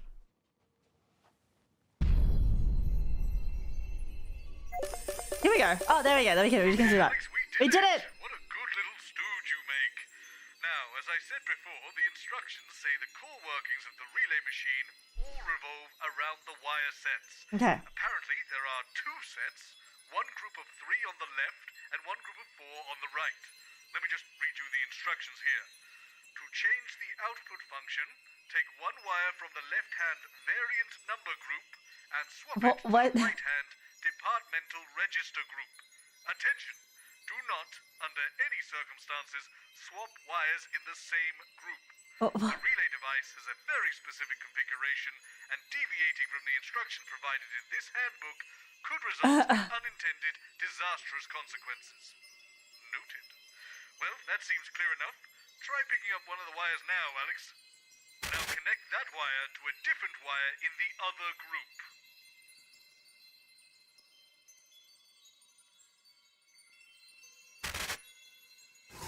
Like that? Not to worry, that's perfectly normal, it says here.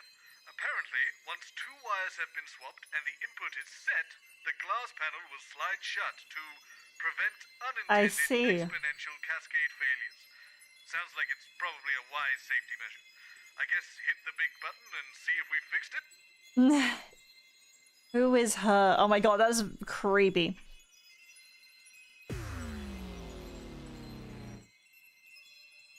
What the heck?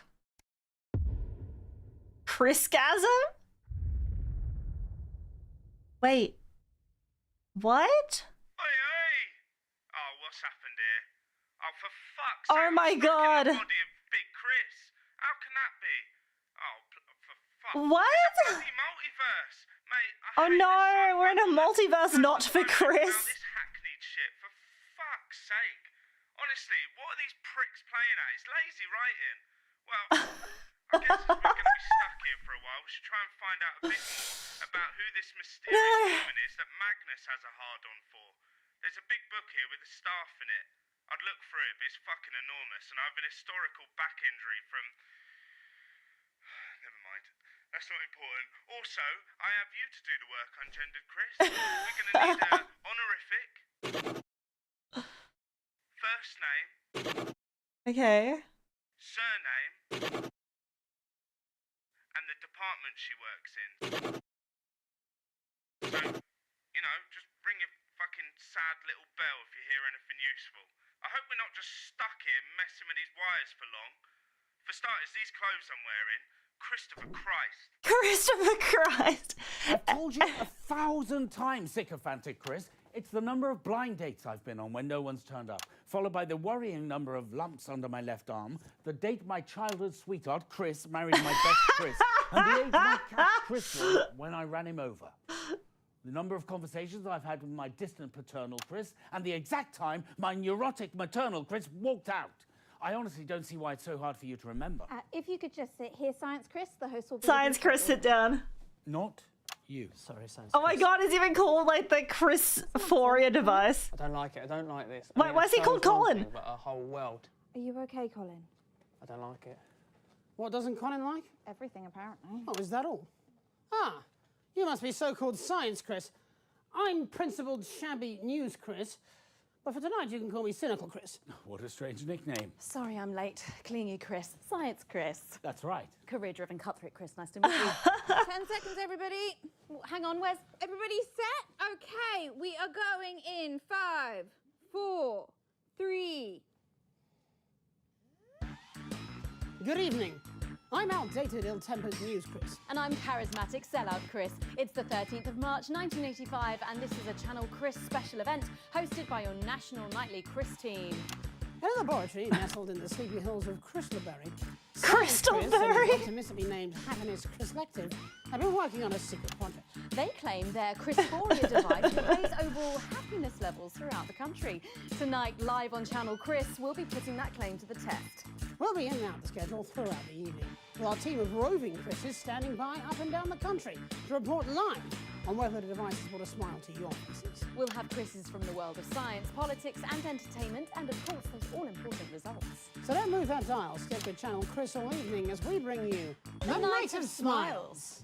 Okay, that's about 30 seconds back. Has anyone seen Big Chris? It's not like him to be late. Oh, fuck. It says I'm on next for Science Chris. Good luck, ungendered I certainly hope not.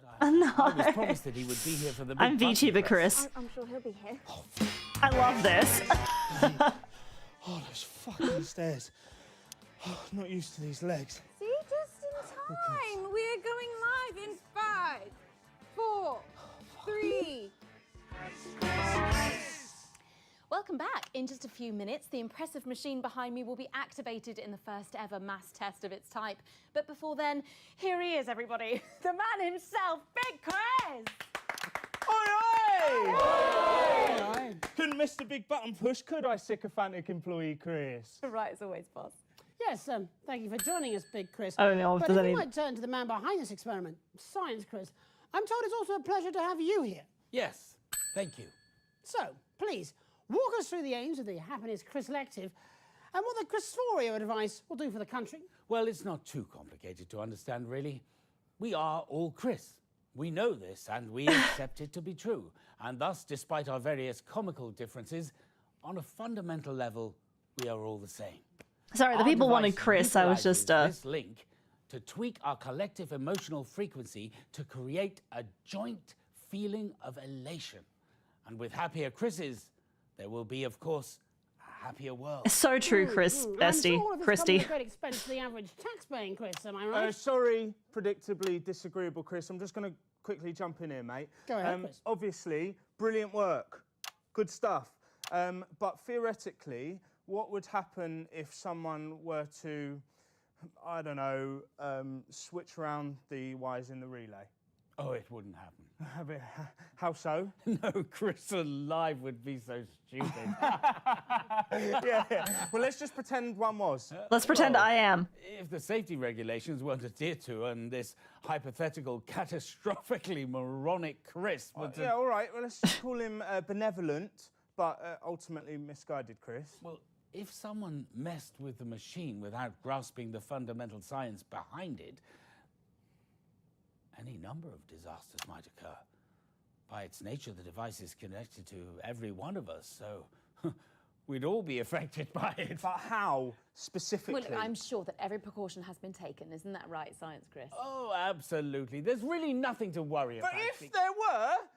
Well, it would most likely be fine. So long as we didn't stay in any permutation for too long, or then the fabric of time and space itself might destabilize. Science, Chris. It's taken years of work, unfathomable amounts of money, and for a device that may or may not make Chris's a little cheerier around the country. Is that right? Well, we're very confident, needlessly critical Chris. All right, call me impulsive, Chris, but let's get this show on the road. But what about union-appointed health, Chris? Oh, fuck me. No, fuck off. No, we need to do the button push. Okay, you're the boss, which of course means let's welcome button-pushing Chris. Not to worry, not to worry. The suit is the result of a previous button he pushed. It's actually to protect us from him. Exactly, and besides, if anything did go wrong with the machine, there'd be no point wearing a silly little suit like this. And you are? Assistant Science Chris, 24. My favourite Chris's are origami Chris, machine washable Chris, and of course, the Chris who knows what you did last summer. What's that, Chris? Are you ready to go with the experiment? Absolutely we are. Button pushing Chris has been practicing at the big button all morning. Alrighty, I guess we should kick it off then. Yes, fucking yes. Go. Okay, so let's welcome Countdown Chris. Woo! Countdown Chris. Okay, folks, here we go. In 5, 4, 3, 2, 1.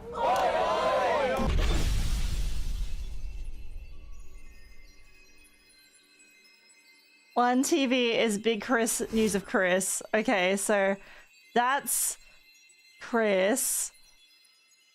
Then if we move it to here, needlessly Christical. Oh my god. Say goodbye to Chrisverse, guys.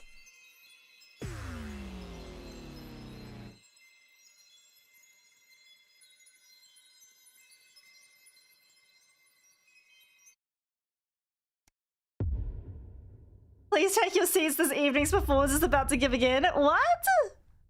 Okay, give me a sec.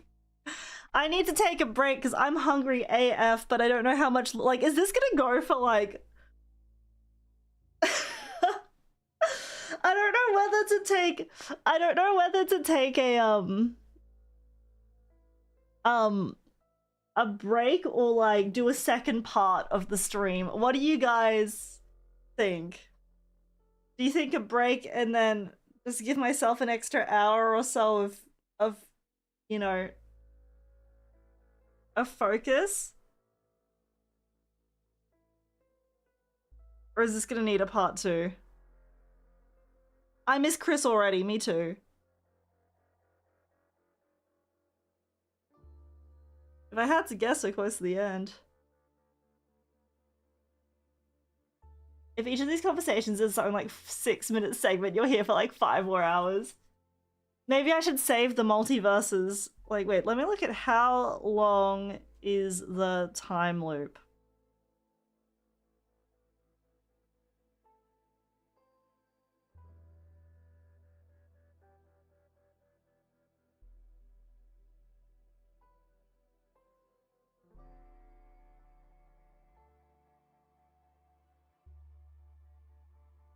Has anyone played the time loop yet? Could you tell me how long it took you?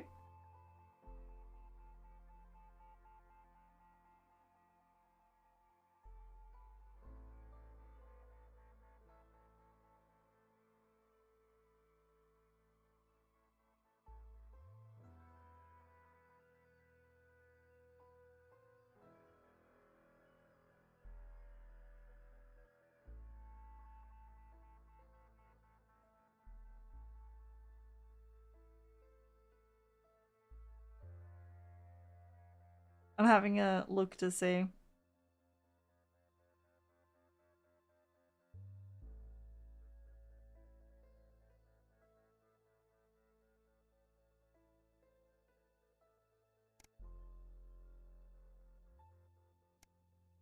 I couldn't see anything just by Googling it, but maybe if I look at the Steam page.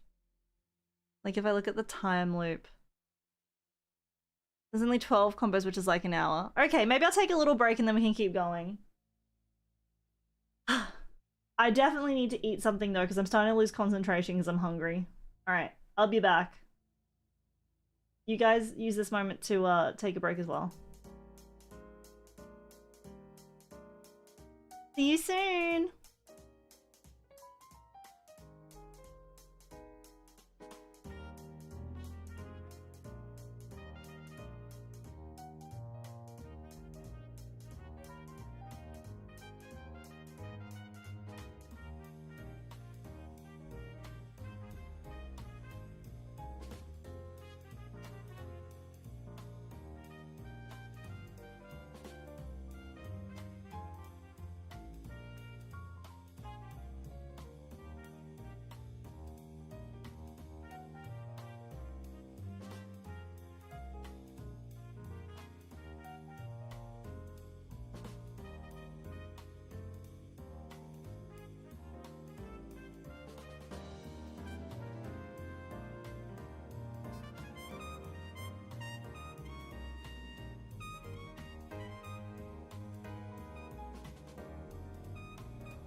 Okay, I'm pretty much ready to go again, so let's start and we'll see how it goes. I don't know whether it's something in the air, Winston, but I've got my guitar, and I've got a strong urge to Oh no. Guys, is this a musical episode? Bean, I've told you 1,000 times. Please try this time to remember. It's the number of dates so late that they never ever show. Lumps continuing to worrisomely grow. The date my heart was saddened. The age my cat got flattened. The chats 1, that 2, were 3, had with 4. my 1, reticent 2, dad, 3, 4. and the time my mum walked off into the sun. Dates so late that they never ever show. Oh, he's got a voice on him. Continuing to worrisomely grow. That's right. The date your heart got saddened. The age that cat got flattened. The chats that you had with your reticent dad, and the time your mum walked off into the sun. By George, he's got it! Is the date so late that they never ever show? Lumps continuing to worrisomely grow. The date this heart was saddened. If you could sit here, please, Dr. Magnus. The age that cat got flattened. The host will be with you shortly. The chats that you had with a reticent dad, and the time one mum walked off into the sun. Chester! You can stay! Really? Thank you, Dr. Magnus. Leave that alone, please, Colin. Can I hear singing? What are you talking about? You know, people burying their innermost secrets, putting them in a song, like a musical. I love musicals. I honestly wonder how you ever got this job. I'm good with sound. But you're so weird. Sprongs have always been weird. In fact... Oh, he's gonna stop. Let's go. From the very first sprung, there was something very wrong. Trying to be normal when we simply don't belong. But it could be worse. It's a blessing and a curse. Immune to the confusions of the multiverse. When you change everything, I don't feel a thing. I'm only doing this because I bloody love to sing. See, I could stop at any time. But why would I do that? I love it here. Key change. Sprung number 1 had 15 extra thumbs running down his spine from his neck to his bum. Sprung number 2 never used the loo. Made a small fortune from commemorative poo. Sprung 3 and 4 were wanted by the law. She had a tail and he had a claw. Sprung number 5 loved to be alive. Lived for several centuries by choosing not to die. What's Colin singing about? His family history, apparently. How ghastly. Key change. Jeremy Donaldson, professional cynic. I try to be supportive, but my heart's not really in it. Chester Mims 24, and my 3 greatest fours are hesitance, anxiety, and fear of the outdoors. Dr. Magnus, you know, he's the star of the show, and he's also pretty terrified, so steady as you go. I think kind of hijacked my song. Where's Megan? Sorry, I'm late. Vocal warm-up. Okay, not long now, let's get set. For number 6, it was worse. He aged in reverse.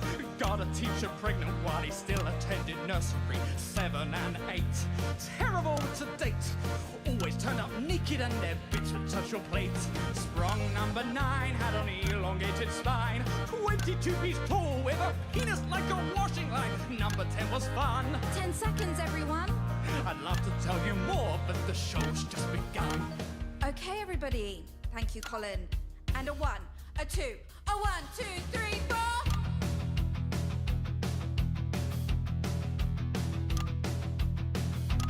Good evening, I'm Jeremy Donaldson. And I'm Megan Wolf.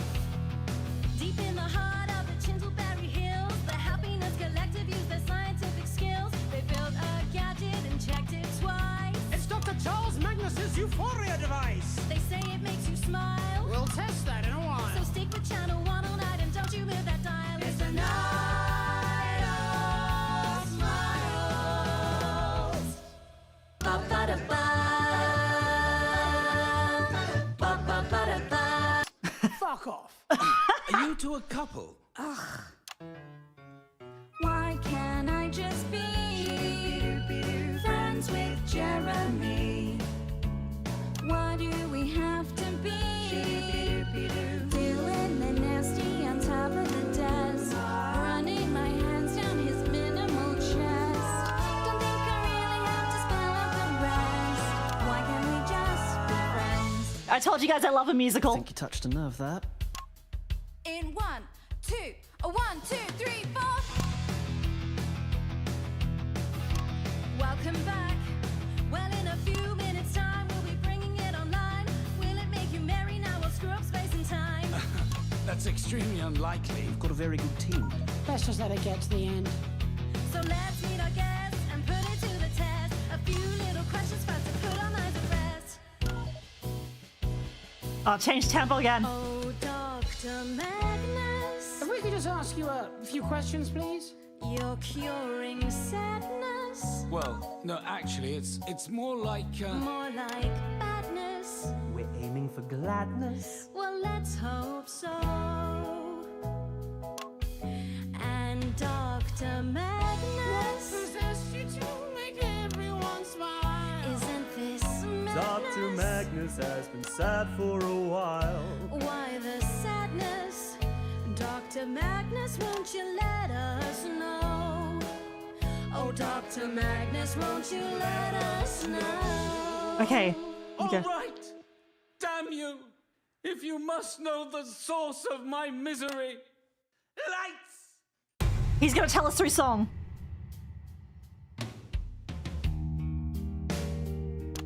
Well, it's been a long, long time coming, but I guess I should explain a little bit of how I feel inside.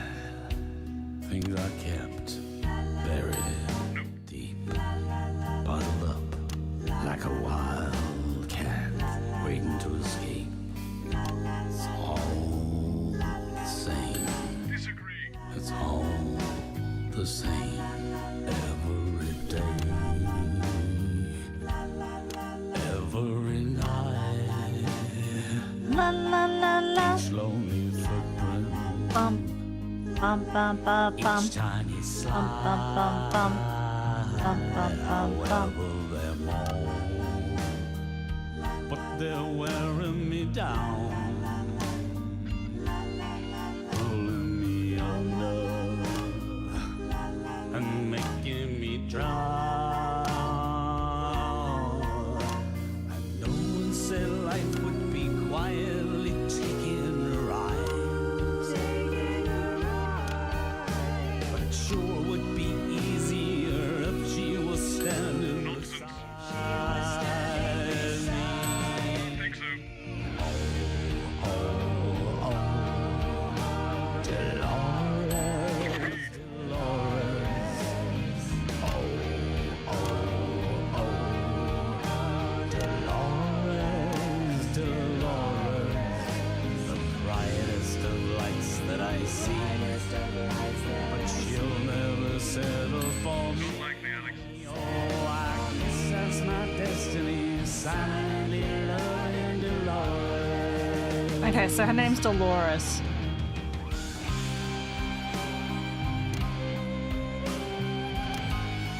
Oh my god, he even plays the... Chester even plays the violin. Amazing.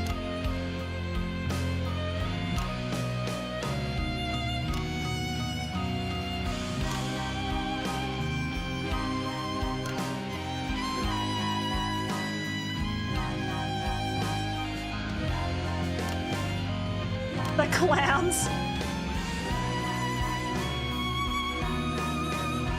And no one said life would be quietly taking a ride, but it sure would be easier if she was standing beside me. Oh, oh, oh, Dolores, Dolores.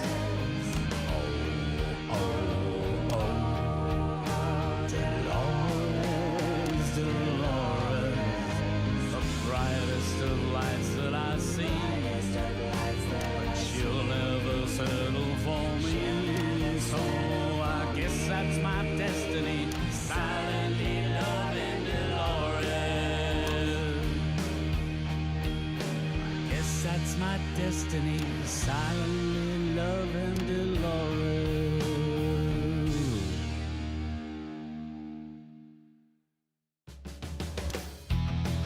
Wait, why are they back to normal dress? Like, why are they normally dressed now? They got Well, now I haircuts. got a little something for you.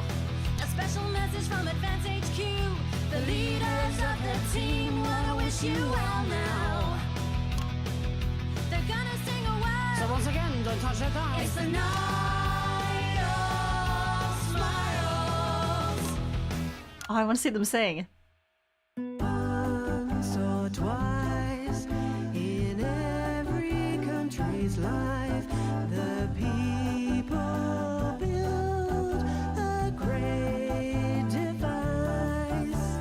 Better mental health from your assets and your wealth. Joy within yourself. Oh, they're just doing. So no more days. Oh, that's good to hear, Richard. I'm glad you're feeling better. Inner peace. Restful sleep. Let happiness grow and grow. Now back to the studio.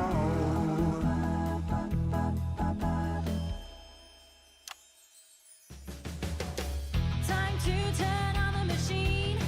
Time to turn on the machine. Time to turn on the machine. Push the button and turn on the machine. Stop! Just stop. Colin, what are you doing? What are you wearing? Megan, I didn't put this costume on for nothing.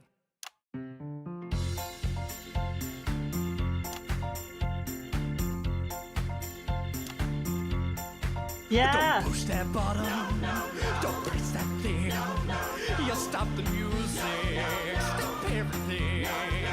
The loop goes round. The loop goes round. Don't push that button. No. You change the date. You change the time. You change the show. The loop goes round. The loop goes round. The loop goes round. The loop goes round. Well, little Bobby Bolster and Alex Winston too. They're up there swapping wires around cause they don't know what to do. The loop goes round. Oh, the loop goes round. Yes, it does. But I'm begging you on my knees to twitch, chest and knees on the loop goes round. Well, oftentimes I'm lonely. It's hard to be a strong, but I think I found a universe where I finally belong. The loop goes round. Yes, the loop goes round. Yes, it does. This world ends where one begins, so don't keep doing chest and knees on the loop goes round. Don't push that button. Don't press that thing. You gotta stop the music. Stop everything. The loop goes round. The loop goes round. Don't push that button. No. You change the date. You change the time. You change the show. The loop goes round. The loop goes round. The loop goes round. The loop goes round.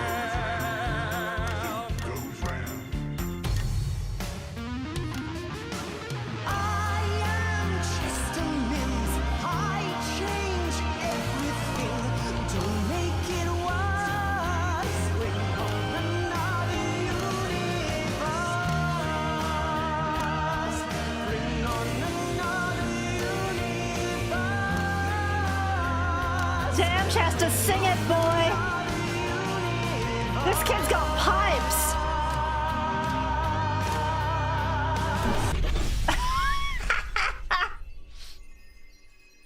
That was pretty good. Magnificent program. I'd give Sprong his own show if he wasn't so bloody weird.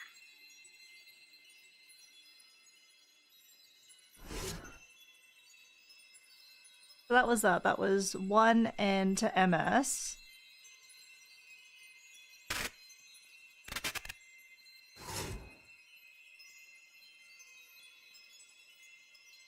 Nida Smiles the musical, adequate. I just love the set dressing as well.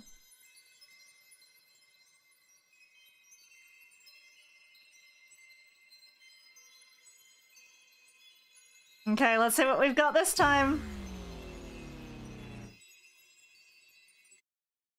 How do you enjoy the Nida Smiles musical?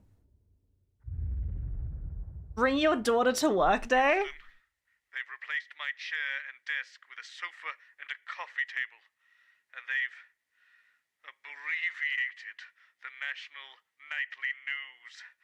It all seems to have taken a turn for the worst in this place. How long is this going to take then? Do you have somewhere else to be? Not really. This first bit's about 10 minutes, then we come back at 8, 9, and then a long show at 10 to do the results. This thing's going to cheer me up then, is it? I very much doubt it. Or is it safe? Let's hope so. Not very reassuring, are you? No, I'm not, but at least I'm not lying to you, young lady. I'm not sure I want to be here. Listen, between ourselves, this machine is 99% likely to do absolutely nothing other than cause a national power cut.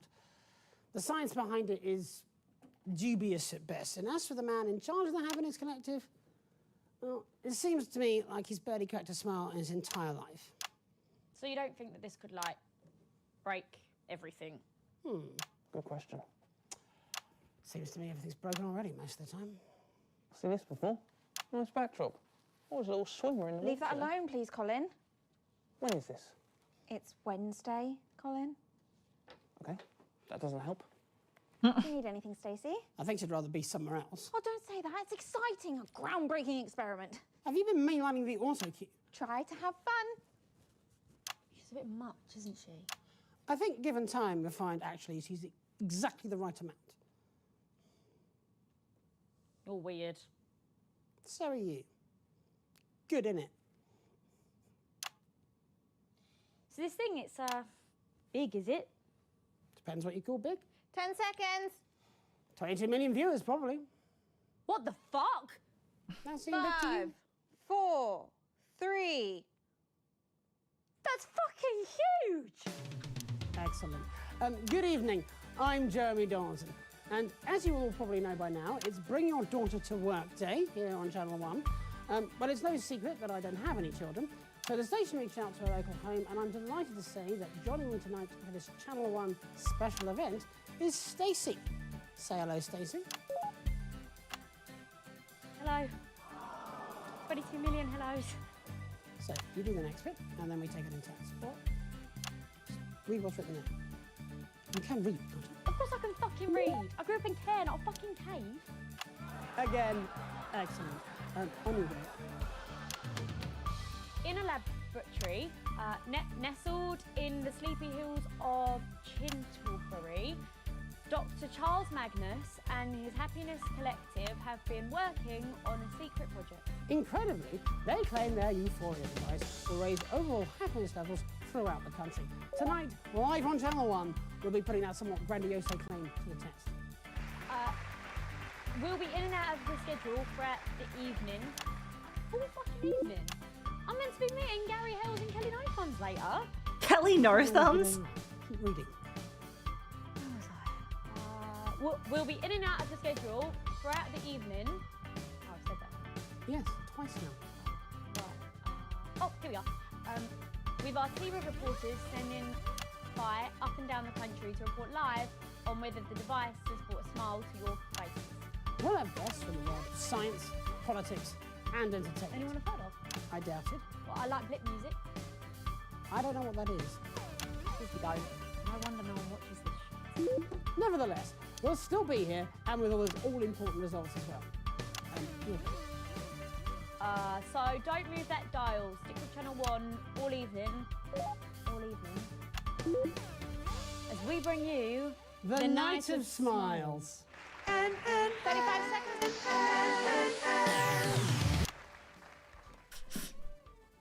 Dr. Magnus, you could sit here, please. Who are you? Chester Mims, 24. My favourite palindromes are civic, rotivator, and no lemon, no melon. What? Chester's here to push the button. Oh, that's not until after the Prime Minister. Go away, Chester. Yes, Dr. Magnus. Oh, well, Chester. 10 seconds, everybody. First rule of news: never, ever, ever feel sorry. 5, 4, 3. Off you go then. Again. You got this. Welcome back. In just a few minutes, the impressive machine behind us, will be activated in the first ever mass experiment of its type. So let's meet the man behind the merriment, Dr. Charles Magnus. Dr. Magnus, welcome to the show. Just before we came on air, Stacey was asking me if your machine might, in her words, break everything. Oh my God, you're such a grass. So let's start there. Is this experiment safe, Doctor? Well, I suppose that's a fair question, and probably one that's also on your viewers' minds. All I'm saying is I saw this film once where time got stuck and that seemed like really bad. Well, while no science is without risk, I can assure you that the chances of time actually getting stuck, as you say, is less than 1/10 to the power of 64. So it could happen then? Well, anything could happen. For all we know, it may have already happened. I don't understand. It's theoretical metaphysics. No one understands. It is, however, more likely that you will have a spontaneous pulmonary embolism or be struck by lightning than that time will actually become unstuck. I don't want to be struck by lightning. And you won't be. Nah, I don't like it. Something doesn't feel right. That's what people said about television or electricity or even the printing press. Nah, I've got a bad feeling about this. It's like, you're going to press that button and none of us will exist anymore. Like, all wiped out. Like, we weren't meant to happen. Like, we were a mistake. That's ridiculous. Where did you get your degree? I'm 15, you wanker. But it don't take a degree to know that there's something messed up about wanting to control other people's feelings. To make people happier. Well, you didn't ask for my permission. No, and I've no intention of doing so either. Chester, if you please. Well, before we start the machine, we do have to go to Peter Clement and Julia Salisbury for a special message. And that's still being set up, so we can all just take a breath. Chester.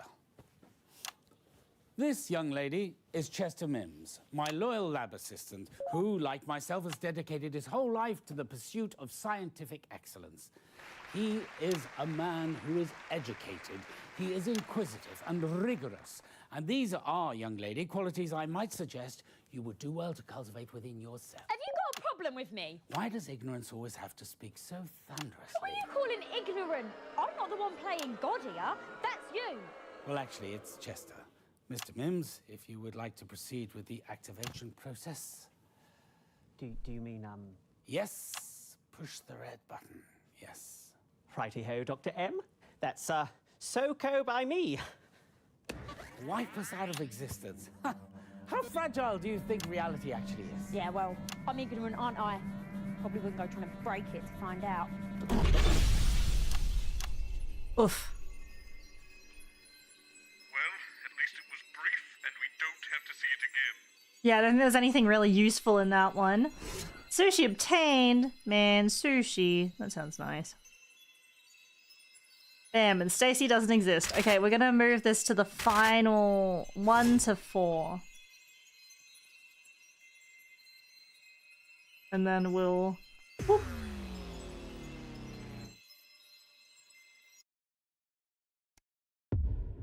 Two anchors... What? Both are like indignity. What is this? Winston, there's something Is this some sort of medieval... What? I'm in a... It's every man for himself. You're on your own. See you in the next loop. I'm in a bard? Good Mims, thou hast been told 1,000 times. Oh, shit. The number thou shalt count comprises thus. Those I have wooed, who quick to still fled. Mine poxes and my tragic date of love, forever lost betwixt betrayal's arms. Hieronymus' age went death, untimely swept him unto shores unknown. The discourses I with my father shared. And Oh no, I'm gonna start speaking in iambic pentameter. As mother's shadow faded from mine view, and she was seen no more by childhood. In fair Verona where we lay our seed. Fuck! Welcome one and all within. Be seated, and you presently shall meet the wit and heart that beat within this show. Sara, whenceforth venture you your hand? You what? Colin is the same though. Lest it should render you and I bestilled. I'm sorry I didn't get any of that. Good morrow, Colin Sprong. A hearty hail. Not you as well. I hated this stuff enough at school. Why speak you so unseemly? With such words, it's better suit a slutton or a moor. Pretty sure we're not allowed to say that sort of stuff now. He jests, but yet I understand him not. His japes a silent waltz would best contain. Rude, I think. A hail and hearty salutation, all. Please, gentlefolk, accept my deep regret that tardy dost I come upon the set wherein tonight's fair alchemy is met. Right, I'm leaving before you all start talking about fairies. The groundlings are prepared, the players set, so let us to our revelries attend. Fire up the lanterns, bring the stage alive. Our sorceries begin this night in 5. I love how, like, even though this is like a Shakespearean multiverse, the fucking Euphoria machine still looks the same. Welcome each and every one. My name is Jeremy, Lord Donald's son. I, Megan Wolf, beside him duly sit as we present to your grand benefit such magics as will turn your blood to ice. Sir Magnus's Euphoria device. In Shindleberry's green and languorous hills, whence fairies dance and suburbs golden eaves. I knew this was going to happen. Just no. Give it to me. What ho? Young cheeky violets nick the script. Very wafty fade us out. And all this stuff about suicide. See how anachronistically he marks with feather from no creature earthly born. That's not funny, nor is that. You don't need any of these words at all. Just this and right. Do this one. Tonight, before your eyes and arms and legs, a special program called The Night of Eggs. The Night of Eggs.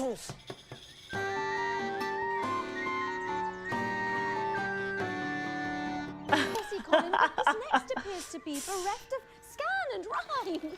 Why does it have to rhyme? No, don't answer that. Give it here. Oh my god, this is so good. This is so good. I wish I could. Okay. Alas, he's mad. Or by hell's fiends possessed. Just do the top to tail and skip the rest. Oh shit, now you've got me doing it. But what of good King Peter and Queen Jules? They'll take our heads if they should feel suppressed. Oh, that won't matter once the button's pressed. Is conversation you intend with me? Indeed, good doctor. And in 5, 4, 3. Sir Magnus, your contraption, most bizarre, is fashioned prey to purpose fair or foul. 'Tis foul indeed, but not as you suppose. These fowl have feathers, wings, and beaky nose.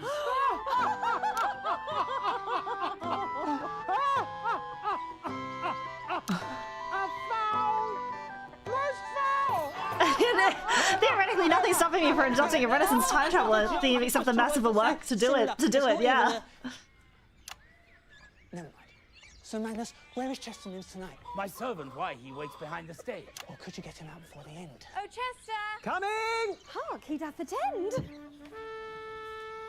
Man, I love this so much. Well met, good fellows, I am Chester Mims. My years they number but 104. My favourite deaths are hacking off of limbs, also beheadings, and I have one more. Do you know what we need to do right now to get this weird contraption started up? Yea, verily I do. Then off you pop.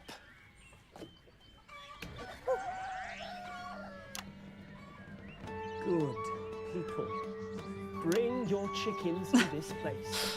Bring broken beaks and rickety of legs, for whence I release the music held within. Your poultry shall lay twice as many eggs. Sorry, that's what it does make chickens lay more eggs. That is indeed our deeply cherished. Just press it, I'm not a fucking joke. Okay, so some of these multiverses don't necessarily need as much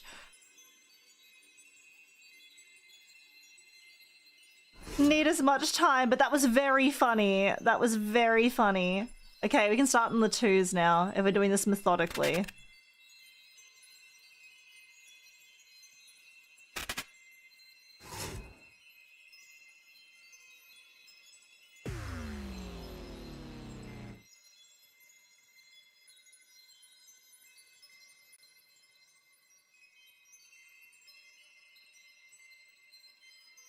Hey, come on, come on. Oh, Investigation of the themes of morality behind unchecked scientific advancement per se and presented more specifically with the confines of polar. What the fuck? I'm turned into that irritating nephew of mine. He can't shut up. Always has to comment and everything. He's a smug little so-and-so. What is this? Or, more accurately, I'm currently a smug little so-and-so. Got a plan of attack? I'm going to start on the variants and move on to the consumer stuff once he's on the ropes. Not two on the ropes. We still have to have the button pressed, Adrian. Not if he chooses not to.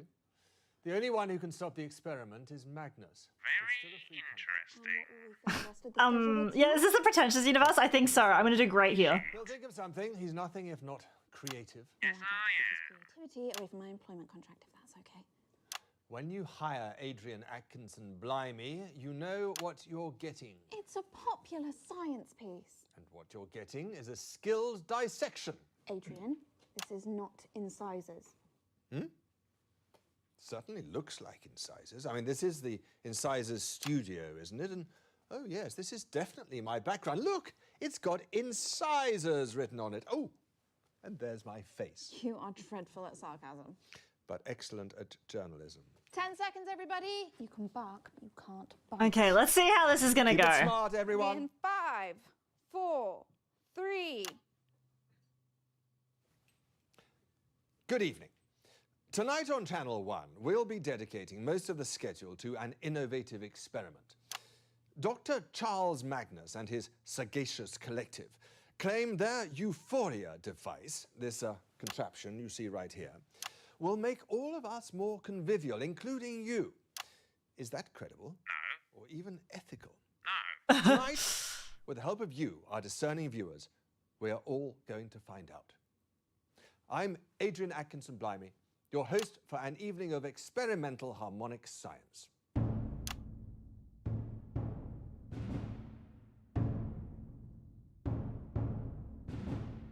Anyway. 5 degrees, 2 homicides. I know, I interviewed her lawyer, remember?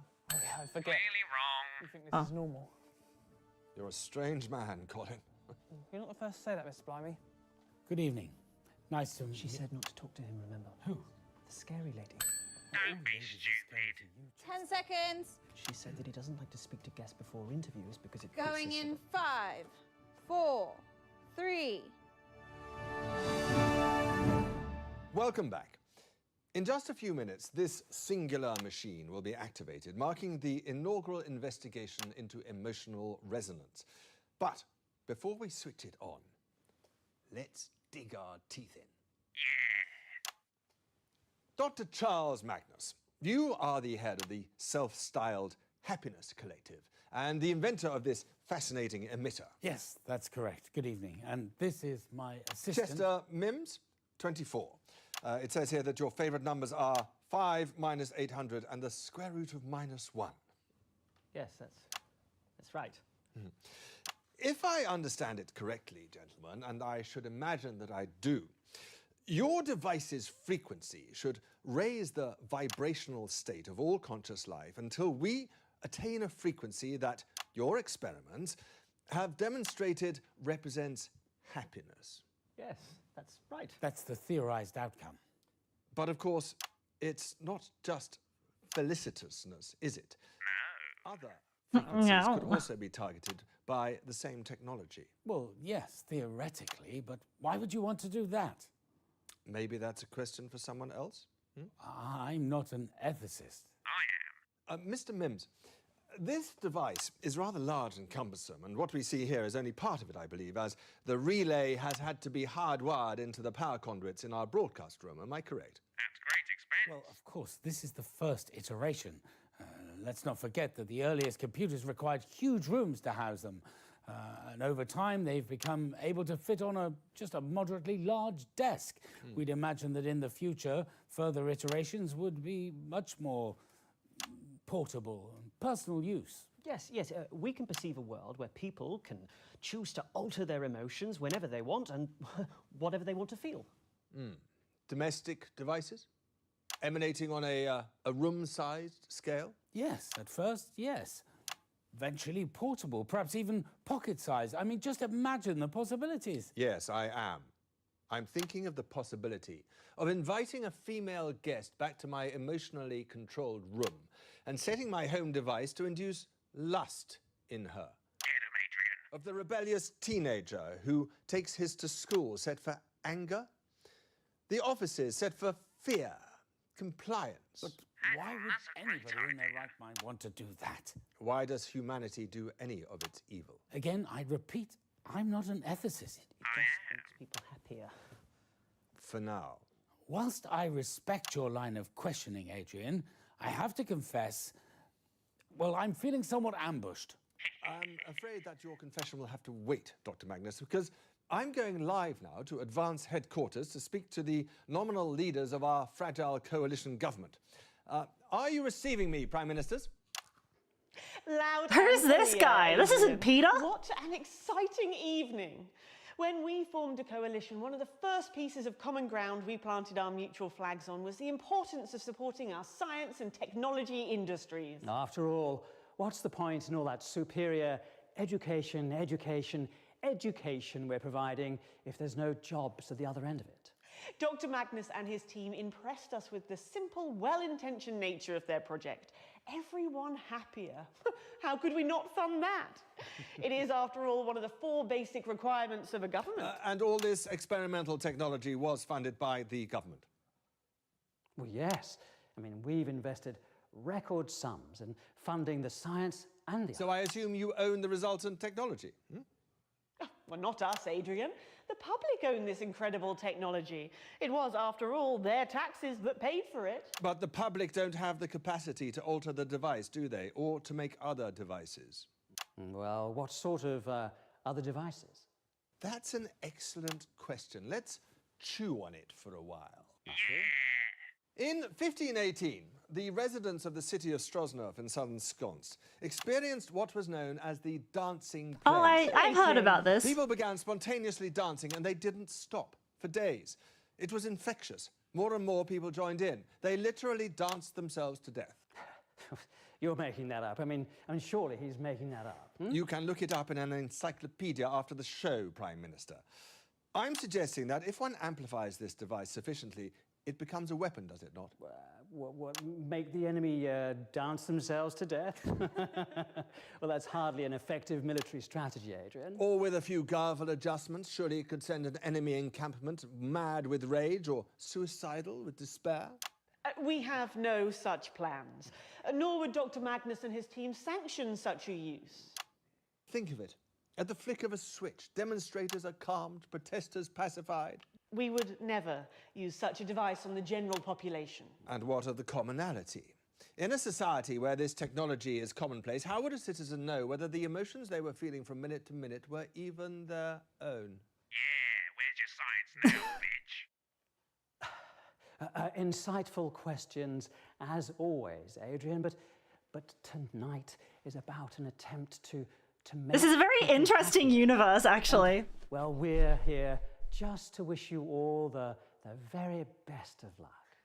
Back to you in the studio. The Prime Minister's there. Pricks.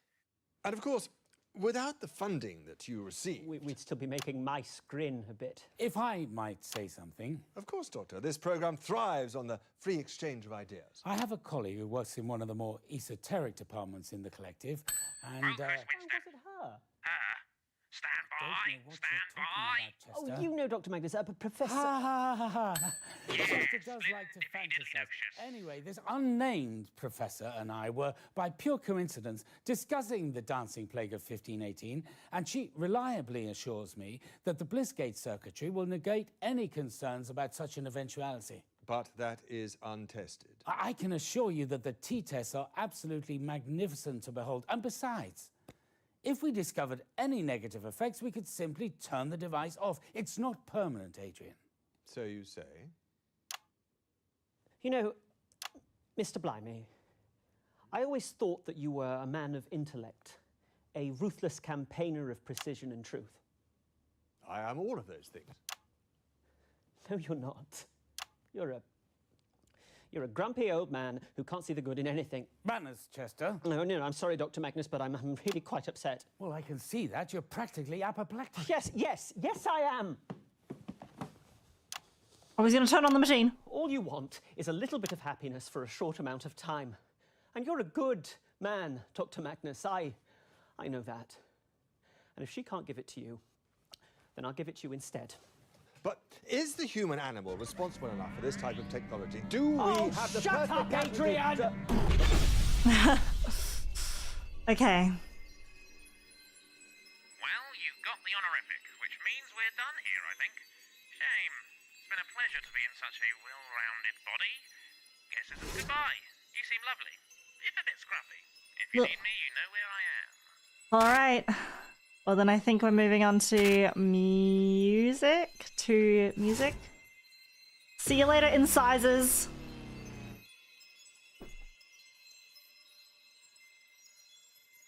Yeah, it took going to an alternate and pretentious universe for someone to finally question the ethics of pressing a button to make everyone happy. You will attend. Oh my god, this okay. Winston, this doesn't look right. Uh-oh. Speak when spoken to, worm. Oh my god, no! We're in a BDSM universe! Broadcast. All of you will be spending 20 minutes in the agonizer. Do you Oh no, we're in the BDSM universe! Good. Where is my worm? Here, controller. Listen to me, worm. Tonight we are working at the behest of the overgovernor herself. Do you know what that means? Yes. Is this your fantasy? Is this the Saramel fantasy? Very smoothly. 60% of Saramel is, you're enjoying this right now. Oh my god, it's like a female enforcer universe.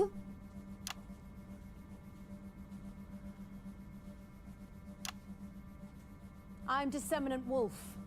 I speak for the Overgovernors. You will answer my questions clearly and concisely. Is that clear? I refuse. I won't take. Do you want to spend an hour in the agonizer? Or perhaps we should put your friend here in for a week. Please don't do that. Leave him alone. He has nothing to do with my protestations. It's no use trying to reason with them. Quiet! Worm, fetch us coffee. So, Prisoner Magnus, what's it to be? Will you be participating in the broadcast? Leave me no choice. An accurate assessment. What the actual fuck's going on this time?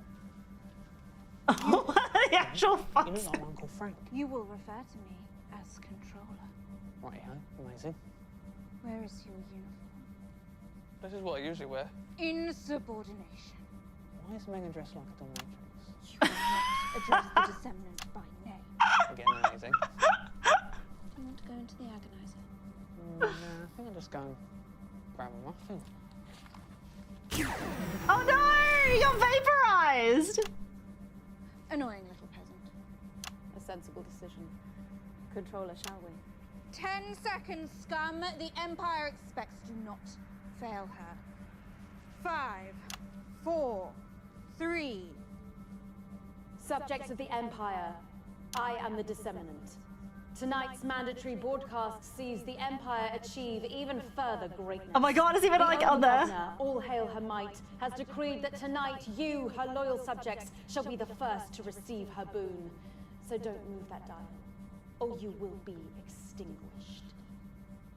This is a mandated broadcast on all open channels.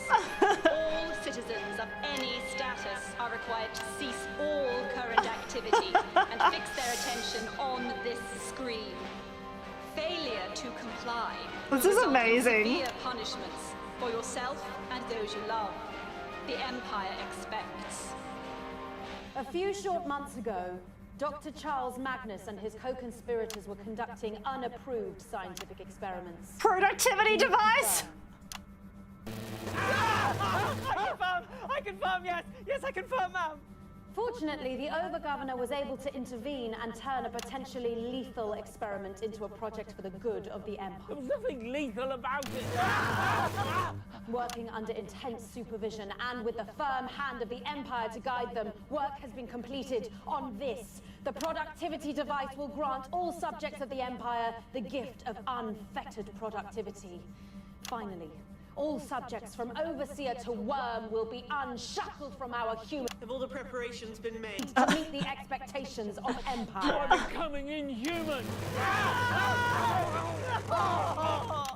That was a bad one. Before we activate the device, however, we are privileged to receive an address from the Over-Governor. Your concentration is demanded. The Empire expects. Subjects. For too many years, we have been the victims of our own emotional vagaries. I am no different. This is my worm. Yesterday, I visited his worm space and found him engaging in... Well, why don't you tell them, worm? I was engaging in perimeter self. Oh no! Prohibited. That's prohibited! You can't do that! You're a worm! Deeply ashamed of I don't think people would still love them if they were worms in this universe. Worms can't read. Well, apparently a great number of them can. They're secretive little things, aren't you, worm? Worms are expected to be discreet. I contemplated how best to discipline my worm. My logical mind told me to simply disintegrate him and find a replacement. But something was arguing with my logic.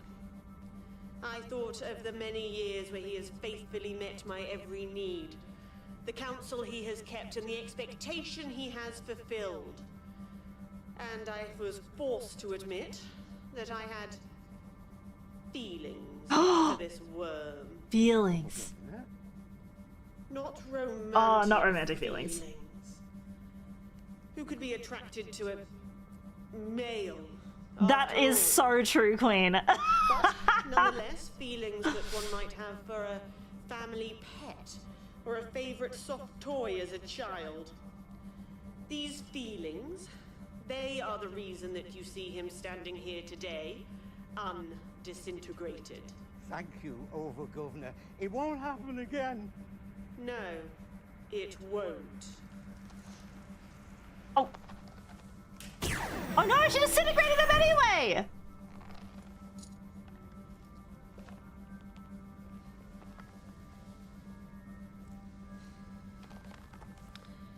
Our feelings make us ineffective.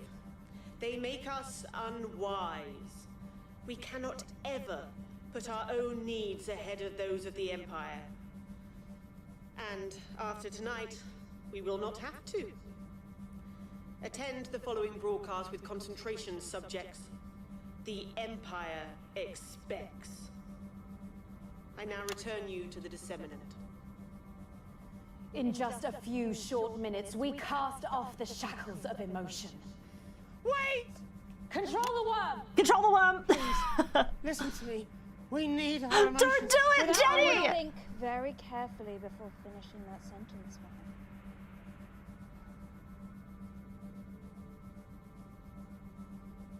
Controller, please listen to me. For all the years we've spent together, this device, it can't be switched on. He's right.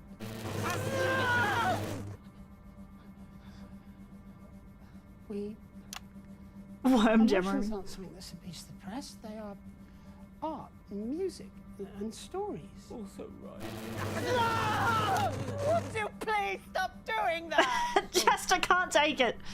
Controller, please. If you only ever hear one thing I've ever said to you, let it be this. Only you can stop this experiment. Controller. This is kind of a throwback to the original game. Please. Save us all. No! I hate that name. Proceed. Yes, Controller. Rejoice, subjects! The Empire expects, but she also rewards. You destroy our humanity, you can't do... Oof. The Dominatorverse. There's nothing here, we should go. Okay, say goodbye to the Dominatorverse, everyone! Bye-bye! Goodbye, worms! Okay, so that was 2 MS. So if we go to 2 TA.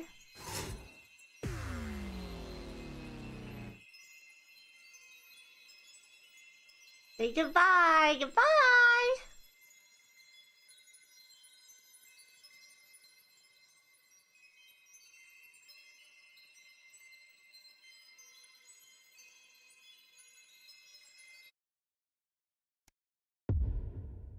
Coming to you live from the heart of the capital.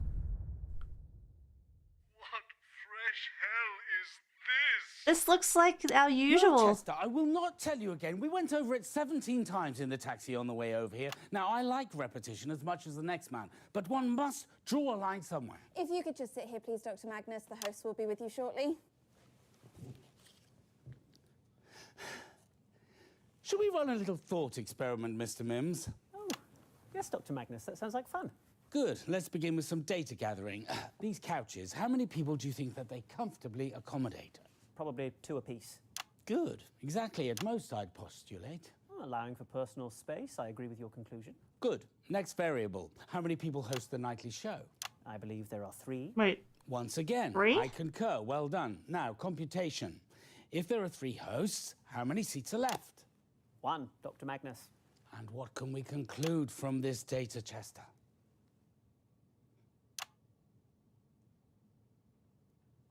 Oh, bye, Chester. Well done. Sorry, Dr. Magnus. Off you trot. Something wrong, Cole? Gave Taylor some time to finish up. I remember that. Oh God, this is light entertainment. Are you okay, Colin? Oh God, no. Reporter who said they were Patrick Bannon. That's Patrick, yeah. But it isn't, and this isn't. This is awful. I need to lie down. How did you let this happen? How could you? That what happened? Well, this.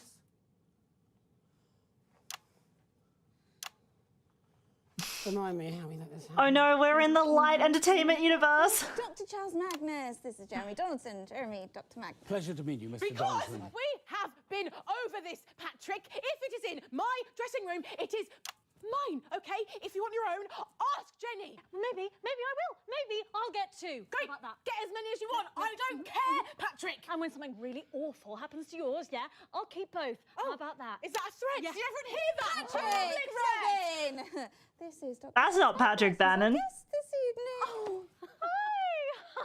Hi, lovely to meet you. Yes. It's a pleasure. Nice it's a to meet you pleasure. both. Is everything okay?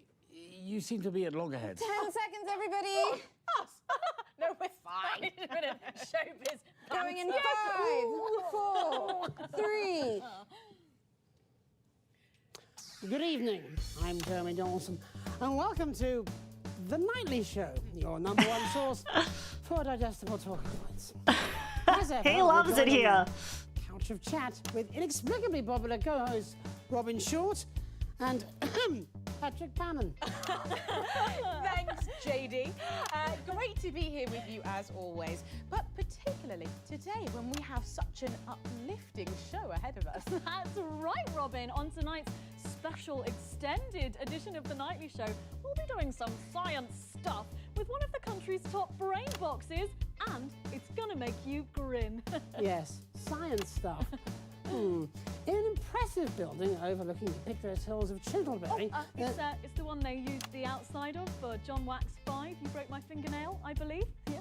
Yeah, I think there was some filming, but we were rather busy at the time. Probably doing science stuff. No, they did. You know, I've seen that movie 14 times. Oh, don't worry, not loaded.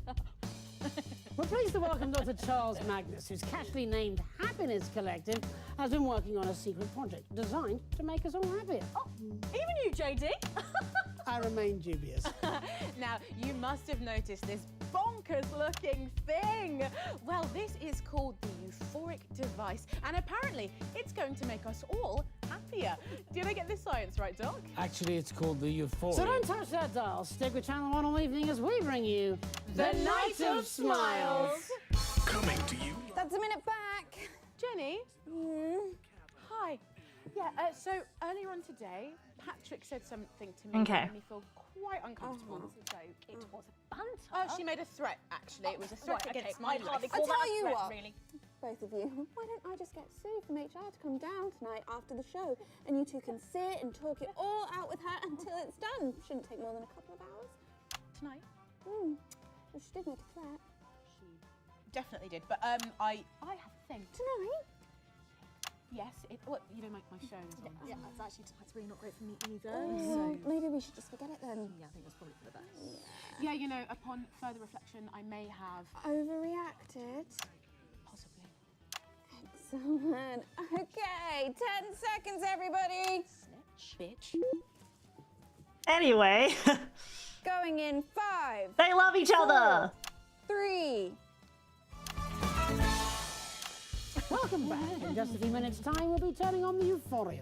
Oh, I wish someone would turn on my Euphoria device. Oh, crikey. It's been ages. But before we do that, let's attempt to have a conversation about the science behind the spectacle. We're joined here by the leader of the Happiness Collective, Dr. Charles Magnus.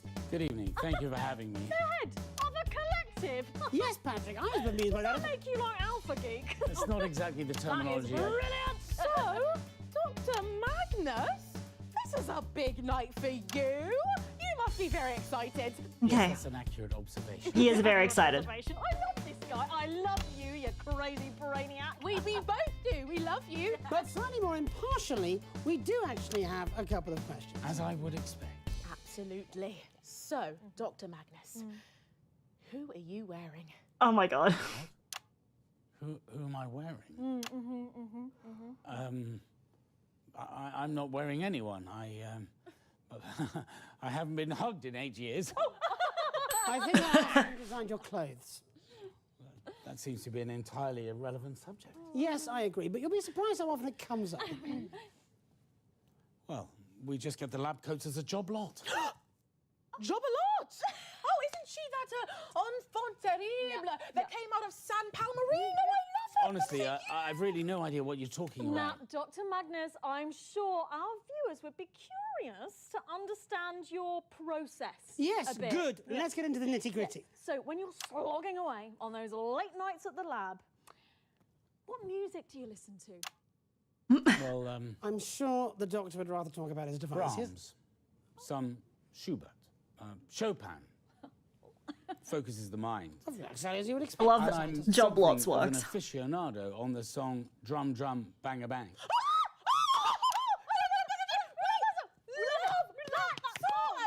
Drum, drum, bang, bang, straight up, wham, wham. Yes, ma'am. No, ma'am. Drum, drum, bang, bang. Drum, drum, banga bang. Now I'm all flim flam. Got me in the clim clam. Spinning on my wag wham. Come and say my yam tap. Drum, drum, banga bang. Damn. Right, good. That happened. Perhaps now we could turn to some possible problems with the experiment.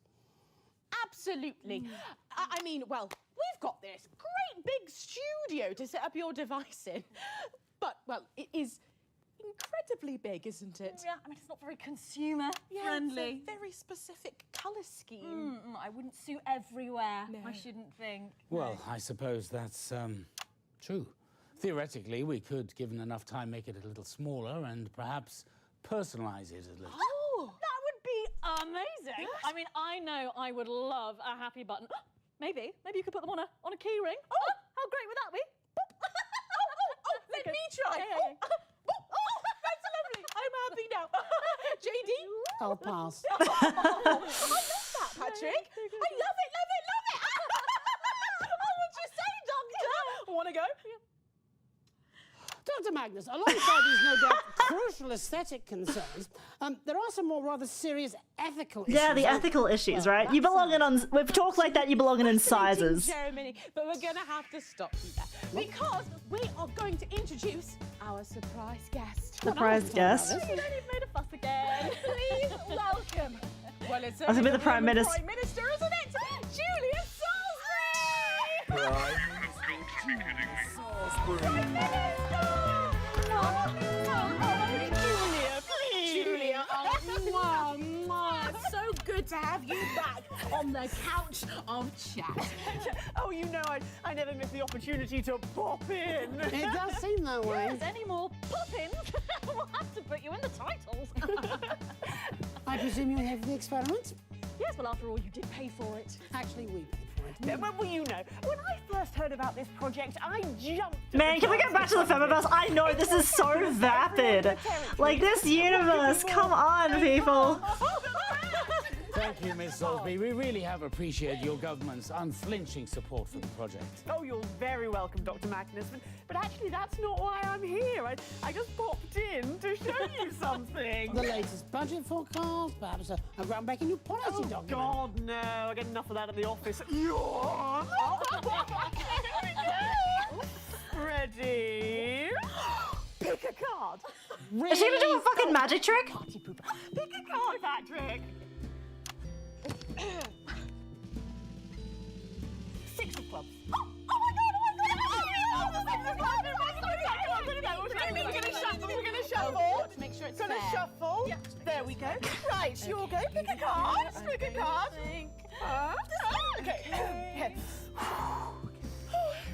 6 of clubs.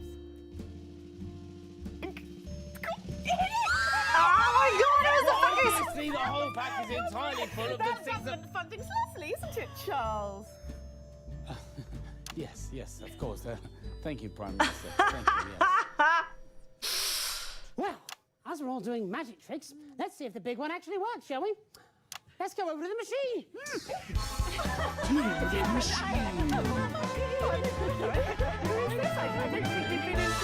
Chester Mims, 24. My favourite tastes are glacé cherries, toothpaste, and vegetable He's gravy. nobody. He's just an assistant. Chester, move out of the way and let the Prime Minister get to the button. But Dr. Magnus, all my years of training. Are as but naught when compared with our annual magnificent funding check. Don't worry, Mr. Mims. At Advance, we recognise the contributions of all, from the greatest to the meekest, as equally important and equally valued. Oh, that's nice. Thank you. I mean, I still am going to press the button, though, so...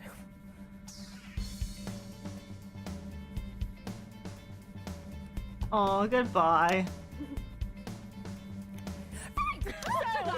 The sad man couch. Going on the screen, and there we are. Lovely. Come on, everyone. So that's 10, 9, 8, 7, and 2, Mr. Donaldson. 5, 4, 3, 2, 1.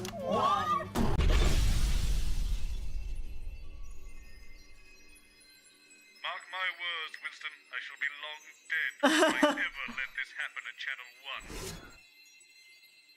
1. Okay, no nightly show. So what if we go from the 2 to the last one, VL? Okay. Well, time stopped again. We've got to try a different universe. So we got 2 more key pieces of information to get. And we've got 1, 2, 3, 5 more universes? Today? Satire? Is this like a... What is this gonna be? Winston, I'm not what you would call a Huh? tech guy. I have a strange glass slab here that seems to want to see my face. I'm not sure I trust it, so I've put a balaclava on. Let's not stick around here any longer than we have to. Dear Mr. Boson, I'm writing to you regarding your bobbleectomy and the removed item. Chester, it's the number of... Do you know what? Oh, they got a polyp out of his... From this is his proctologist, okay. If you could just sit here, please, Dr. Magnus. The What is host will be this? with you shortly. Thank you. Not you. Sorry, Dr. Magnus. God, why do they have to make these keyboards so bloody small? Wait, this is set in the future now. This is set like... Secret government technology. What are you talking about? My phone? Phone, give me a break. Well, I really don't know what you're on about. It's not the latest, but Do you really not have your own phone, Carl? Yeah, hi, I'm attached to the wall like normal people. You used to have a landline. Because Carl is from the 80s. Yeah, this is modern day, I think. I'll take you out to the shops and we'll go get you one, eh? Why do I want a telephone in my pocket? It's annoying enough when it goes off at home. I never get anything done. Phone ringing off the hook, is it? I don't know. I've got friends. Sprongs are very social. It doesn't even look like a phone. What doesn't look like a phone? A phone, apparently. Well, he has got a point. It does look more like a glass coaster. Don't you start. Dr. Magnus, Jeremy Donaldson. Jeremy, Dr. Magnus. Pleasure to meet you. Dr. Magnus. Oh, jeez. Happiness device. Bozeman, why did you have that shoved inside you? The Happiness Collective is the organisation that created it. Maybe we don't look at that. I thought that's a vitally important distinction. Sorry I'm so late.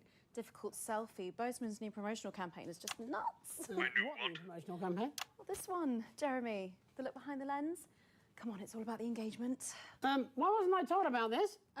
Maybe you would have been if you'd answered your phone for a change. I like to keep it on mute. Or read your DMs.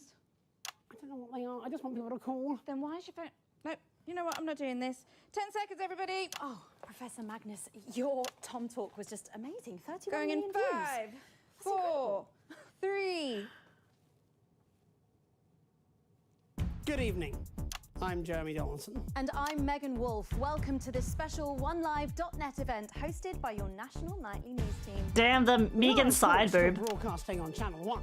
This is Dr. Charles Magnus, whose organisation, the Happiness Collective, have built a device to make us all smile. For more background, click on the link below. In just a few moments, Dr. Magnus will introduce his device and explain what we can expect to feel tonight. And of course, you can get involved in the conversation yourself by using the hashtag SMILE. So don't close that tab. Keep OneLive.net with you all evening as we bring you the night of hashtag smiles. Hashtag smiles.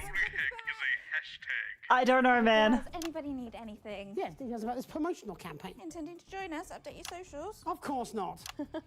Smile, Jeremy. Less of a smile now. You're just scaring the children. Why does everyone have to keep plastering their image all over everywhere?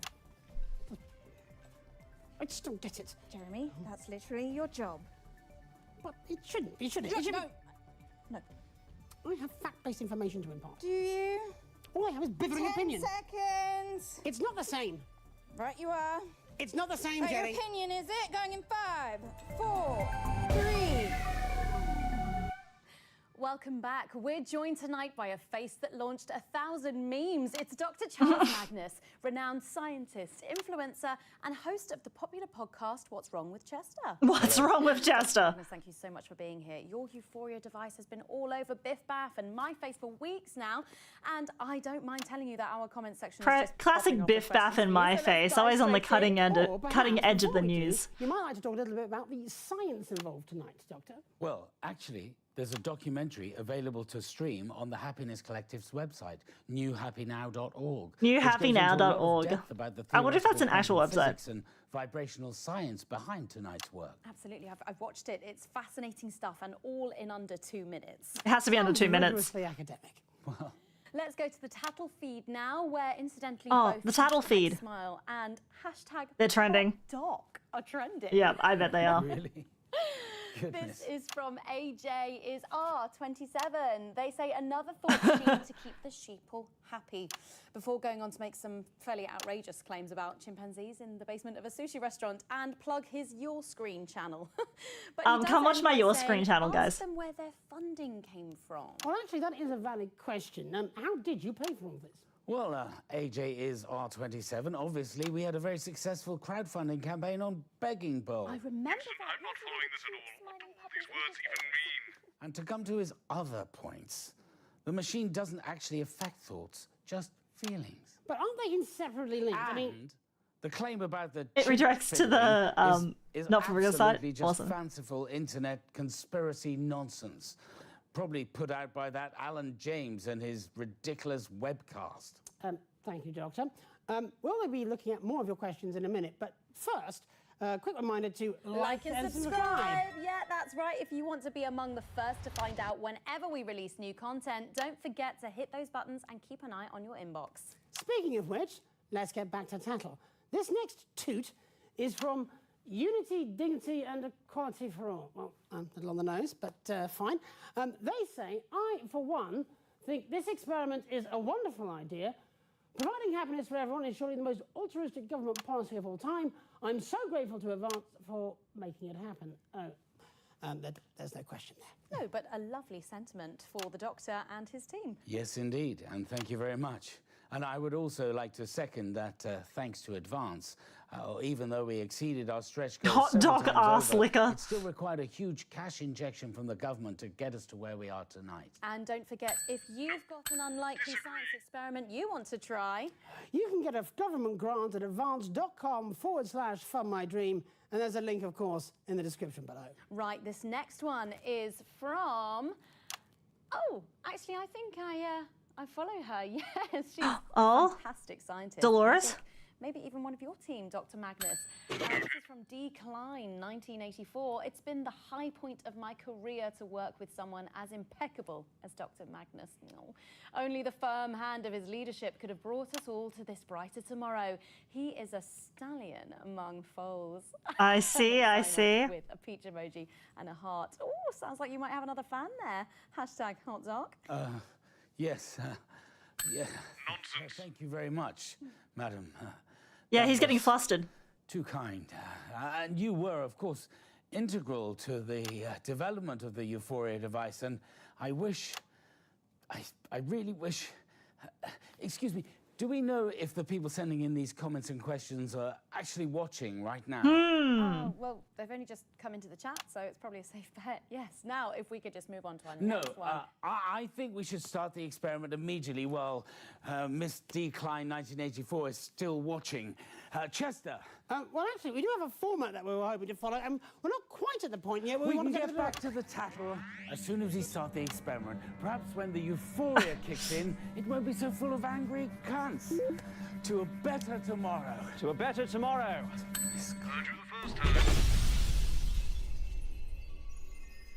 Okay.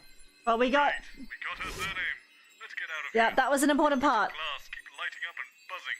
I think maybe they're broken. I think they're definitely broken. All right, so we can go to 3TV and try that one. And then I press the big button. We're getting close. We are getting close. Closer and closer.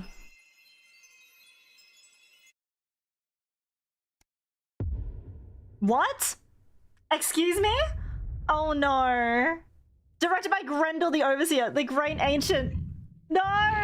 No, we're like a Cthulhu-verse. No! Stop! No! Also consumed. I've told you 1,000 times, Chester. It's the number of mating rituals I've attended when no one has turned up, followed by the number of blessings the entity has bestowed under my left arm. Oh the date my God. match was sacrificed by my best friend the age my pet Gwoglaw was. Gwoglaw! When I was supposed to eat him! Communed with the darkness. Meal and the exact 00. position of the celestial bodies when I first felt its dark touch. I honestly don't see. I love how Jenny's just in jeans and a shirt. Here, please, High Priest Magnus. The host will be with you shortly. Not you.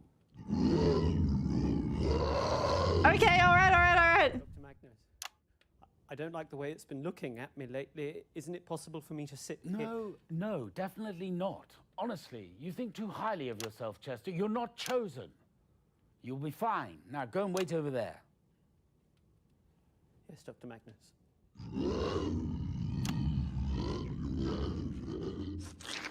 Oh my God. Fill in its presence, please, Colin. Interesting. Wouldn't want to live here, though. Live where? You know, here, with that. Definitely different, though. What's different? My clothing choices, if you ask my mother. She's half blind, though, isn't she? Doesn't seem to stop her. Jeremy, this is Dr. Magnus. His assistant's floating around here somewhere, too. Doctor, pleased to meet you. I'm afraid you may find me a little skeptical, though. Science thrives on being challenged, Mr. Donaldson. Sorry I'm late. Yeah, he's got his grippers out. High Priest Magnus. Doctor, I believe. Either is appropriate. 10 seconds, everybody. Seems like a conflict of interest to me. Going in 5, 4, 3. Good evening. This one is Jeremy Donaldson. And this one is Megan Wolf. It's the third blood moon in the year of the Seven Hearts. And this is an Ancient One special event hosted by This is so good. News team. In an ancient tower, concealed in the hallowed forest of Tittlewood, High Priest Dr. Charles Magnus and his appropriately named unworthy congregation have been working on a grand act of devotion. They claim their Euphoria device will raise overall happiness levels throughout the This country, is which, so as good. we know, provides a dramatic and positive increase in taste for it that devours. We'll be in and out of the schedule throughout the evening, with our eager team of supplicants standing by up and down its blessed stalking grounds. They'll report live, first, on whether the device has brought a smile to their faces, and then later we'll find out if it's brought flavour to their veins. We'll have sacrificial offerings from the worlds of science, religion, and entertainment, and of course those all-important flavors. We gotta get the flavor results, please. Appease the great ancient.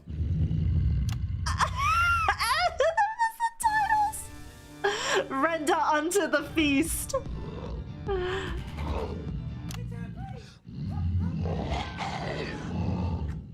He's got...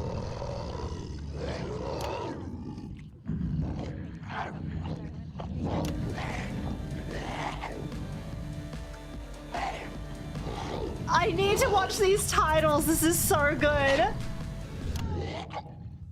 Chester's getting eaten, I think. Sara, she that streams.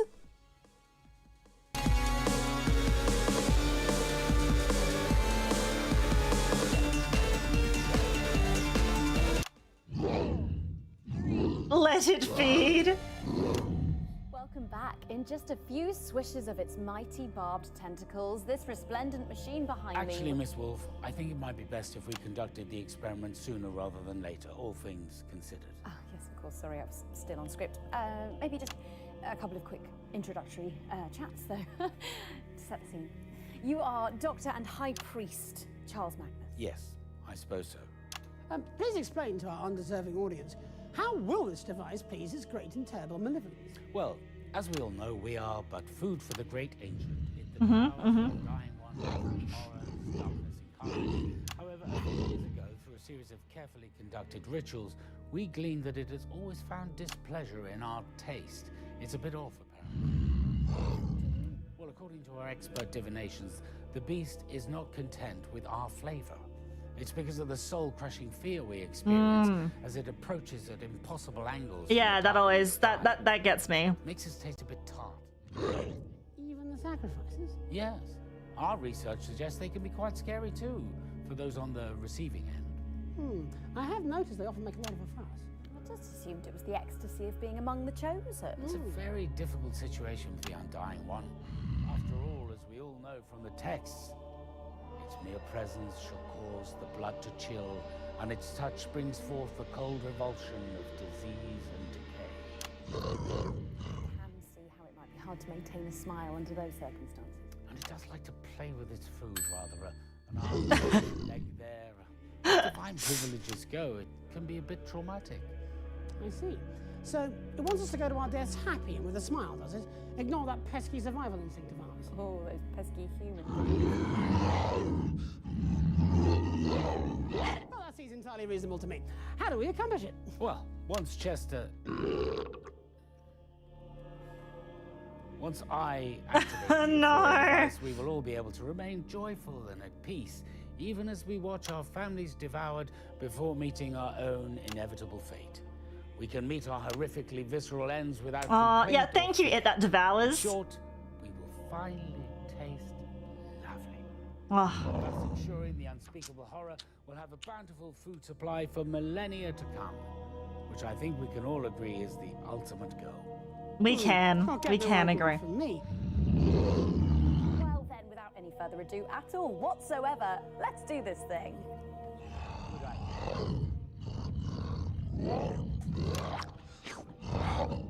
Stop looking at me!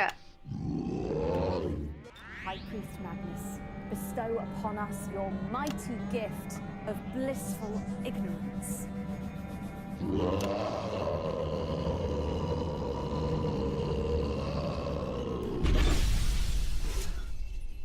Why are you still looking?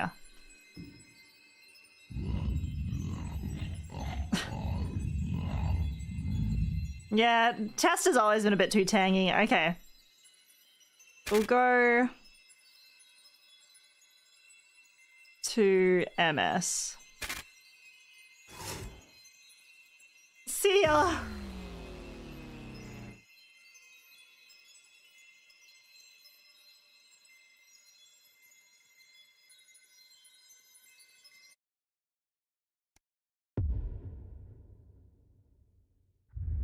We shot this before Everything Everywhere All at Once came out. Games take ages. I've seen anyone all day.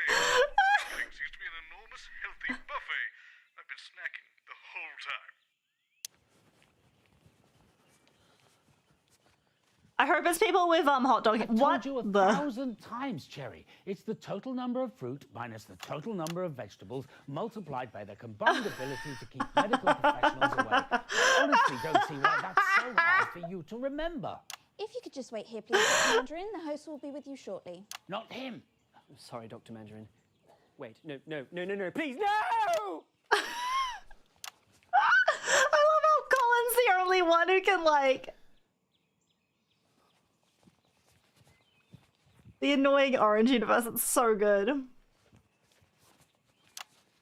Leave that alone, please, Colin. There it is. There what is? You look really cute in this universe. Back in a sec. Winston, it occurs to me, I think I might have been eating the staff. Specifically, Patrick. I better go and find this. Don't tell anyone, all right? What's happened to her?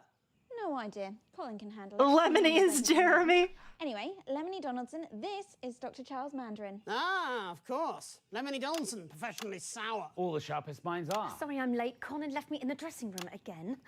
Professor Mandarin. Actually, it's Doctor, apparently. Either is fine. And we're going live in 10. Colin! It. 5, 4, 3. Good evening. I'm Lemony Donaldson. And I'm Mango Wolf. It's the 13th of March 1985, and this is a Channel 1 of your 5-a-day special event. 5-a-day specials! Nightly fruit team. In a bowl, nestled on an occasional table in Chittleby, Dr. Charles Mandarin and his succulently named Gesticulation Collective have been working on a secret. They claim their ambulatory device will finally enable us all to grow our own arms and legs, whatever they are. Tonight, live on Channel 1, we'll be putting that world-changing... This is so good. We'll be in our schedule through. Why do they still have people's faces here? Flying about up and down the country to report live on whether the device has actually given us all the ability to get up. We're in a multiverse, Radler. We're in a We'll multiverse. have experts from the world of salad, pudding, and dessert. Oh my god, I can't wait till the Jam Collective talks. So, even though you soon might be finally able to, don't lose that time. Finally! As we bring you the Night of Limbs. The Night of Limbs! The Night of Limbs!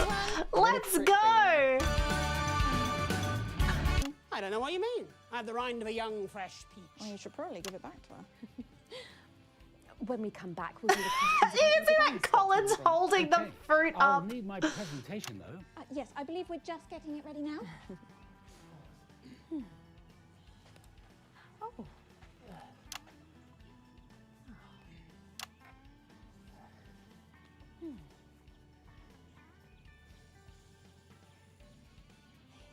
10 seconds. Going live in 5, 4, 3. Welcome back. In just a few minutes, the scrumptious machine behind me will be activated, and maybe, Scrumptious. just maybe, we will all finally find ourselves freed from our bowls. But first, let's meet the man behind the movement, Dr. Charles Mandarin. Hello. Dr. Mandarin, this whole notion of granting fruit self-driven momentum, that's a little far-fetched, surely. Not at all, Lemony. After years of research, a top team, and some out-of-the-orchard thinking, we finally discovered the secret of rapid evolution. Well then, please do tell us how it works. Ah, well, this is where my presentation comes in handy. If we could just flip over to the first Yep, thank page you. there. Just, yep. Thank you. Nice. There Nicely we done. are. Excellent. So, as you can see, our current lack of movement will be solved by the additional growth of what I've named limbs. These limbs will be subdivided into two categories. Huh. The first pair, we're calling them arms, will allow for more complex tasks and interactions with the environment. The second, currently called legs, are stronger but less precise and will enable us to change our location unaided. Wow, that is quite the claim. Do you have any idea as to the implications of such a large change? Well, of course, on the next page, please. Colin, you've got limbs. Oh, So, very nice. As you can see, we expect a significant increase in productivity for the average fruit. The capabilities of these limbs is really quite extraordinary. Yes, if we can work out how to use them. Dr. Mandarin, this seems like dramatic, life-altering science. But have you run tests? Do we know this is even safe? Well, obviously, risk can never be totally eliminated. You can't make a flan without losing a segment, as they say, So true. Mr. Donaldson. However, we've run numerous safety tests on vegetables. They are our nearest biological neighbours, after all, even if they do seem subsentient. We've brought in our prototype model to demonstrate tonight. Shit.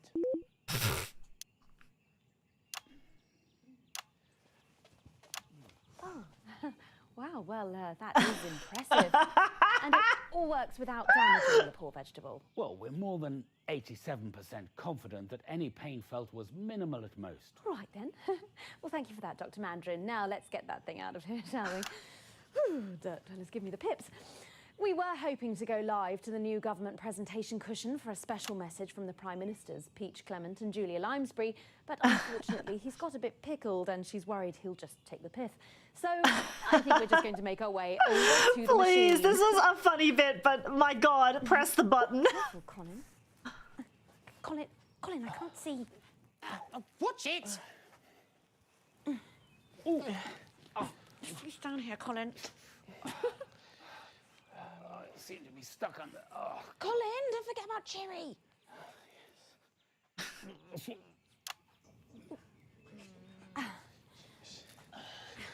Okay, I think we're all here.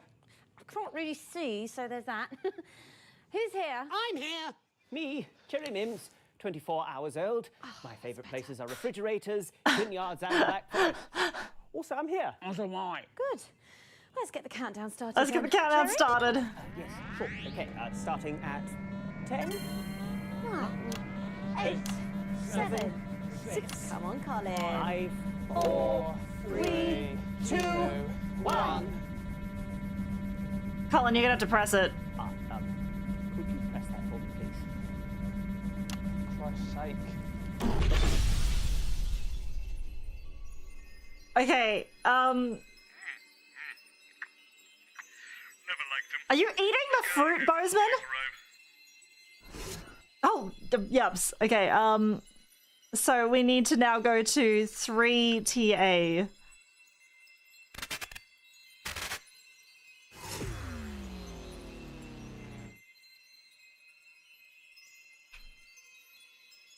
Oh my God. Let's go.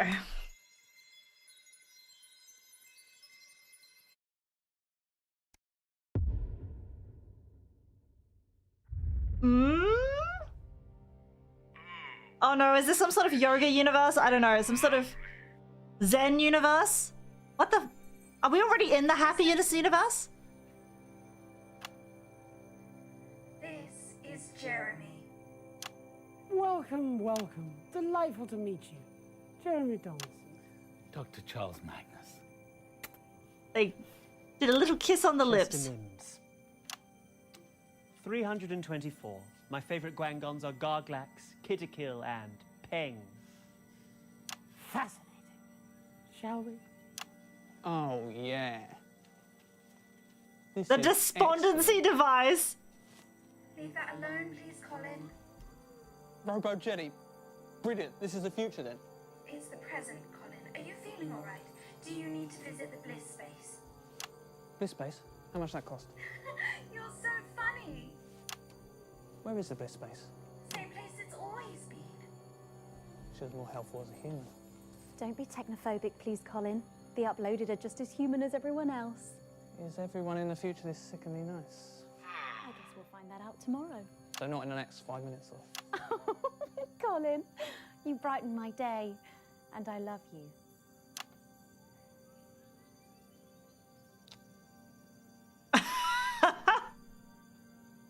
Right.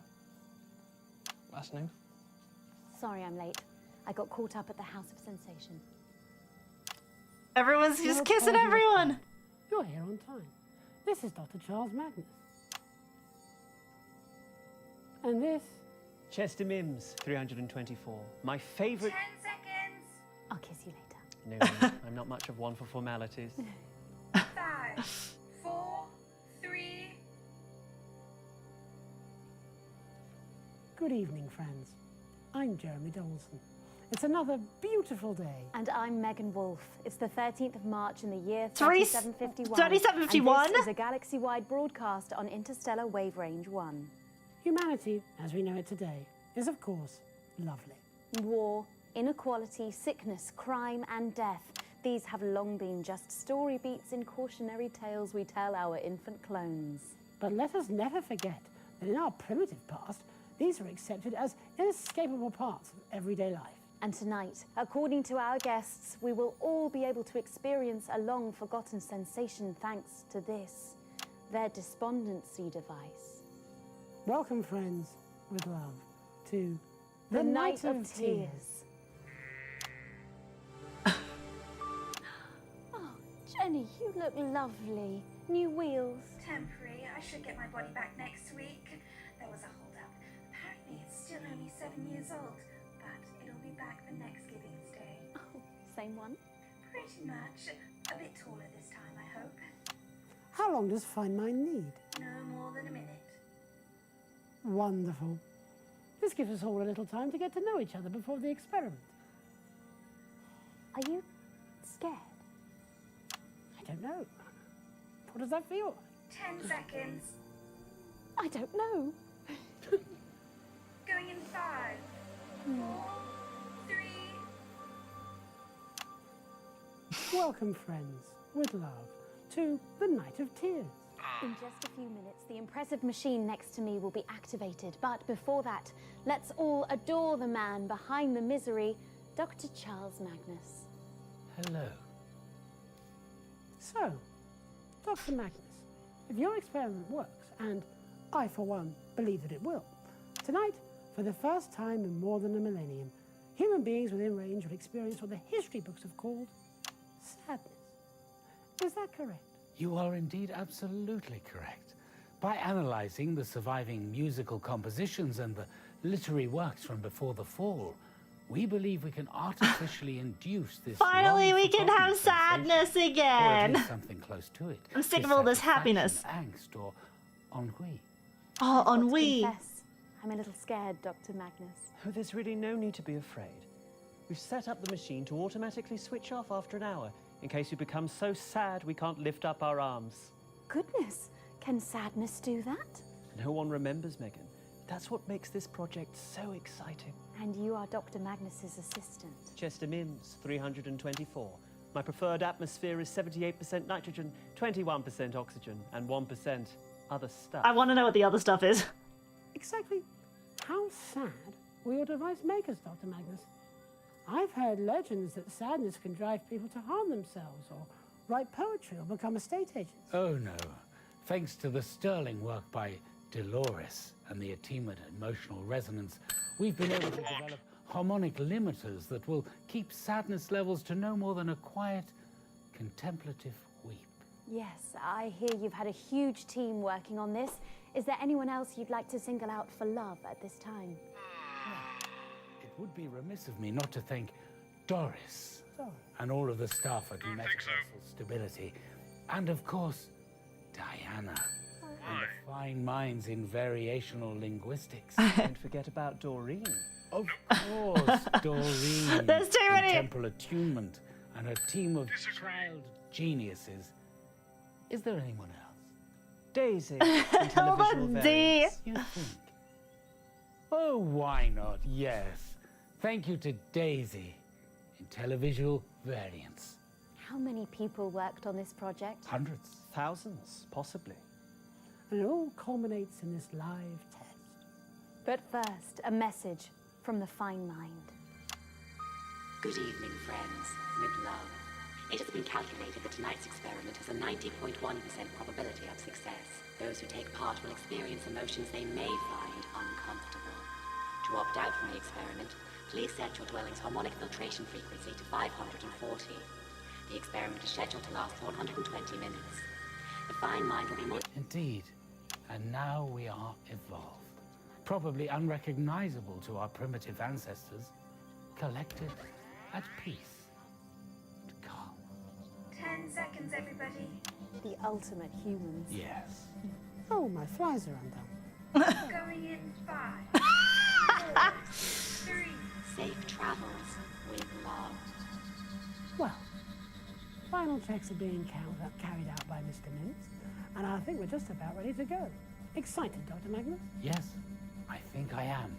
But hopefully soon I will be utterly miserable. Indeed. On that, as on absolutely everything else, we can all agree. Well, let's push that button and see if we can't stop enjoying our perfect lives. Chester. Of course. And with love.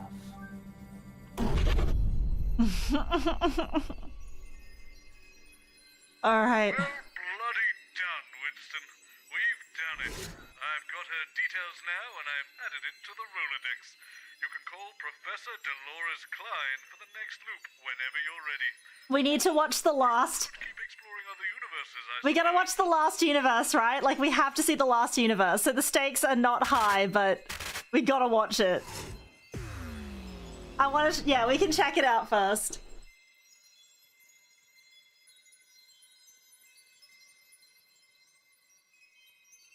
We gotta know. We have one left. Here be treasure. Is this a pirate universe? Are you kidding me? Winston, I don't want to alarm you, but I think I'm moving. And I don't feel good. I told thee 1,000 times, Chester.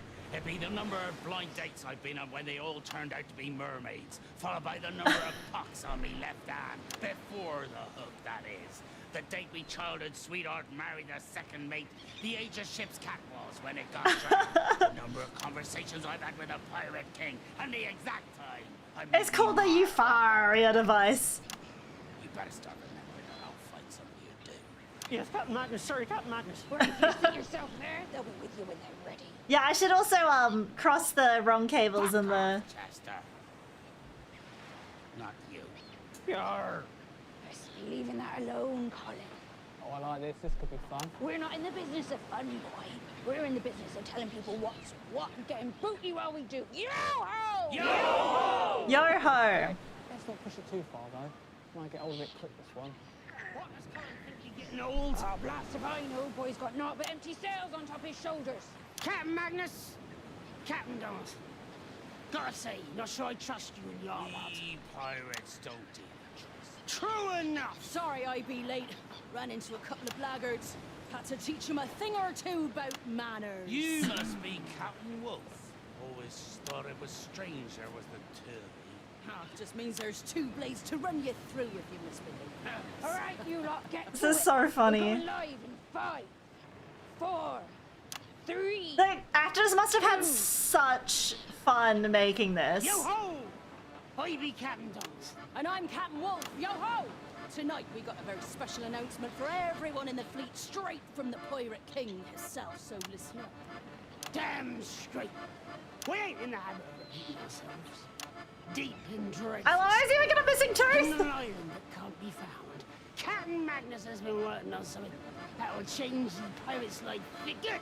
He's got a few things to say, and we got a few things to ask him, so keep watching as we bring you the Night of Cheers! We're gonna watch the titles.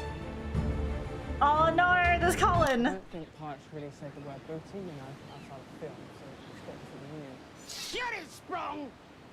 I'm the Captain. Fucking ship there. Will there be an accord?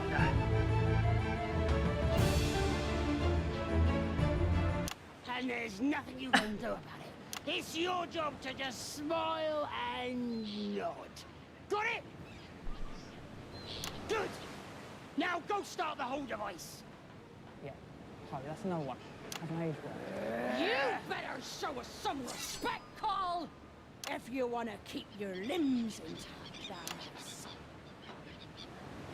Oh, shut him up for a bit. So good. We're coming back in 5, 4, 3. Welcome back. I trust you all knew better than to go anywhere. Only got a few minutes till the machine behind me gets activated. So, tell us, Captain Magnus, what does it do? Well, Captain Wolf, as you know, we pirates love to say, yo-ho! They certainly do. Yo-ho! Well, my Euphoria device will increase the number of holes. Soon we'll all be saying, yo-ho-ho! Yo-ho-ho! I don't trust it. What if it overloads? We could have a saying, yo-ho-ho-ho! Or, yo-ho-ho-ho-ho-ho-ho-ho! Well, that's too many O's. I don't want to be saying yo ho ho ho ho ho ho. We're not gonna be saying yo ho ho ho ho ho ho. Oh my god, this universe. Oh, press the fucking button, I'm done, please. Well, it better work. Because one way or not, another tonight, you be the entertainment. Don't you worry. We've done preparations. Can we stay here? No! And then I think we'll need to discuss the terms of respect. Boysman, are you being keelhauled? Captain Donaldson, you are funny. Why would I tell you how my device does what it does? If I did that, that'd be the first moment I got a knife in me back. My first mate Mims over there would have done that years ago if he wasn't so fucking hopeless. Agreed. Although, we got the device right. So, it does beg the question, Captain Magnus. What do we need you for? Keelhaul him! Keelhaul him! You might try something like that. That's why I took No! Don't do anything. Not to Colin! Hasty like that, Jesus. He's on the merchant. Shut your mouth! I use it for trading, not for talking. Good work, Mr. Mims. I'm glad to see nothing went wrong. Now, where's the other? Other one. Yeah. The one who's gonna fuck up your day. Now drop it, you fuck. I hope for your sake, Captain, that this device works. Because if it doesn't, you'll be in a world of pain trying to fix it. Press the button, Cole. Let's get these hoes in and grab us some butter. Please press the button, Cole. That entire line's going to mean something totally different to an all-day audience. Stop your blathering and press the button, you Or I will kill you myself and press the button. All right, Ryan, do it already. Literally! Alright, I think we're good. Please, can we go? There's nothing even here. I can't reach my desk. And I've been a little ill. Here we go. This might be it. Oh shit, that's broken now.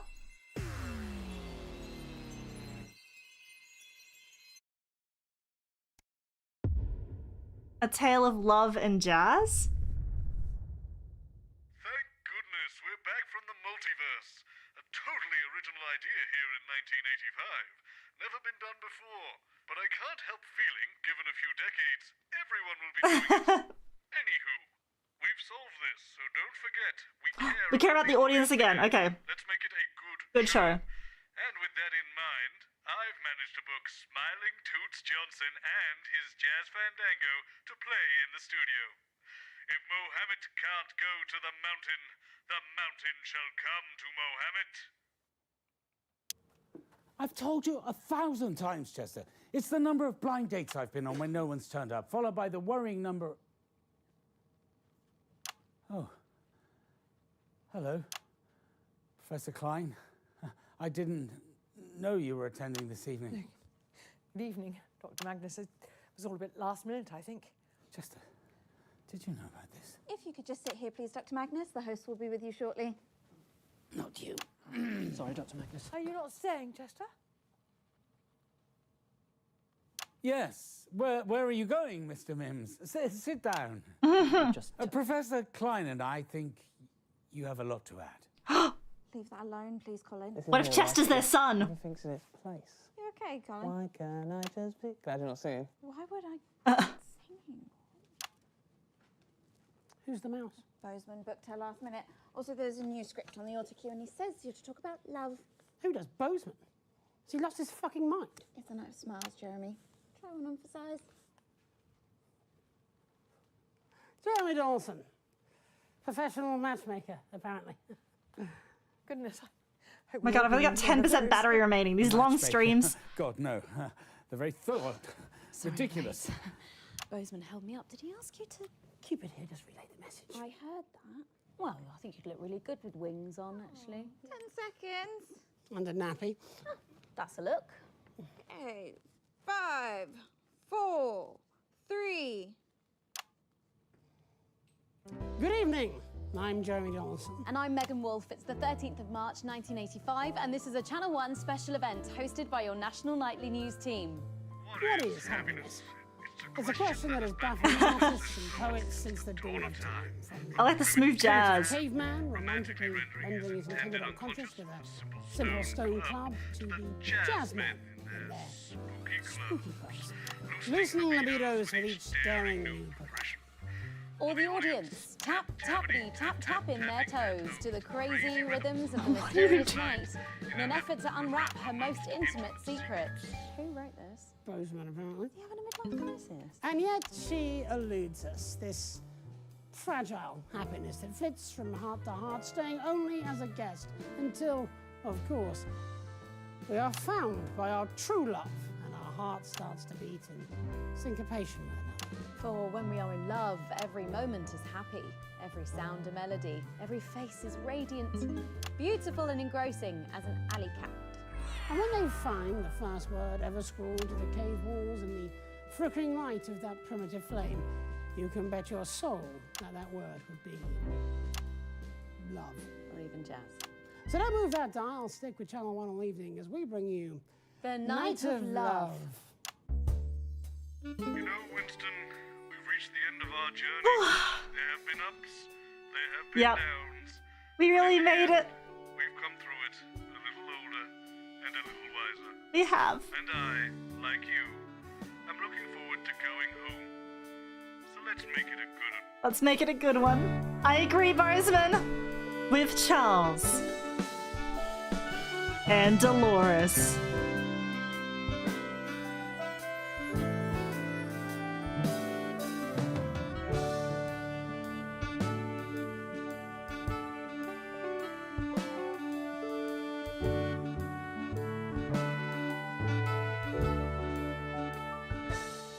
Welcome back. Not long now until we take a trip to Planet Bliss. So let's meet the interplanetary cat who'll be our cosmic tour guide, Dr. Charles Magnus. Good evening. And with you, you have today... Chester Mims, 24. This is Professor Dolores Klein. She works in the Department of Emotional Resonance and has been responsible for fine-tuning the crystal molecules at the heart of the emitter. Goodness, that sounds like such an important job, Doctor. Professor Klein. So sorry, of course, Professor please Klein. call me Dolores. Professor Klein sounds like my grandfather. Surely not the Professor Klein, inventor of the verb. Yes, that's him. My goodness, what a contribution to history. At least until Floods came along and stole your thunder. Please Floods. don't use the F word in front of Professor. Don't use the F word. She found it very upsetting. But I didn't use the F word, I just said fart. Will you stop saying that? What, fart? Oh, those things cost us everything we had. My grandfather died destitute, crushed under a crate of his favourite worms he was trying to get down from the top shelf to polish. Now, do you see what you've done? I've a good mind to cancel this experiment and walk off the show. Doctor. Yes, hurrah! We've all worked too hard for too long. I will control my unmanageable rage. I apologize for my outburst, Mr. Donaldson. That really wasn't an outburst. Never apologize for your passion, Dolores.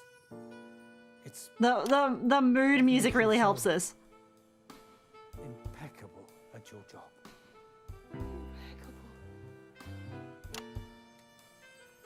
I might even say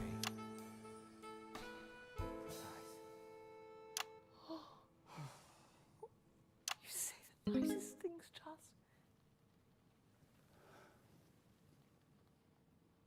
So when the device is switched on, will we all experience love? Oh, crimes, no. That would be catastrophic. People in love are mentally ill.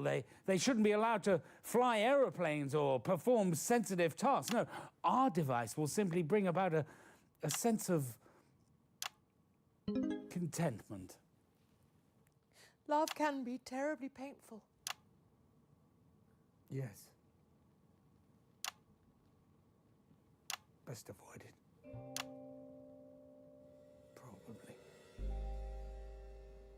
There's There's enough subtext there to fill a poetry book, but apparently we are going to lift the needle from the grooves of the record of love and take a trip downriver to the white waters of Advanced HQ for the sounds and stylings of the country's most powerful couple. I am guessing that means we're talking to the Prime Ministers. So. Who, just to be clear, are in no way romantically involved. Well, that's... Did you get a weird place for romance in the workplace? Sorry. Can't say I disagree. Makes it hard to concentrate. I've heard. Yes. So have I. That's what I've heard too. Let's go to that message now. Okay. Good evening, everybody. On behalf of Advanced, Julia and I just wanted to wish all of you the very best of luck with tonight's groundbreaking experiment. When this project landed on my desk, I just knew it deserved to be funded. After all, what could possibly be better than increased happiness? And now, here's a little something what I wrote earlier, especially for tonight. It's a love poem, which I want to dedicate to everyone at the Happiness Project and, of course, Mrs. Clement. So it's a big well done from us to Dr. Magnus and the entire team at the Happiness Collective. And now here's Peter and his poem, if you're quite sure. Absolutely, I spent all afternoon on this. Oh god, I'm gonna need to use the censor button. I'm gonna use the censor button. Okay, hold up. Not much of a poet, ladies and gentlemen. Are you okay? Come on, Clement, stop fuck-arsing around and let's get the gimlet smiling. I don't even know what a gimlet is. Love don't come along every day. So when it does, you should make hay. If that man gets you dripping, say yes to the whipping, as his famous old man used to say.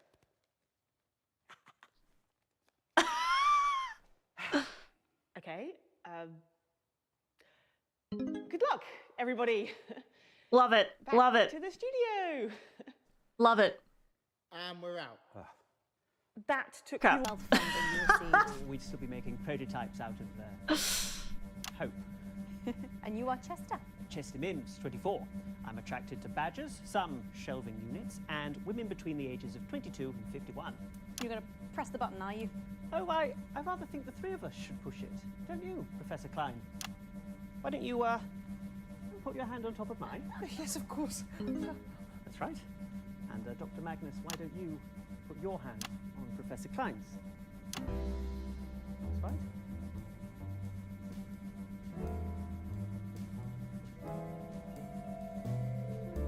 Oh. Go on, man. Tell her. This is what we've been waiting for. Come on, this is it. All right, Charles. I feel a bit dizzy, if I'm honest. Do you need to sit down? No, I think I need to say something.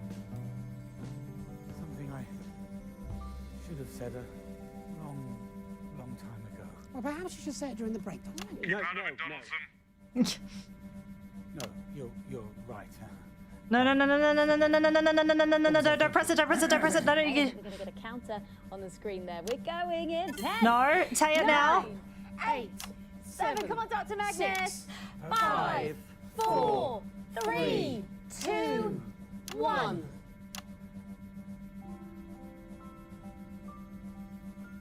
Say it. I love...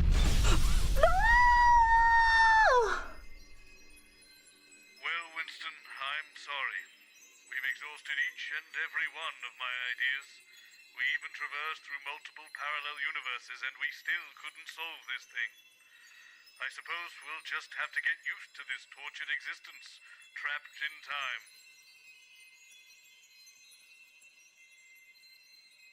Can I call them all in all? Like... Call Dolores again. We just did that, Alex. It was close, but no fandango, I'm afraid.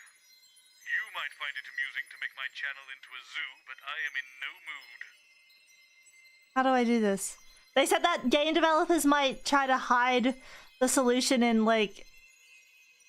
Oh, I see. I'll call them both, yeah. Together and maybe the chaos will push Yes, that's it. It's worth a shot, I suppose. Go for it, Winston. Make it happen.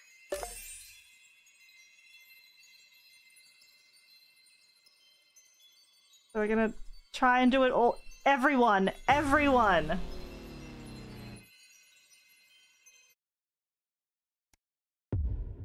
All good things must come to an end. This is it, baby. This is gonna be it. Right, could you all gather on set, please? Jenny, what's going on? Oh, hello, Robert. Jeremy, Miss Wolf, assembled guests. All right there, Bobby. Good evening, Mr. Algebra. I've gathered you all here to help me with a televisual experiment. Yeah, we're trying everyone everywhere all at once. You were available. I'm between shoots. I have a book to promote. Whereas I've been up since 5 yelling at my staff at my capital restaurant, but I'm here too because I'm not fucking lazy. I'm just here to break hearts and sell garden furniture. Could we all please just focus? Sorry, Bobster. Tonight's television program is entitled The Night of Smiles, ostensibly because we're testing the Euphoria device. But this is a ruse. Not the ruse There is cruise. but one aim and one aim alone for tonight's program. Ratings. No. No. Love. Oh, how gorgeous. 2 of tonight's guests, namely Dr. Dolores Klein and Dr. Charles Magnus, have fostered a deep, unspoken love for each other through many years of tedious scientific research. Yet neither has had the courage to speak of their affections. Divine. I was in a film like this one. Oh, was that The Love That Couldn't Sing? Oh, you've seen it? I've watched everything you've ever made, usually with my trousers off. I'm sorry, Robert, but we've been planning this show for weeks, and surely the experiment takes Fuck priority the here. experiment! You have no idea what you're talking about. I've seen more versions of this than I care to remember, and I know more about the next 10 minutes than the greatest minds in history. Just get the 2 fucking scientists together, and I will buy you all fucking houses. Understood? Is that understood? Yes, Bozeman. Yes, Mr. Try not Bozeman. to be too obvious about it, Alan. Why is he picking on me? Oh, and don't mention Flards. Crazy Neil never mentions Flards. Not Titwank Tony. Words to shift. Oh, they'll never sell. Everyone's using Flards these days. More stable at the knuckle joint. You never forget your first flart. Great for basting and for throwing at your kitchen staff. What the fuck is a flawed? In the bedside drawer. Oh, sweetie, we all do that. We all have a literally flawed on just hand. told you not to talk about fucking Flards. Jenny, get the scientists. Let's get this started up again. We've got this. What did he mean again? I'd explain, but you'd think I was weird. Thanks, Colin. Matchmaker? So don't then. This is my wheelhouse. Definitely leave it to someone with an EQ. You'll replace me one day, you know. Oh, don't be so silly. You're irreplaceable. Even so, you will. You're the best I've ever seen. Thank you. Okay, if we could clear the sofa, please. Man, the callbacks to the original game. Ah!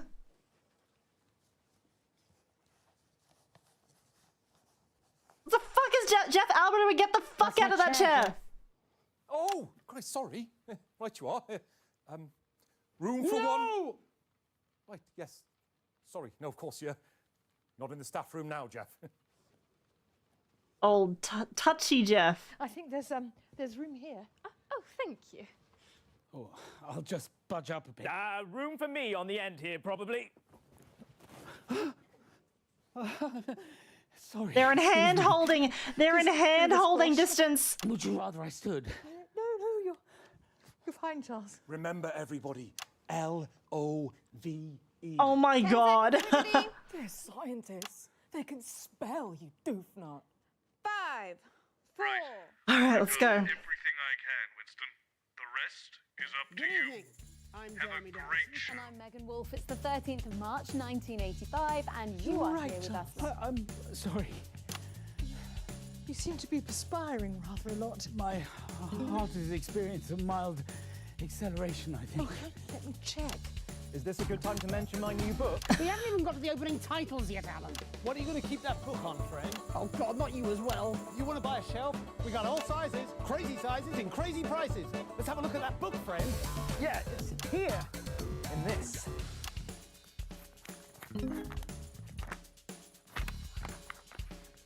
What is that? You, come here, come here. What is that? Do you know? Nah, too crazy for me. You're a maths guy. What a What?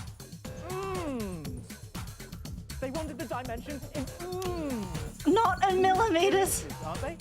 Your heart rate is extremely fast. Are you all right, Charles? I feel as if an eruption is building inside me, if I'm honest, Dolores. What VEI? As much as 7, I'd say. Do you mean millimeters, Alan? What? Do you mean millimeters? Oh, I see what's happened there. Fucking useless! My book! Oh, I'm sorry, everybody. I'm sorry. I just needed a bit of a... Oh, yes, Yes, I'm feeling a bit better now. Oh, please watch out for my tiny book! Doctor, are you quite all right? Yes, I think it's just a little anxiety. Oh. From me? I'm so sorry, Charles. You're probably allergic to my perfume. No, it's not you. You smell like a puppy on a fresh spring It's time. morning or an orchard in bloom. It's not you, Dolores. It's probably just the experiment. You know, it's times like these you could really use a flard. No! Algebra. There it is. Sorry, probably my accent. I said it's a times No, like no, no, no, no, no, no, these no, no, no, no, no, no, no, no, no, no, For God's sake! What's fucking wrong with you? What? Look, what is your problem with flards anyway? Floods destroy my family! Ah, wash my hands! Oh! Charles, you saved me. And I always will, Dolores, if you let me. Oh my gosh! I love you, Dolores. Even if it did take a mild workplace accident to enable me to say it.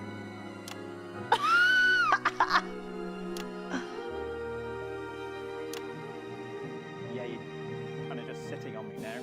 At last! Sorry. I'm so sorry. Sorry.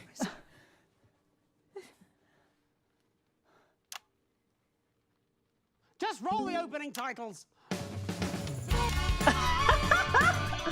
Do-do-do! Well, Winston, this menagerie of chaos you've come up with better be worth it. Of course, it goes without saying that if we do break out of the loop this time, we'll go home to our respective families, carry on as normal, and never speak of this again. Too true, Bozeman. Have any confusing references or continuity breaks in the future?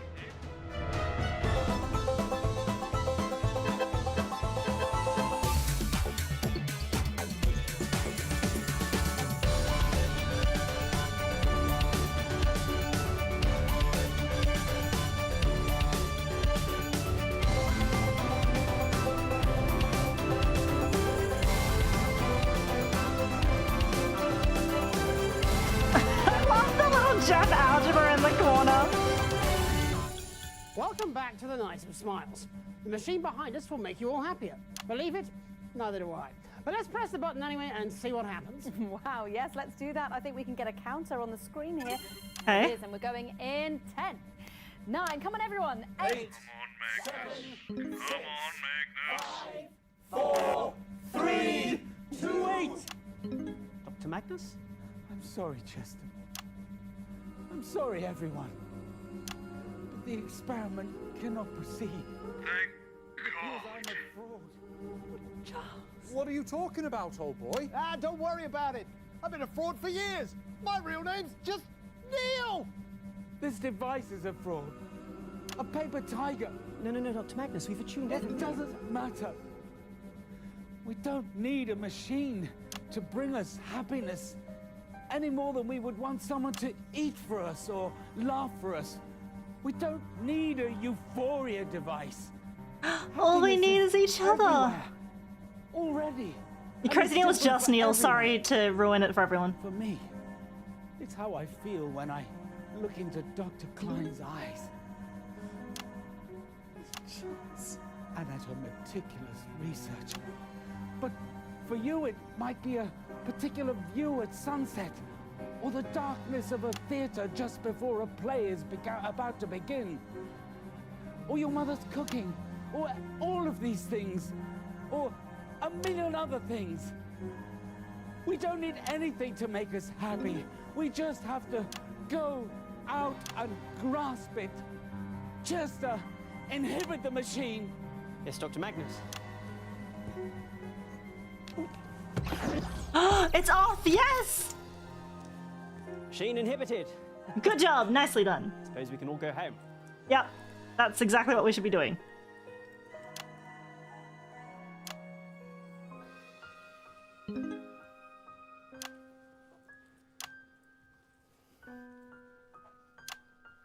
So there you have it. If you want happiness, go out and get it. So what now? We're going to the CFL? Really? Cat Football League? If you say so. We apologise for the change in tonight's schedule, which was mainly caused by, well, by love, I suppose. The universe is probably safer, and our boss owns us a house. So all in all, a good. But it's about to get even better as we have a treat. Yes, in store. Cat It's Football all the highlights League! from today's semi-finals of the Yes! Line Football Championships. So let's go to that now. Please. Jolly good show there, Alex. Jolly good. I'll see you tomorrow when we can get back to the real news.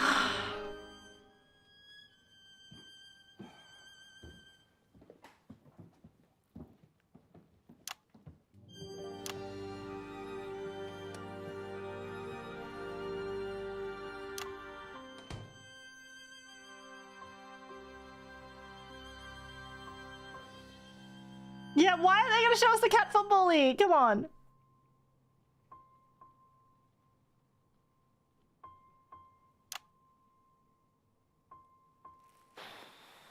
What is it, Colin?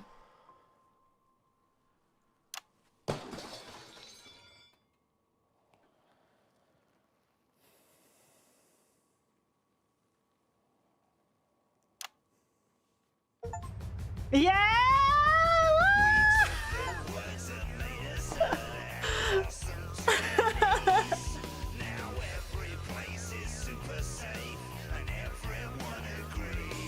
Oh my gosh. Good job, everyone. Thank you for pulling through the 5.5 hours of stream and so many broadcasts. We want those 10 minutes. We have watched so many times. But it was worth it, I think. We did it. Look at that huge cast list.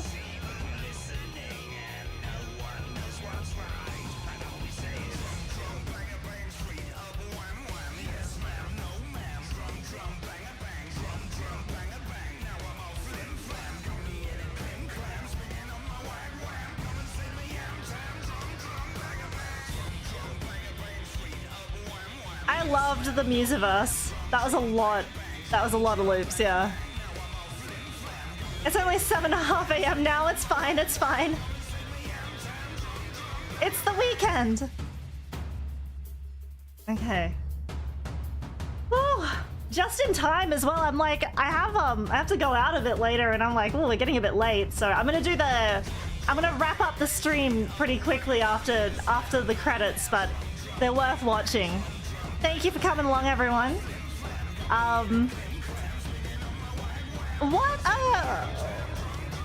What a great game. What a great game. I love Not For Broadcast. If you haven't given it a go yourself, if you haven't given it a crack yourself, there is...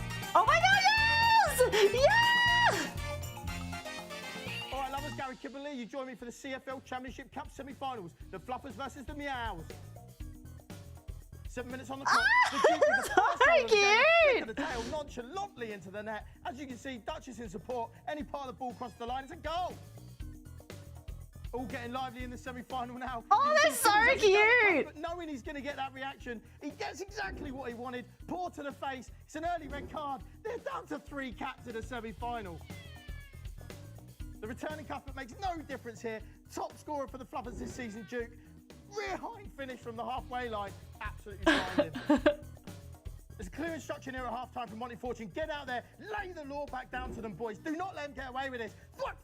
The Duchess has a go at Cuthbert, and as you see, he slinks off to the on-field vet. He's going to need stitches. Last action Gonna of be this semi-final. stitched. Unbelievable finish. Oh, Here it that's goes, so good. There it goes. It's unbelievable. Off the post and in. It's 3-0. It's game over. And in the words of Monty Fortune, Yes, Sleeptown Fluffers. That's my team, baby.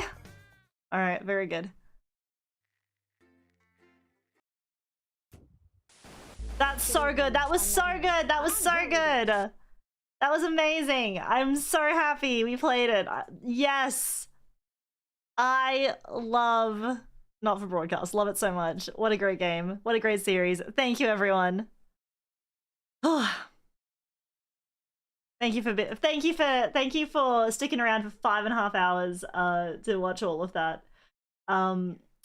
Best post-credit scene in any piece of media.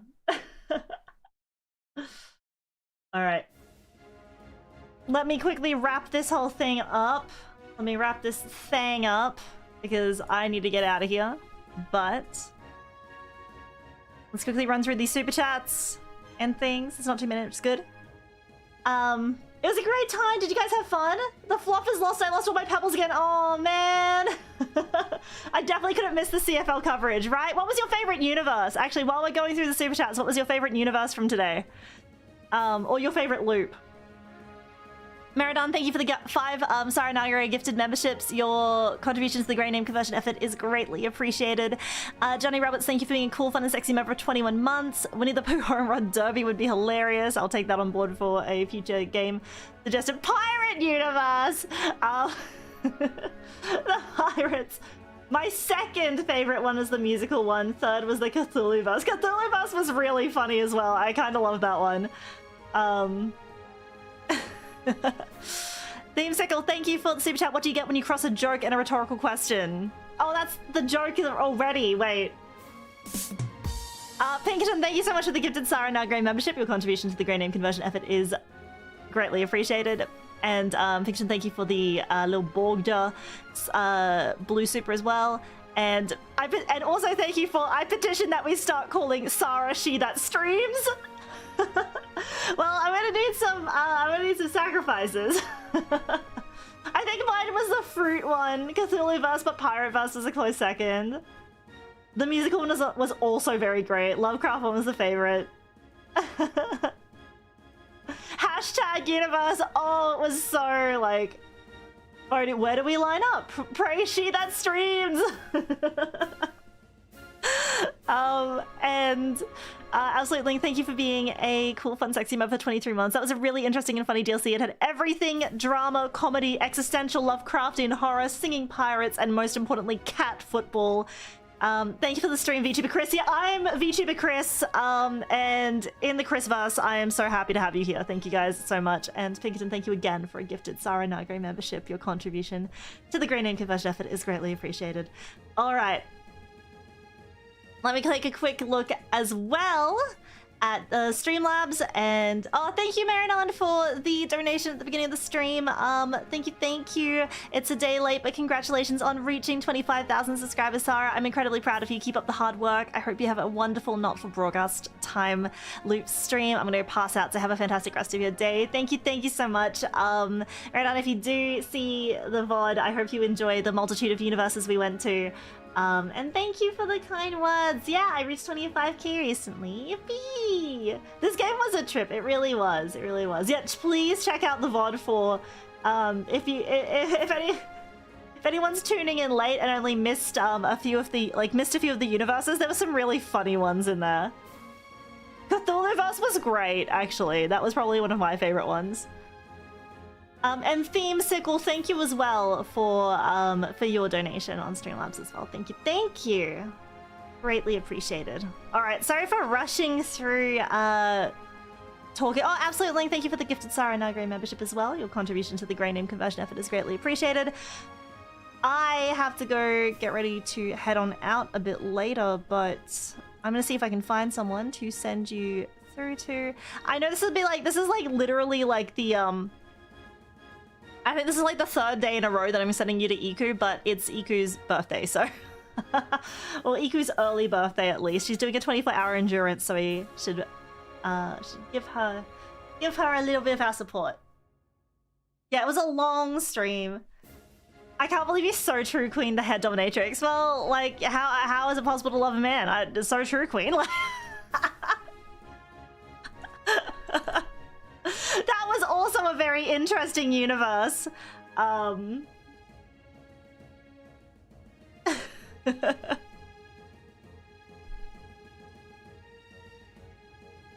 was a very interesting and slightly disturbing universe.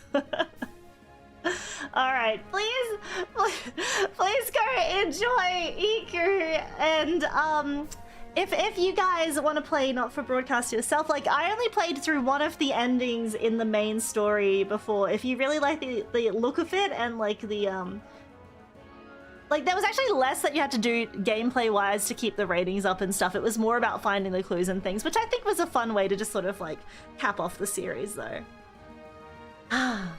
Anyway, I had a fun time. You'd probably, if you guys decide to try out Not For Broadcast, please enjoy it. I'm looking forward to what other games this studio decides to make if they continue to work on games and stuff in this vein.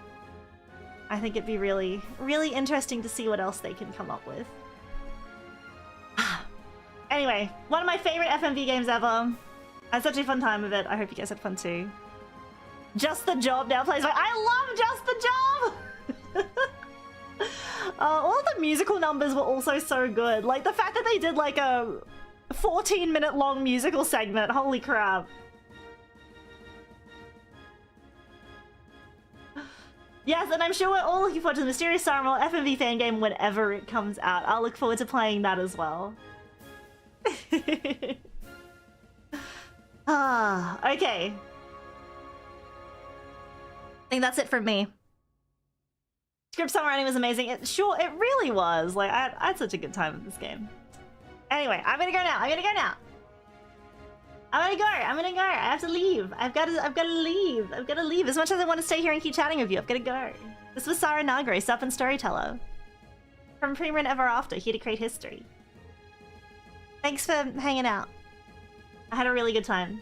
Enjoy your weekend. You enjoy your weekend. Everyone enjoy their weekends. I'll see you again probably Monday my time, Sunday evening for a lot of you guys. Alright. Catch you all then. Until next time. Sayonara!